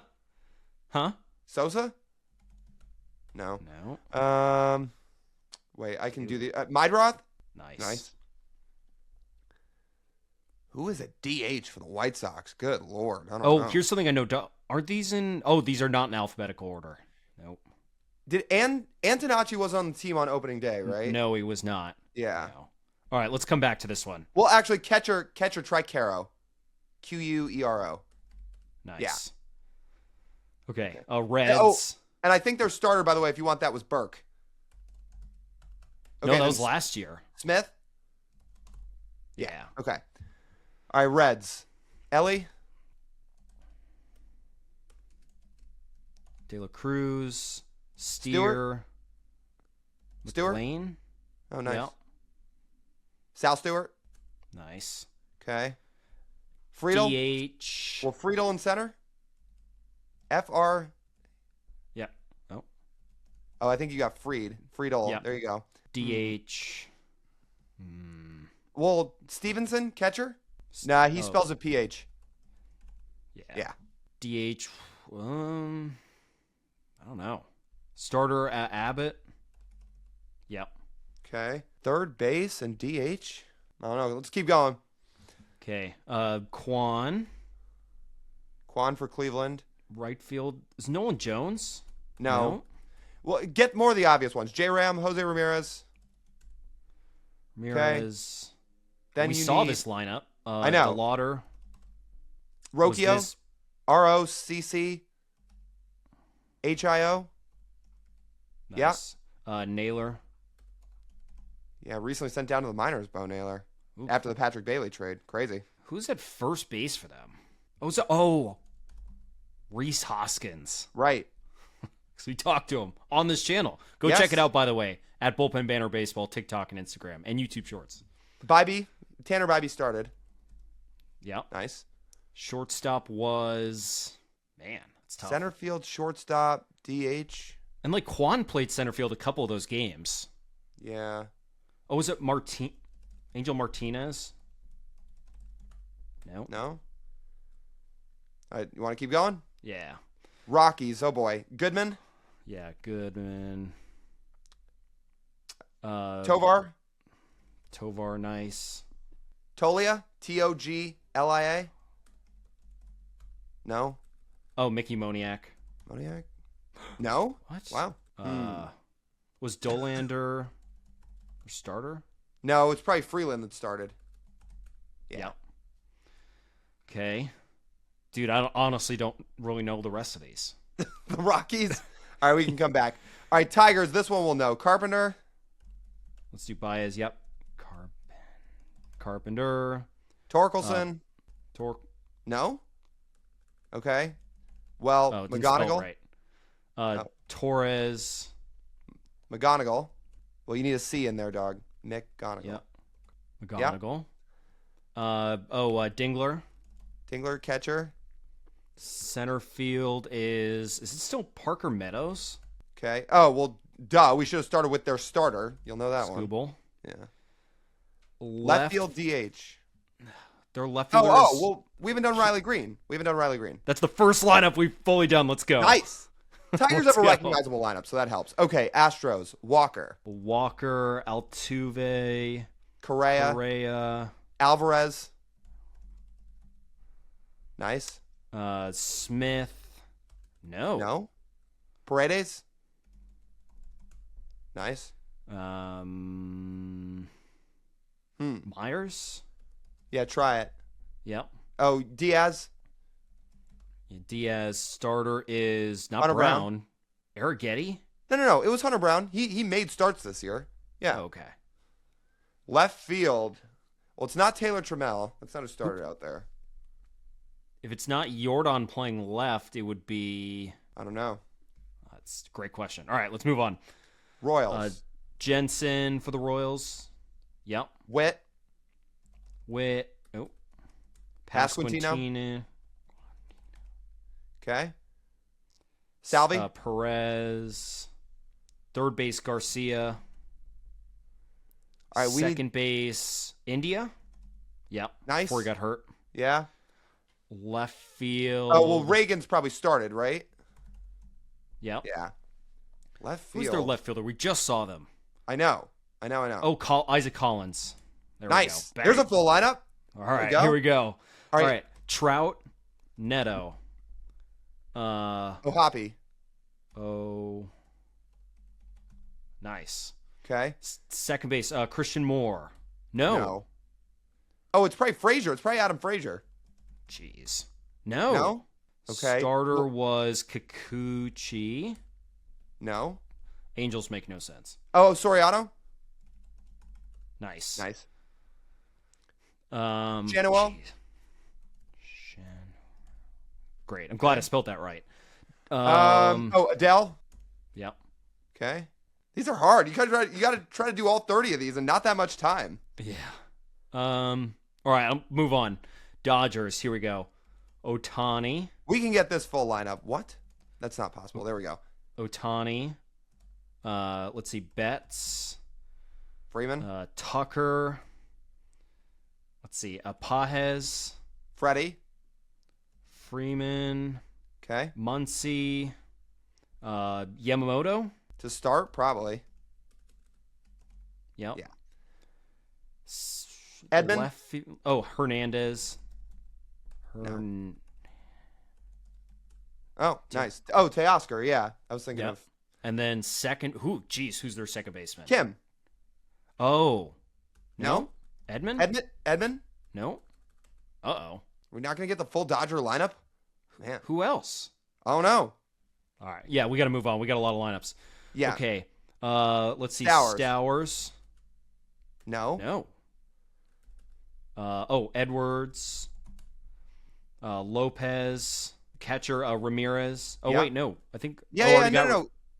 He Already just got him. got sent down. On opening day, I think it was Augustine Ramirez. Yeah, it was. We already got him. Oh, okay.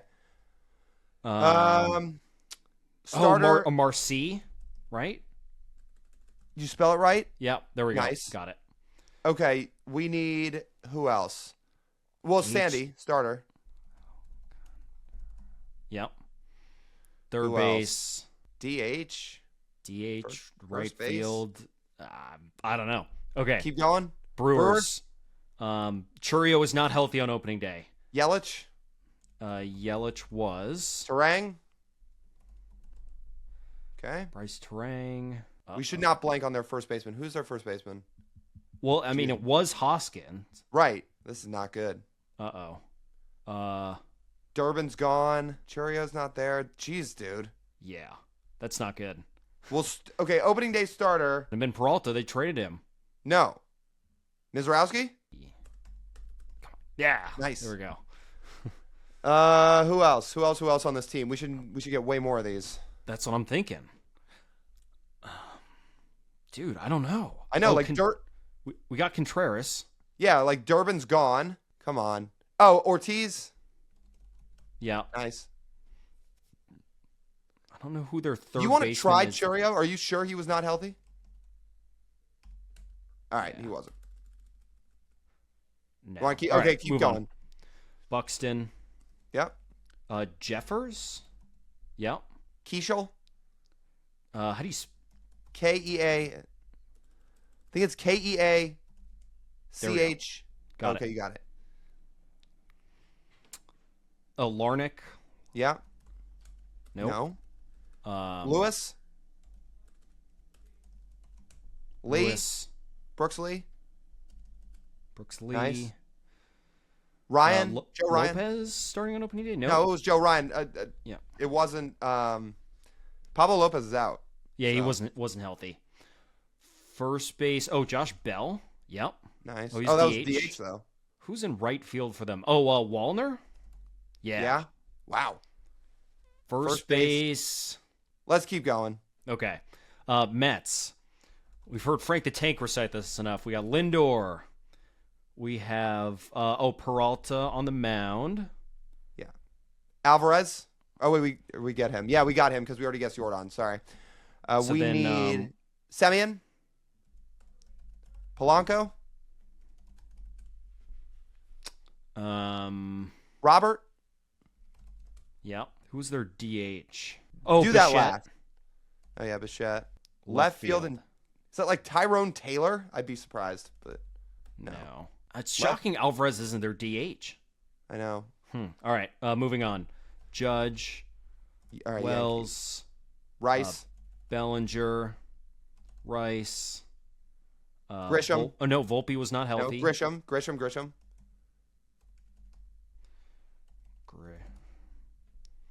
Stanton. Stanton. Sure. McMahon. Oh, Caballero. And I think McMahon at third. Oh, we got that whole lineup. Nice. All right, All right, Phillies. Phillies. Turner. Schwarber. Or Turner. Boom. Harper. Schwarber. Stott. Stott. Sosa. Kepler. Oh no, we tried a Sosa already. No, Kepler suspended. Can't do Kepler. Marsh. Real Muto. Okay, who's their center fielder then? Well, we tried Sosa. Crawford. Justin Crawford. Nice. And then on the mound would have been not Wheeler, Luzardo? not Nola, Luzardo. Oh, it would have been Sanchez. Oh, Christopher Sanchez. Yeah, there we go. Nice. There's another full lineup. Pirates. Skeens. Cruz. O'Neill. Cruz. Reynolds. Griffin. Griffin was not up on opening day. Oh right, no, he wasn't. All right, move. Let's oh, move here, on. it's like Triolo. Nice. There's others. Henry Davis. Yeah. Nice. Oh, Okay. O'Hearn. Yeah. Nice. Nick Nick Gonzalez. Nice. Nice. All right. You want to stop there? Yeah, let's do Machado. Okay. Padres. Yeah. Tatis. Merrill. Bogarts. DH is Gavin Sheets. Starting pitcher is King. Nope. Pavetta? There you Yeah. go. Second base, Kim? No. No. Who It's catches for them? It's- Maldonado? No, it's what's his name? He was a Campusano. Okay, maybe not. Nope. Moving on. Yeah. Okay. Giants. Chapman. Devers. Adames. Already got Lee. Webb. Yeah, Jung-Hoo Lee's not in center. Who is? Are you? Oh yeah. I don't know. Wilmer Flores? Nope. Eldridge? No, he was not. Well, Bailey, catcher. Yep. Who's at first base? Oh, how about Helio Ramos? Yeah. Nice. All right, moving on. Yeah. Okay, Mariners one we should get. Donovan. Cal. Julio. Rodriguez. Naylor. Oh, we got him. Arena. Naylor. We got it. We got Josh Naylor already because we got Bo. Yeah. Luke Rayleigh. Rayleigh. Canzone. Canzone. Gilbert. Young. Gilbert. Crawford. All right, we got at least 200 of these. Oh, wait, no. no. JP. You're right. It's Rivas. It's Rivas because JP was hurt. Yep. Okay. Cardinals. Where Got do we want to Walker. start? Yeah, Walker. Weatherholt. I think there's no A after the E. Yeah. Nice. DH. Church. Yeah. Okay. Starting pitchers. Man, I don't know. Okay, let's move on. Let's do Rays? Caminero, Diaz. No. Walls. Pepio, opening day starter? No, he hasn't pitched all year. Walls. Nope. I don't know. Okay, Rangers. We can get more of the Rangers. Nimmo. Seager, Nimmo. Young. Jung. Yep. Berger. Catcher is Berger first. Jake Berger. Who catches? Jansen. Higashioka and Jansen. Okay. yep. Starter Left. DeGrom. Oh, Evaldi? yep. Okay. Oh, we're going to run out of time. We have 15 seconds. Ugh. Blue Jays, we could have gotten a lot of Springer. Guerrero. Yep. Barger. Lucas. We're going to run out of time. Damn. Ugh. Well, how do we do? But we got to this, we got to 27 of the lineups. All right, so here, scroll all the way up. How do we compare to everybody else? All right, well, we did better than normal. Better than normal, but I feel like we could have done a lot better. I think we took too much time at the start, like the Carlos Santanas. I thought we guessed Carlos Santana. Well, you must have spelled it wrong. It's going That too is- fast. I mean, that is hard. It's a lot of names you obviously know, but the time limit and trying to get through all of them, yeah, it's hard. Like Soderstrom we should have gotten. I don't know if I was going to get Everson Pereira with the White Sox. That would have been too hard. Sure. Benintendi we could have gotten. Oh, I forgot my favorite player of all time, Daniel Schneemann. I mean, honestly, with the last two, it just became about we ran out of time. I think we would have gotten the whole Blue Jays lineup eventually. Guess the MLB players that are striking out the most in 2026. This is a big list to tackle. I see a White Sox infielder at number 4, Munetaka Murakami. He is number 4. Listen, he has been electric, but it comes with some strikeouts. I wouldn't say people are wrong about a lot of his strikeout problems. Had him in Japan, definitely was going to have them in MLB as well, but he's crushing the ball. This Rockies catcher, this is going to be Hunter Goodman. Hunter Goodman, honestly, similar to Murakami. Ton of power, but it comes with strikeouts. Now, these top 2, are they going to have Byron Buxton at number 2? Not Buxton. This guy struck out a pretty good amount last year, too. Like, he's definitely got swing and miss in his game. Oh, this is, Matt Wallner. It's Matt Wallner at number 2, yeah. He's definitely the same profile as those guys. This dude hits the ball a long, long way, but he's huge. So these big guys have really big strike zones, and if you have a big strike zone, you're easier to strike out. Unless you're Aaron Judge. But even he strikes out. Dude, this guy at number 1, I don't know if you'd ever guess. Have I heard of him before? Well, of course you've heard of him. I don't really think of him as being the guy that would strike out the most in the league. Sal Frelick? No. Yelich? No. I mean, Frelick was probably a closer guess because this guy was a first rounder. Garrett Mitchell? Garrett Mitchell, yeah. Would you have ever thought he's striking out the most in the league? I would say Frelick is less likely. Because Sal's always been known as more of a contact guy, and he's small. So therefore, small strike zone. Garrett Mitchell is, I think, at least 6 foot. Sure. Maybe I'm wrong and I just don't know ball, but I just don't think of him as being the strikeout king of Major League Baseball. And again, we're only a month and a half into the year, but still, it's crazy. This Pirates outfielder at number 5 is going to be O'Neal Cruz. Yeah, it's O'Neal Cruz. Okay. Another guy that's going to swing and miss a lot. I would have been surprised if Brian Reynolds, even if he was off to a really slow start, which I don't think he is, would be above O'Neal Cruz, because that dude strikes out a ton. Red Sox infielder number 6, Trevor Story. Yeah. Number 7 is another White Sox outfielder. Man, I just saw this team. So it couldn't be Antonacci. He just got called up. So that would make it... Would this be like a bench player we saw? Is this Randall Grichuk? No, it's not. This is also because I can't remember the other White Sox outfielders. You know what? Is this White Sox outfielder going to be... This might be a dumb guess, because I don't remember even seeing him this weekend. Is this going to be Benintendi? Yeah, Andrew Benintendi. Whoa! Talk about someone who used to not strike out at all. Striking out 32% of the time. That's what we call White Sox magic. Listen, he got his contract. He got his money. The White Sox paid him more than any player in franchise history. And, well, the rest is history. Look, I can't hate the player, hate the game. Yeah, he hasn't lived up to that contract. I think that's safe to say. Yeah, I think that's pretty safe to say, too. We have a Royal catching. This is going to be Carter Jensen. The rookie, yeah. Carter Jensen. He's got some pretty prestigious power. By the way, guys, if you like this type of baseball trivia content, need you to do a couple of things. Hit the subscribe button, turn on the notification bell, like the video, and then go leave us a comment down below. Which one of these was the easiest for you to guess? Which one was the hardest to guess? Number 9, Phillies DH, Kyle Schwarber. Yeah, it's Kyle Schwarber. Jensen, by the way, just to quickly get back to him, I mean, you should probably expect a little bit of a slower pace than he had at the end of last year, because I'm sure there's more of a scouting report on him, but there's a lot of strikeouts there. I don't know, like, maybe it wasn't fair to assume he was just going to come out guns blazing like he did at the end of 25, but it's just been a little bit of a slower start. He has like 70 grade power, though, right? Oh, he's got huge power. It just hasn't fully been on the display it was last year by any stretch. And not to say it was going to go at that rate again, but I guess I thought he might have a better chance to straight up win Rookie of the Year.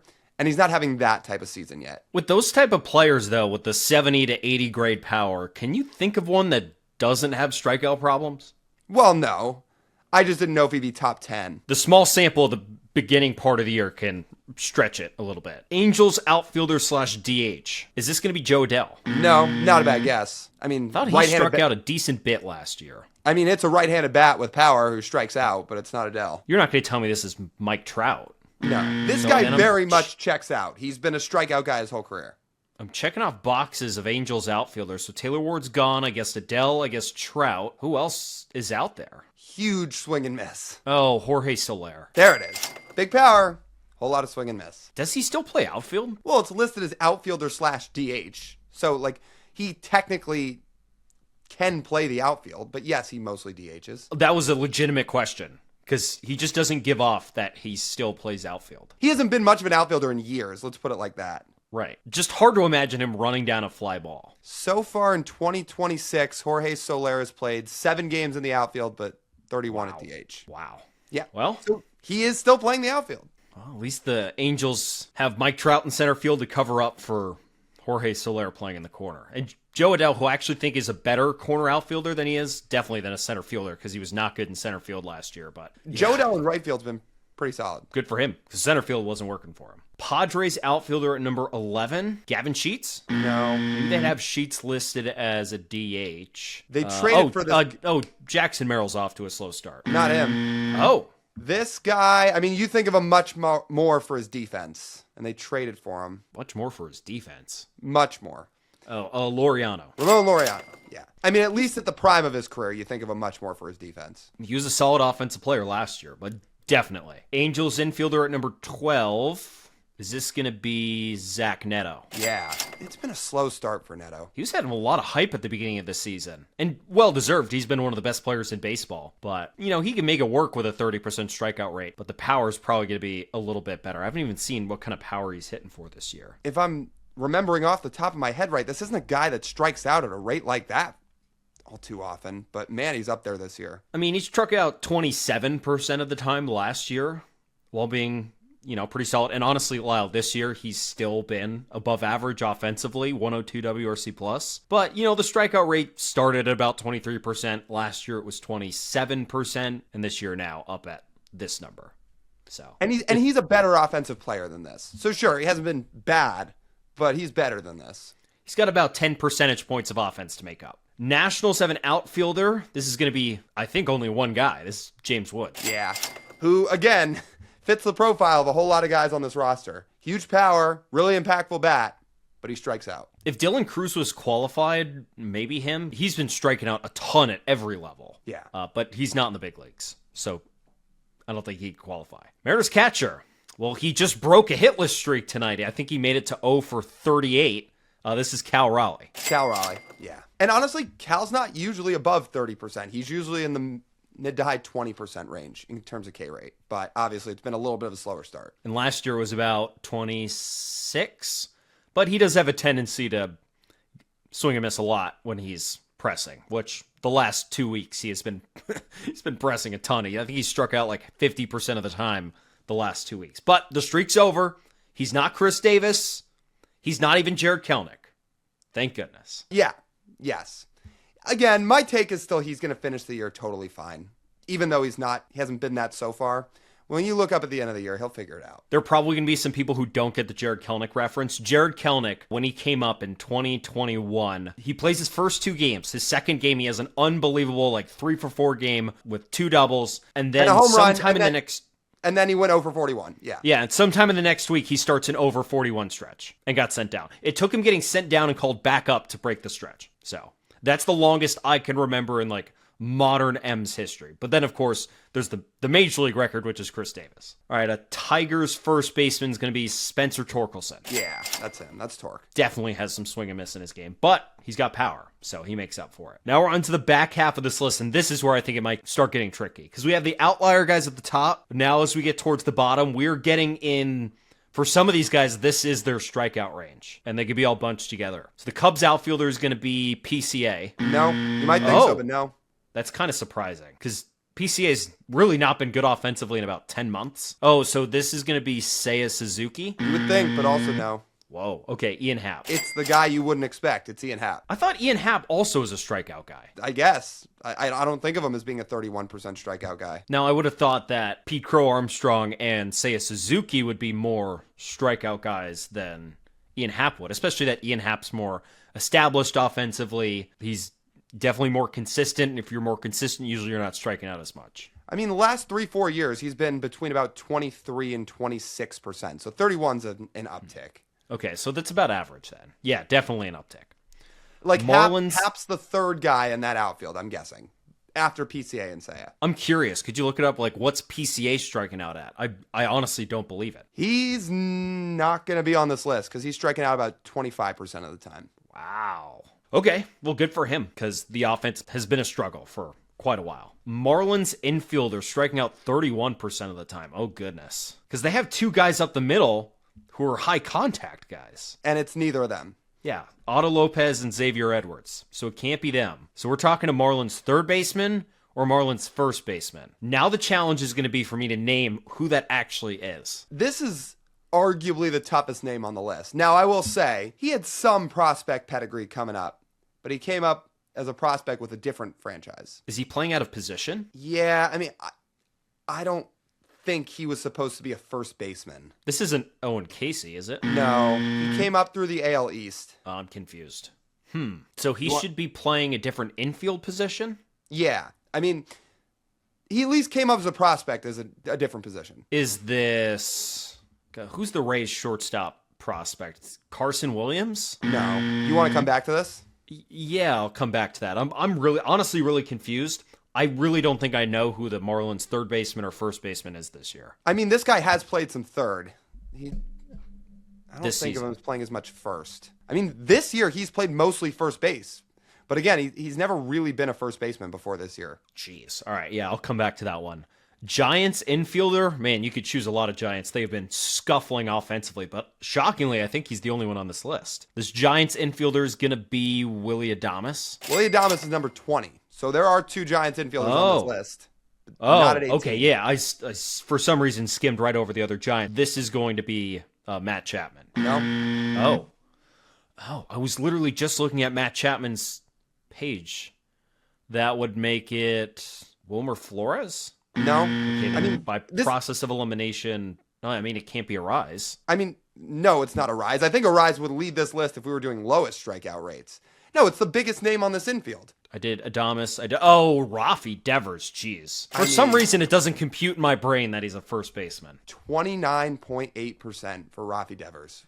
What has happened to this guy? Dude, the stock on the Giants infield is in the absolute gutter. Look at these seasons that Willy Adames, Matt Chapman, and Rafi Devers are getting off to collectively. It's bad. I mean, if you were just naming guys, which honestly half our channel is, it's just guys naming dudes. But if you were just going to have a guy off in terms of reading infields for every team, you just look at the name brands on the Giants infield and you'd be like, this is sick. Matt Chapman, Willy Adames, Rafi Devers. But all 3 of them, oof, not playing up to their par. No, it's been bad. And Rafi especially. I mean, we are talking about legitimately one of the best hitters in the entire sport with Boston, who has not been that since getting to San Francisco. And he's not getting any younger. He doesn't play defense, and he's owed over $200 million. Oh, I mean, he's going to be a DH for the next decade. So he better hit, and if he's not going to hit, it's going to go down as one of the worst contracts of all time. And as bad as that trade was flamed in the moment, I mean, the Red Sox might look like a genius if it turns out that Rafi is just not adjusting well away from Boston.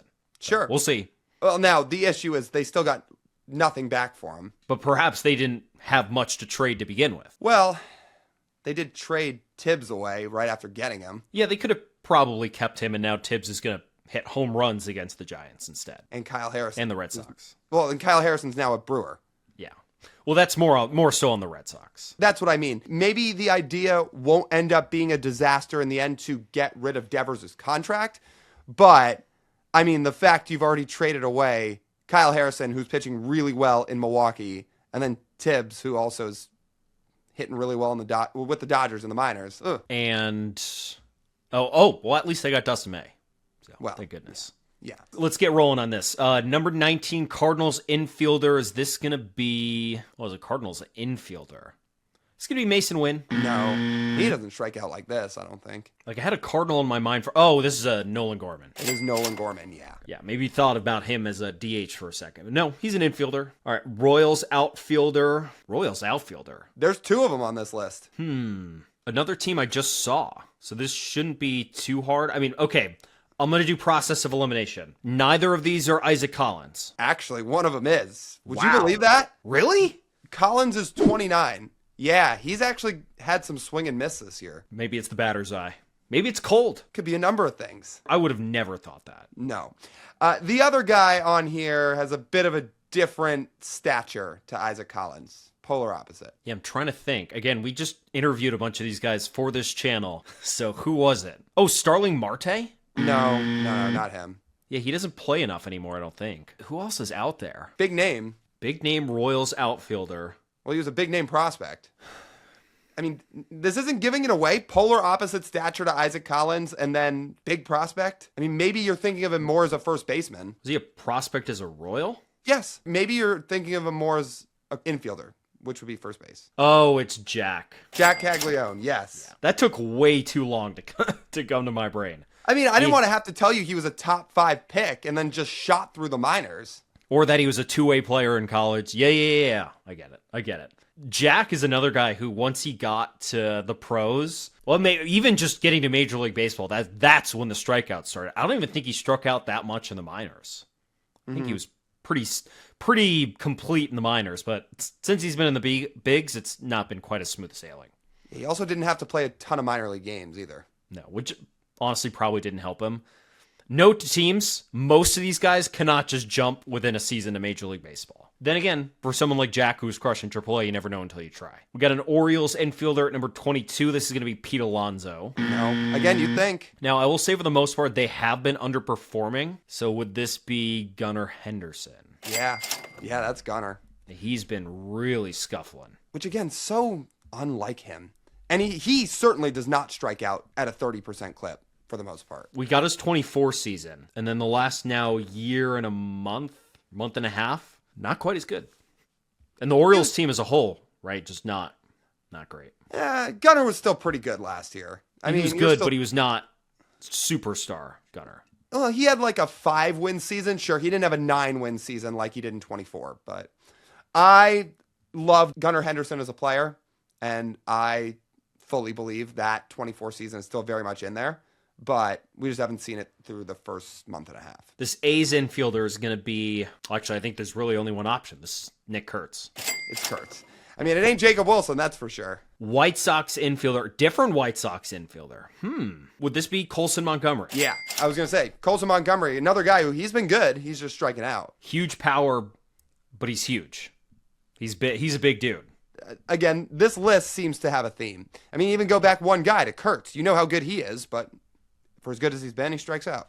Yeah, he's 6'6". His strike zone's bigger than 95% of players in Major League Baseball. So, yeah, it'll happen. Yankees infielder. Oh, this is going to be Ryan McMahon. No, it's a good guess. Usually McMahon would be on a list like this and usually strikes out, but this isn't him. Well, Volpe doesn't qualify unless he does. He's barely played in the big leagues this year. Yeah, that's what I thought. Caballero does not strike out this much, so that makes this Jazz Chisholm. It's Jazz. And Ben Rice has been arguably the best hitter in baseball. I would be shocked if the best hitter in baseball through a month and a half was striking out 29% of the time. Dude, what a story. Shout out Ben Rice.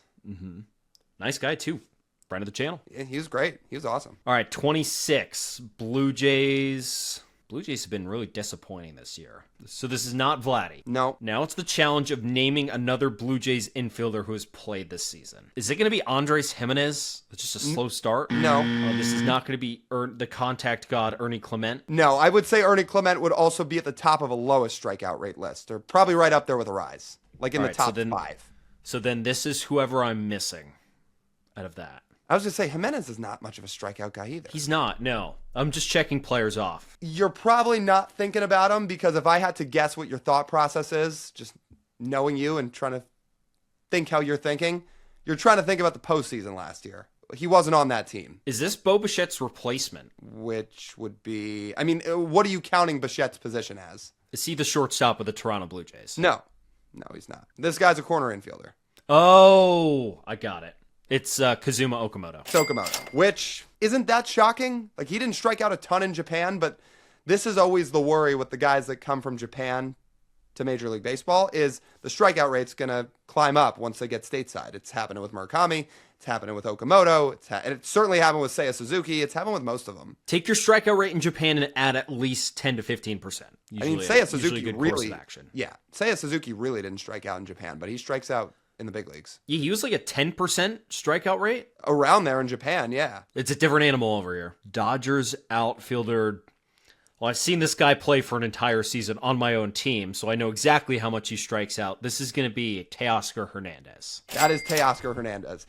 Again, stick with the theme. You know Teo can hit for impact, but he strikes out. One of the streakiest players you'll see. There are points where he looks like if you underhanded him the baseball, he couldn't make contact. And then there are points where he looks like he should win the MVP. More so with the Dodgers than with the Mariners, but yeah. Astros outfielder, Cam Smith. It is Cam Smith. And then let's close out before I have to go back. Rockies infielder. It's going to be Michael Tolia. No, not him. This guy was a pretty good prospect. Did the Rockies add this guy this year? No, he came up with the Rockies, stayed with the Rockies. I don't think it's Tovar, is it? It is Tovar. Oh, it is. Oh, I thought that was too obvious. Or no. I thought too obviously not.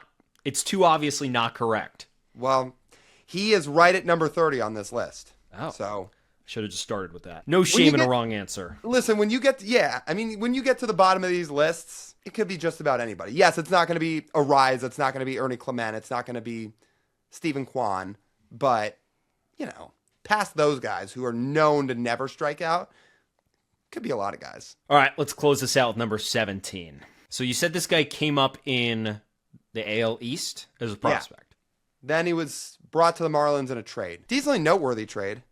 I'm trying to remember what trade that was. The notable trade I can think of for the East is Kyle Stowers getting traded, who was a prospect, but he's a Marlins outfielder. He's not a Marlins corner infielder. You've got the right trade because Kyle so he was Stowers in that trade. Yeah, he was traded for Trevor Rogers, who went to Baltimore, who went along with him. Now it's just name the Orioles infield prospect. Let's name him.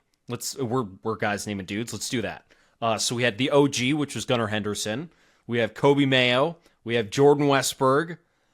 Joey Ortiz was traded to the Brewers. Well, Ortiz is, at least he got traded. You're currently naming guys that are obviously still with the Orioles. I know, but I'm just checking them all off. The Orioles had so many infield prospects that I'm just going through all of them. So that leaves me with... Do you want the initials? Sure. CN? Oh, Connor Norby. Close it out. Connor Norby is your final player. Yeah. Forgot about him. I mean, well, he hasn't played much first base in his life until this year, so I get it. Thank you guys for watching another one of our videos. If you've made it this far, you might as well hit the like button and leave us a comment below which guess was the hardest. Make sure to subscribe and turn on the notification bell so you never miss an upload. If you want to watch all of our trivia, we've compiled it all for you. You just got to click right here. And if you want to listen to Lau and I talk more baseball, we do a Mariners podcast. That'll be right here. Thank you guys so much for watching. We'll talk to y'all next time.